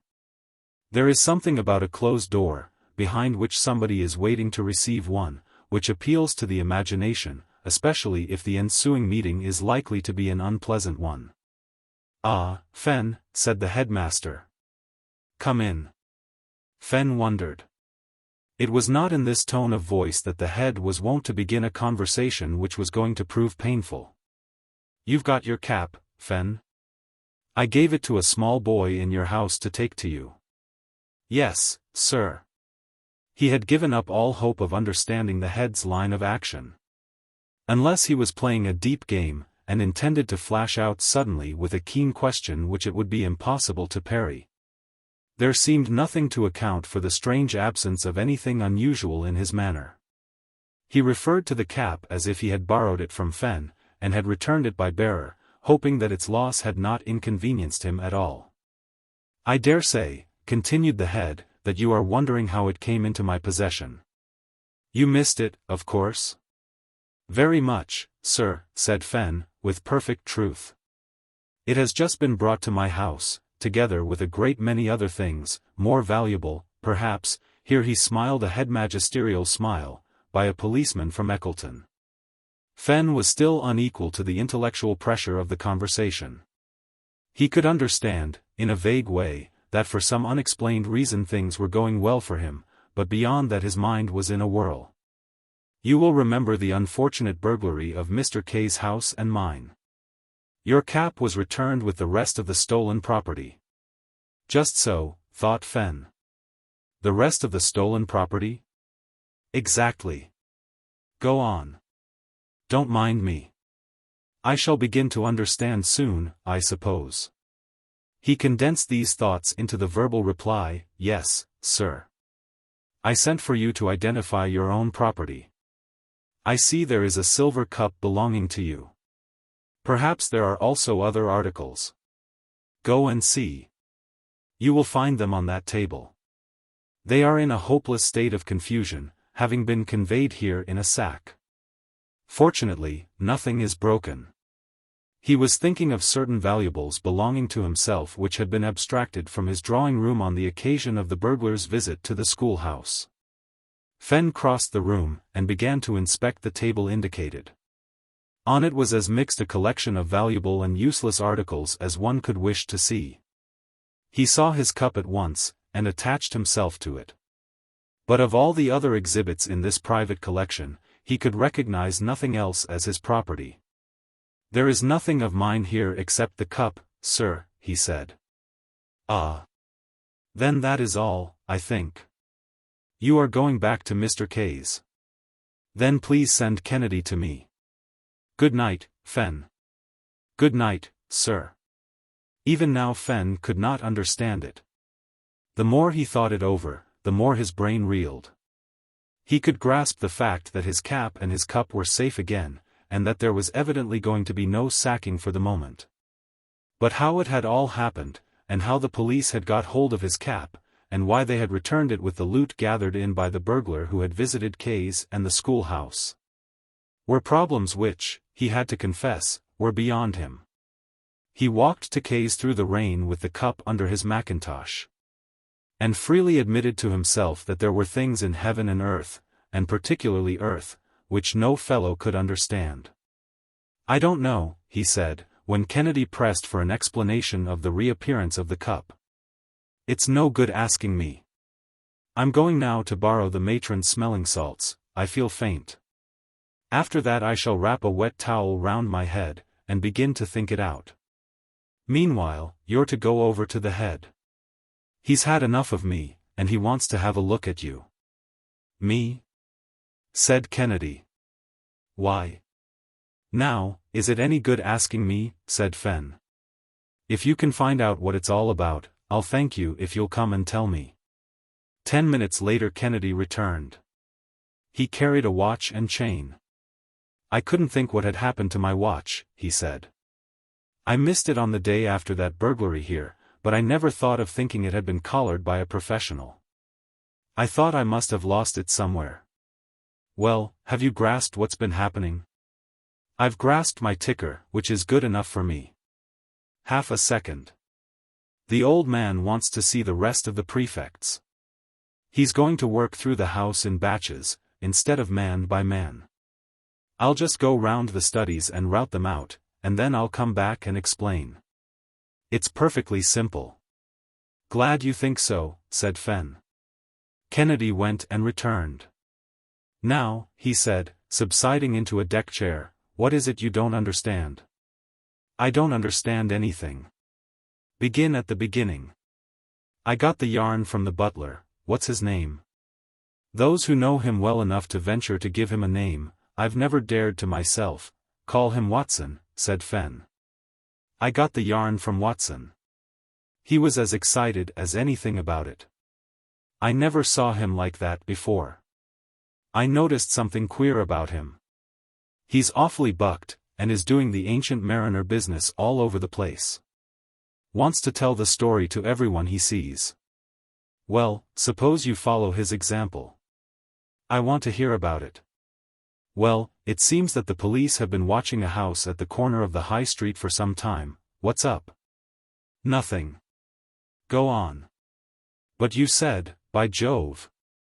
"Well, why shouldn't I say, by Jove? When you are telling sensational yarns, it's my duty to say something of the sort. Buck along. It's a house not far from the town hall, at the corner of Pegwell Street. You've probably been there scores of times." "Once or twice, perhaps," said Fenn. "Well?" "About a month ago 2 suspicious-looking bounders went to live there. Watson says their faces were enough to hang them.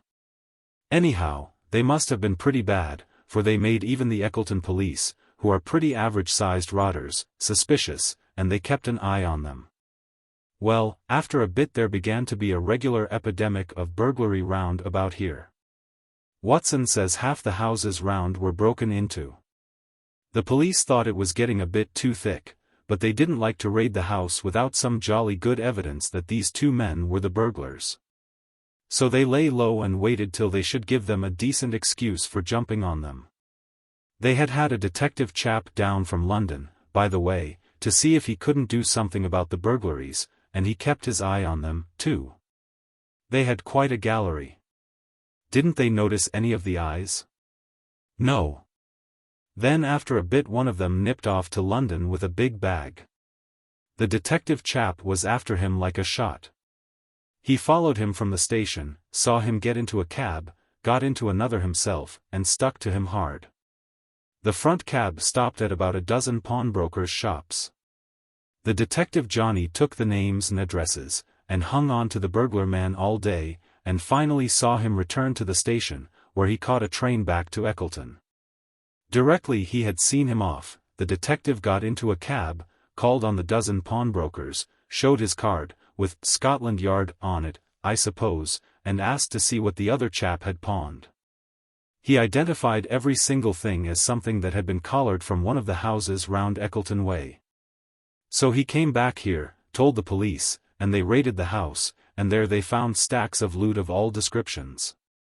Including my cap," said Fenn, thoughtfully. "I see now. Rummy the man thinking it worth his while to take an old cap," said Kennedy. "Very," said Fenn. But it's been a rum business all along. Chapter 22. XVIII changes its name. For the remaining weeks of the winter term, things went as smoothly in XVIII as K would let them.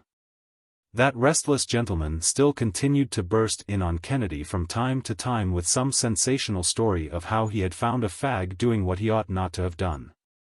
But there was a world of difference between the effect these visits had now and that which they had had when Kennedy had stood alone in the house, his hand against all men. Now that he could work off the effects of such encounters by going straight to Fenn's study and picking the housemaster to pieces, the latter's peculiar methods ceased to be irritating and became funny. Mr. K was always ferreting out the weirdest misdoings on the part of the members of his house, and rushing to Kennedy's study to tell him about them at full length. Like a rather indignant dog bringing a rat he has hunted down into a drawing room, to display it to the company. On one occasion, when Fenn and Jimmy Silver were in Kennedy's study, Mr. K dashed in to complain bitterly that he had discovered that the junior dayroom kept mice in their lockers. Apparently this fact seemed to him enough to cause an epidemic of typhoid fever in the place, and he hauled Kennedy over the coals, in a speech that lasted 5 minutes. For not having detected this plague spot in the house. "So that's the celebrity at home, is it?" said Jimmy Silver, when he had gone.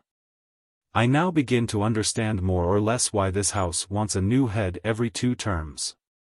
Is he often taken like that?" "He's never anything else," said Kennedy.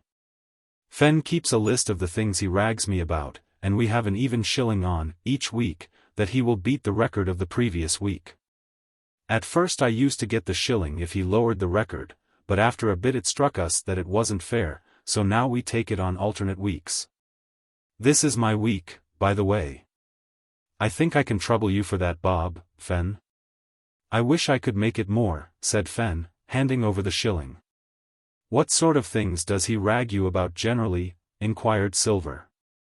Fenn produced a slip of paper. "Here are a few," he said, "for this month. He came in on the 10th because he found 2 kids fighting. Kennedy was downtown when it happened, but that made no difference. Then he caught the senior dayroom making a row of some sort. He said it was perfectly deafening. But we couldn't hear it in our studies. I believe he goes round the house, listening at keyholes. That was on the 16th. On the 22nd he found a chap in Kennedy's dormitory wandering about the house at 1 in the morning. He seemed to think that Kennedy ought to have sat up all night on the chance of somebody cutting out of the dormitory. At any rate, he ragged him. I won the weekly shilling on that. And deserved it, too." Fenn had to go over to the gymnasium shortly after this. Jimmy Silver stayed on, talking to Kennedy. "And Bar K," said Jimmy, "how do you find the house doing? Any better?" "Better. It's getting a sort of model establishment. I believe, if we keep pegging away at them, we may win some sort of a cup sooner or later. Well, K's very nearly won the cricket cup last year. You ought to get it next season, now that you and Fenn are both in the team." "Oh, I don't know. It'll be a fluke if we do. Still, we're hoping. It isn't every house that's got a county man in it. But we're breaking out in another place. Don't let it get about, for goodness sake, but we're going for the Sports Cup. Hope you'll get it. Blackburns won't have a chance, anyhow, and I should like to see somebody get it away from the schoolhouse. They've had it much too long. They're beginning to look on it as their right. But who are your men?" "Well, Fenn ought to be a cert for the 125, to start with. But the schoolhouse must get the long run, and the mile, and the half, too, probably." "Yes. We haven't anyone to beat Milligan, certainly. But there are the 2nd and 3rd places. Don't forget those. That's where we're going to have a look in. There's all sorts of unsuspected talent in K's. To look at Peel, for instance, you wouldn't think he could do the 111, would you? Well, he can, only he's been too slack to go in for the race at the sports, because it meant training. I had him up here and reasoned with him, and he's promised to do his best. 11 is good enough for second place in the 100, don't you think? There are lots of others in the house who can do quite decently on the track, if they try. I've been making strict inquiries. K's are hot stuff, Jimmy. Heap big medicine. That's what they are. You're a wonderful man, Kennedy, said Jimmy Silver. And he meant it. Kennedy's uphill fight at K's had appealed to him strongly. He himself had never known what it meant to have to manage a hostile house. He had stepped into his predecessor's shoes at Blackburn's much as the heir to a throne becomes king. Nobody had thought of disputing his right to the place. He was next man in. So, directly the departure of the previous head of Blackburn's left a vacancy, he stepped into it, and the machinery of the house had gone on as smoothly as if there had been no change at all. But Kennedy had gone in against a slack and antagonistic house, with weak prefects to help him, and a fussy housemaster, and he had fought them all for a term, and looked like winning. Jimmy admired his friend with a fervor which nothing on earth would have tempted him to reveal. Like most people with a sense of humor, he had a fear of appearing ridiculous, and he hid his real feelings as completely as he was able. "How is the footer getting on?" inquired Jimmy, remembering the difficulties Kennedy had encountered earlier in the term in connection with his house team. "It's better," said Kennedy. "Keener, at any rate. We shall do our best in the house matches. But we aren't a good team. Any more trouble about your being captain instead of Fenn?" "No. We both sign the lists now. Fenn didn't want to, but I thought it would be a good idea, so we tried it. It seems to have worked all right. Of course, your getting your first has probably made a difference." "A bit, perhaps. Well, I hope you won't get the footer cup, because I want it for Blackburn's. Or the cricket cup. I want that, too. But you can have the sports cup with my blessing." "Thanks," said Kennedy. "It's very generous of you." "Don't mention it," said Jimmy. From which conversation it will be seen that K's was gradually pulling itself together. It had been asleep for years. It was now waking up. When the winter term ended, there were distinct symptoms of an outbreak of public spirit in the house. The Easter term opened auspiciously in one way. Neither Walton nor Perry returned. The former had been snapped up in the middle of the holidays, to his enormous disgust, by a bank, which wanted his services so much that it was prepared to pay him £40 a year simply to enter the addresses of its outgoing letters in a book, and post them when he had completed this ceremony. After a spell of this he might hope to be transferred to another sphere of bank life and thought, and at the end of his first year he might even hope for a rise in his salary of £10. If his conduct was good, and he had not been late on more than 20 mornings in the year. I am aware that in a properly regulated story of school life Walton would have gone to the Eckleton races, returned in a state of speechless intoxication, and been summarily expelled. But facts are facts, and must not be tampered with. The ingenious but not industrious Perry had been superannuated. For 3 years he had been in the lower fourth. Probably the master of that form went to the head, and said that his constitution would not stand another year of him, and that either he or Perry must go. So Perry had departed. Like a poor play, he had failed to attract, and was withdrawn. There was also another departure of an even more momentous nature. Mr. K had left Eckleton. Kennedy was no longer head of K's. He was now head of Dencroft's. Mr. Dencroft was one of the most popular masters in the school.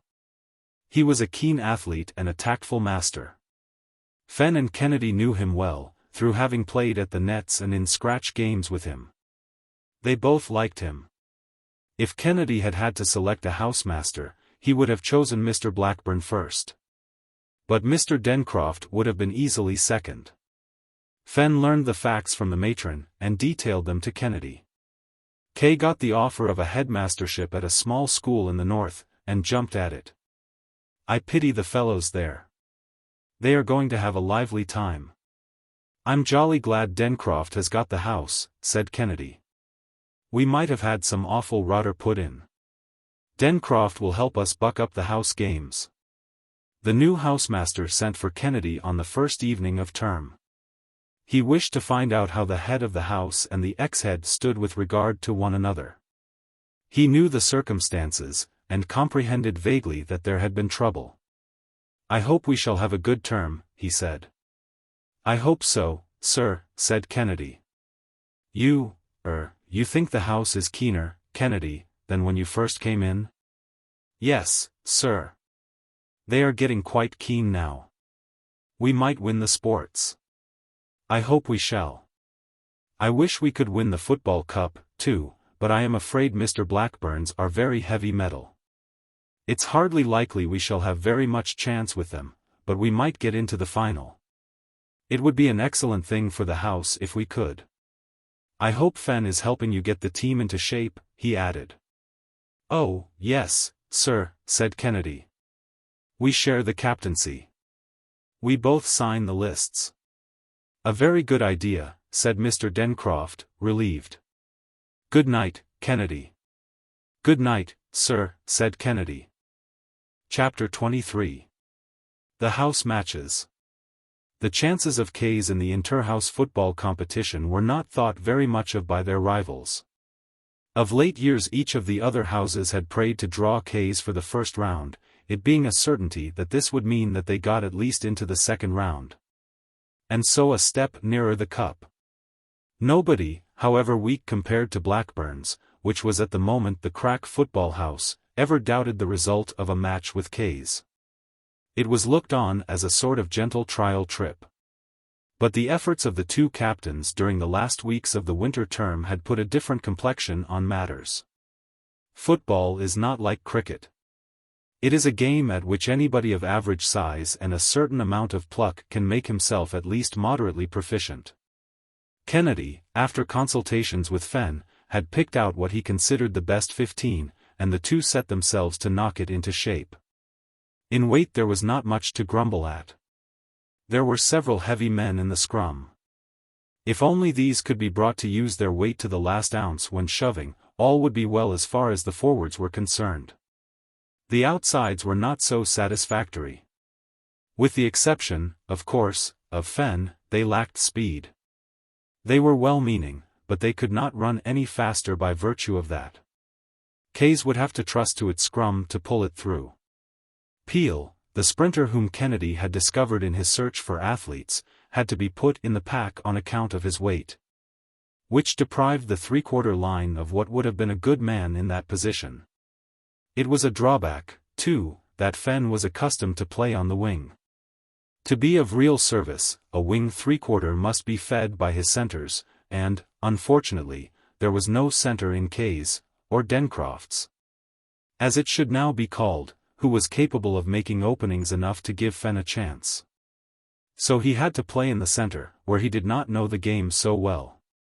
Kennedy realized at an early date that the one chance of the house was to get together before the house matches and play as a coherent team, not as a collection of units. Combination will often make up for lack of speed in a three-quarter line. So twice a week Dencrofts turned out against scratch teams of varying strength. It delighted Kennedy to watch their improvement. The first side they played ran through them to the tune of 3 goals and 4 tries to a try. And it took all the efforts of the head of the house to keep a spirit of pessimism from spreading in the ranks. Another frost of this sort, and the sprouting keenness of the house would be nipped in the bud. He conducted himself with much tact. Another captain might have made the fatal error of trying to stir his team up with pungent abuse. He realized what a mistake this would be. It did not need a great deal of discouragement to send the house back to its old slack ways. Another such defeat, following immediately in the footsteps of the first. And they would begin to ask themselves what was the good of mortifying the flesh simply to get a licking from a scratch team by 24 points. K's, they would feel, always had got beaten, and they always would, to the end of time. A house that has once got thoroughly slack does not change its views of life in a moment. Kennedy acted craftily. "You played jolly well," he told his despondent team, as they trooped off the field. "We haven't got together yet, that's all. And it was a hot side we were playing today. They would have licked Blackburns. A good deal more in the same strain gave the house team the comfortable feeling that they had done uncommonly well to get beaten by only 24 points. Kennedy fostered the delusion, and in the meantime arranged with Mr. Dencroft to collect 15 innocents and lead them forth to be slaughtered by the house on the following Friday. Mr. Dencroft entered into the thing with a relish. When he showed Kennedy the list of his team on the Friday morning, that diplomatist chuckled. He foresaw a good time in the near future. "You must play up like the dickens," he told the house during the dinner hour. "Dencroft is bringing a hot lot this afternoon. But I think we shall lick them." They did. When the whistle blew for no side, the house had just finished scoring its 14th try. 6 goals and 8 tries to 0 was the exact total. Dencroft's return to headquarters, asking itself in a dazed way if these things could be. They saw that cup on their mantelpiece already. Keenness redoubled. Football became the fashion in Dencroft's. The play of the team improved weekly. And its spirit improved too. The next scratch team they played beat them by a goal and a try to a goal. Dencroft's was not depressed. It put the result down to a fluke. Then they beat another side by a try to nothing. And by that time they had got going as an organized team, and their heart was in the thing. They had improved out of all knowledge when the house matches began. Blair's was the lucky house that drew against them in the first round. "Good business," said the men of Blair. "Wonder who will play in the second round." They left the field marveling. For some unaccountable reason, Dencroft's had flatly refused to act in the good old way as a doormat for their opponents. Instead, they had played with a dash and knowledge of the game which for the first quarter of an hour quite unnerved Blair's. In that quarter of an hour they scored 3 times, and finished the game with 2 goals and 3 tries to their name. The school looked on it as a huge joke. "Heard the latest?" friends would say on meeting one another the day after the game. I mean Dencroft's, have won a match. They simply sat on Blair's. First time they've ever won a house match, I should think. Blair's are awfully sick. We shall have to be looking out. Whereat the friend would grin broadly. The idea of Dencroft's making a game of it with his house tickled him. When Dencroft's took 15 points off Mulholland's, the joke began to lose its humor. "Why, they must be some good," said the public, startled at the novelty of the idea. "If they win another match, they'll be in the final." "K's in the final." "Cricket?" Oh, yes, they had got into the final at cricket, of course. But that wasn't the house. It was Fenn. Footer was different. One man couldn't do everything there. The only possible explanation was that they had improved to an enormous extent. Then people began to remember that they had played in scratch games against the house. There seemed to be a tremendous number of fellows who had done this. At one time or another, it seemed, half the school had opposed Dencroft's in the ranks of a scratch side. It began to dawn on Eckleton that in an unostentatious way Dencroft's had been putting in about 7 times as much practice as any other 3 houses rolled together. No wonder they combined so well. When the schoolhouse, with 3 first 15 men in its team, fell before them, the reputation of Dencroft's was established. It had reached the final, and only Blackburn stood now between it and the cup. All this while Blackburns had been doing what was expected of them by beating each of their opponents with great ease. There was nothing sensational about this as there was in the case of Dencroft's. The latter were, therefore, favorites when the 2 teams lined up against one another in the final. The school felt that a house that had had such a meteoric flight as Dencroft's must, by all that was dramatic, carry the thing through to its obvious conclusion, and pull off the final. But Fenn and Kennedy were not so hopeful. A certain amount of science, a great deal of keenness, and excellent condition, had carried them through the other rounds in rare style, but, though they would probably give a good account of themselves, nobody who considered the two teams impartially could help seeing that Dencroft's was a weaker side than Blackburn's. Nothing but great good luck could bring them out victorious today. And so it proved. Dencroft's played up for all they were worth from the kickoff to the final solo on the whistle, but they were overmatched. Blackburn's scrum was too heavy for them, with its 3 first 15 men and 2 seconds. Dencroft's pack were shoved off the ball time after time, and it was only keen tackling that kept the score down. By halftime Blackburn's were a couple of tries ahead. Fenn scored soon after the interval with a great run from his own 25, and for a quarter of an hour it looked as if it might be anybody's game. Kennedy converted the try, so that Blackburn's only led by a single point. A fluky kick or a mistake on the part of a Blackburnite outside might give Dencroft's the cup. But the Blackburn outsides did not make mistakes. They played a strong, sure game, and the forwards fed them well. 10 minutes before no side, Jimmy Silver ran in, increasing the lead to 6 points.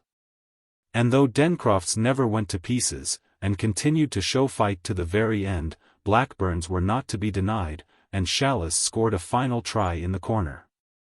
Blackburn's won the cup by the comfortable, but not excessive, margin of a goal and 3 tries to a goal. Dencroft's had lost the cup, but they had lost it well. Their credit had increased in spite of the defeat. "I thought we shouldn't be able to manage Blackburn's," said Kennedy. "What we must do now is win that sports cup." Chapter 24. The Sports. There were certain houses at Eckleton which had, as it were, specialized in certain competitions. Thus, Gay's, who never by any chance survived the first 2 rounds of the cricket and football houses, invariably won the shooting shield. All the other houses sent their brace of men to the range to see what they could do, but every year it was the same. A pair of weedy obscurities from Gay's would take the shield by a comfortable margin. In the same way Mulholland's had only won the cricket cup once since they had become a house, but they had carried off the swimming cup 3 years in succession. And 6 years in all out of the last 8. The sports had always been looked on as the perquisite of the schoolhouse. And this year, with Milligan to win the long distances, and Maybury the high jump and the weight, there did not seem much doubt at their success. These 2 alone would pile up 15 points. 3 points were given for a win, 2 for second place, and 1 for third. It was this that encouraged Kennedy in the hope that Dencroft's might have a chance. Nobody in the house could beat Milligan or Maybury, but the schoolhouse second and third strings were not so invincible. If Dencroft's, by means of second and third places in the long races and the other events which were certainties for their opponents, could hold the schoolhouse, Fenn's sprinting might just give them the cup. In the meantime they trained hard, but in an unobtrusive fashion which aroused no fear in schoolhouse circles. The sports were fixed for the last Saturday of term, but not all the races were run on that day. The half-mile came off on the previous Thursday, and the long steeplechase on the Monday after. The schoolhouse won the half-mile, as they were expected to do. Milligan led from the start, increased his lead at the end of the first lap, doubled it halfway through the second, and finally, with a dazzling sprint in the last 70 yards, lowered the Eckleton record by a second and 3/5, and gave his house 3 points. Kennedy, who stuck gamely to his man for half the first lap, was beaten on the tape by Craik, of Mulholland's. When sports day came, therefore, the score was schoolhouse 3 points, Mulholland's 2, Dencroft's 1. The success of Mulholland's in the half was to the advantage of Dencroft's. Mulholland's was not likely to score many more points, and a place to them meant 1 or 2 points less to the schoolhouse. The sports opened all in favor of Dencroft's, but those who knew drew no great consolation from this. School sports always begin with the sprints, and these were Dencroft's certainties. Fenn won the 100 yards as easily as Milligan had won the half. Peel was second, and a Bedell's man got third place. So that Dencroft's had now 6 points to their rivals' 3. 10 minutes later they had increased their lead by winning the first 2 places at throwing the cricket ball, Fenn's throw beating Kennedy's by 10 yards. and Kennedy's being a few feet in front of Jimmy Silver's, which, by gaining third place, represented the only point Blackburns managed to amass during the afternoon. It now began to dawn upon the schoolhouse that their supremacy was seriously threatened. Dencroft's, by its success in the football competition, had to a great extent lived down the reputation the house had acquired when it had been K's. But even now the notion of its winning a cup seemed somehow vaguely improper. But the fact had to be faced that it now led by 11 points to the schoolhouse's 3. "It's all right," said the schoolhouse, "our spot events haven't come off yet. Dencroft's can't get much more now." And, to prove that they were right, the gap between the two scores began gradually to be filled up. Dencroft struggled hard, but the schoolhouse total crept up and up. Maybury brought it to 6 by winning the high jump. This was only what had been expected of him. The discomforting part of the business was that the other 2 places were filled by Morel, of Mulholland's, and Smith, of Daly's. And when, immediately afterwards, Maybury won the weight, with another schoolhouse man second, leaving Dencroft's with third place only, things began to look black for the latter. They were now only 1 point ahead, and there was the mile to come, and Milligan could give any Dencroftian 100 yards at that distance. But to balance the mile there was the quarter, and in the mile Kennedy contrived to beat Craik by much the same number of feet as Craik had beaten him by in the half. The scores of the 2 houses were now level, and a goodly number of the schoolhouse certainties were passed. Dencroft's forged ahead again by virtue of the quarter mile. Fenn won it, Peel was second. And a dark horse from Denny's got in third. With the greater part of the sports over, and a lead of 5 points to their name, Dencroft's could feel more comfortable. The hurdle race was productive of some discomfort. Fenn should have won it, as being blessed with twice the pace of any of his opponents. But Maybury, the jumper, made up for lack of pace by the scientific way in which he took his hurdles, and won off him by a couple of feet. Smith, Dencroft's second string, finished third, thus leaving the totals unaltered by the race. By this time the public had become alive to the fact that Dencroft's were making a great fight for the cup. They had noticed that Dencroft's colors always seemed to be coming in near the head of the procession, but the schoolhouse had made the cup so much their own that it took some time for the school to realize that another house, especially the late K's, was running them hard for first place. Then, just before the hurdle race, fellows with correct cards hastily totted up the points each house had won up to date. To the general amazement it was found that, while the schoolhouse had 14, Dencroft's had reached 19, and, barring the long run to be decided on the Monday, there was nothing now that the schoolhouse must win without dispute. A house that will persist in winning a cup year after year has to pay for it when challenged by a rival. Dencroft's instantly became warm favorites. Whenever Dencroft's brown and gold appeared at the scratch, the school shouted for it wildly till the event was over. By the end of the day the totals were more nearly even, but Dencroft's were still ahead. They had lost on the long jump, but not unexpectedly. The totals at the finish were, Schoolhouse 23, Dencroft's 25. Everything now depended on the long run. "We might do it," said Kennedy to Fenn, as they changed. "Milligan's a cert for 3 points, of course, but if we can only get 2 we win the cup." "There's one thing about the long run," said Fenn, "you never quite know what's going to happen. Milligan might break down over one of the hedges or the brook. There's no telling." Kennedy felt that such a remote possibility was something of a broken reed to lean on.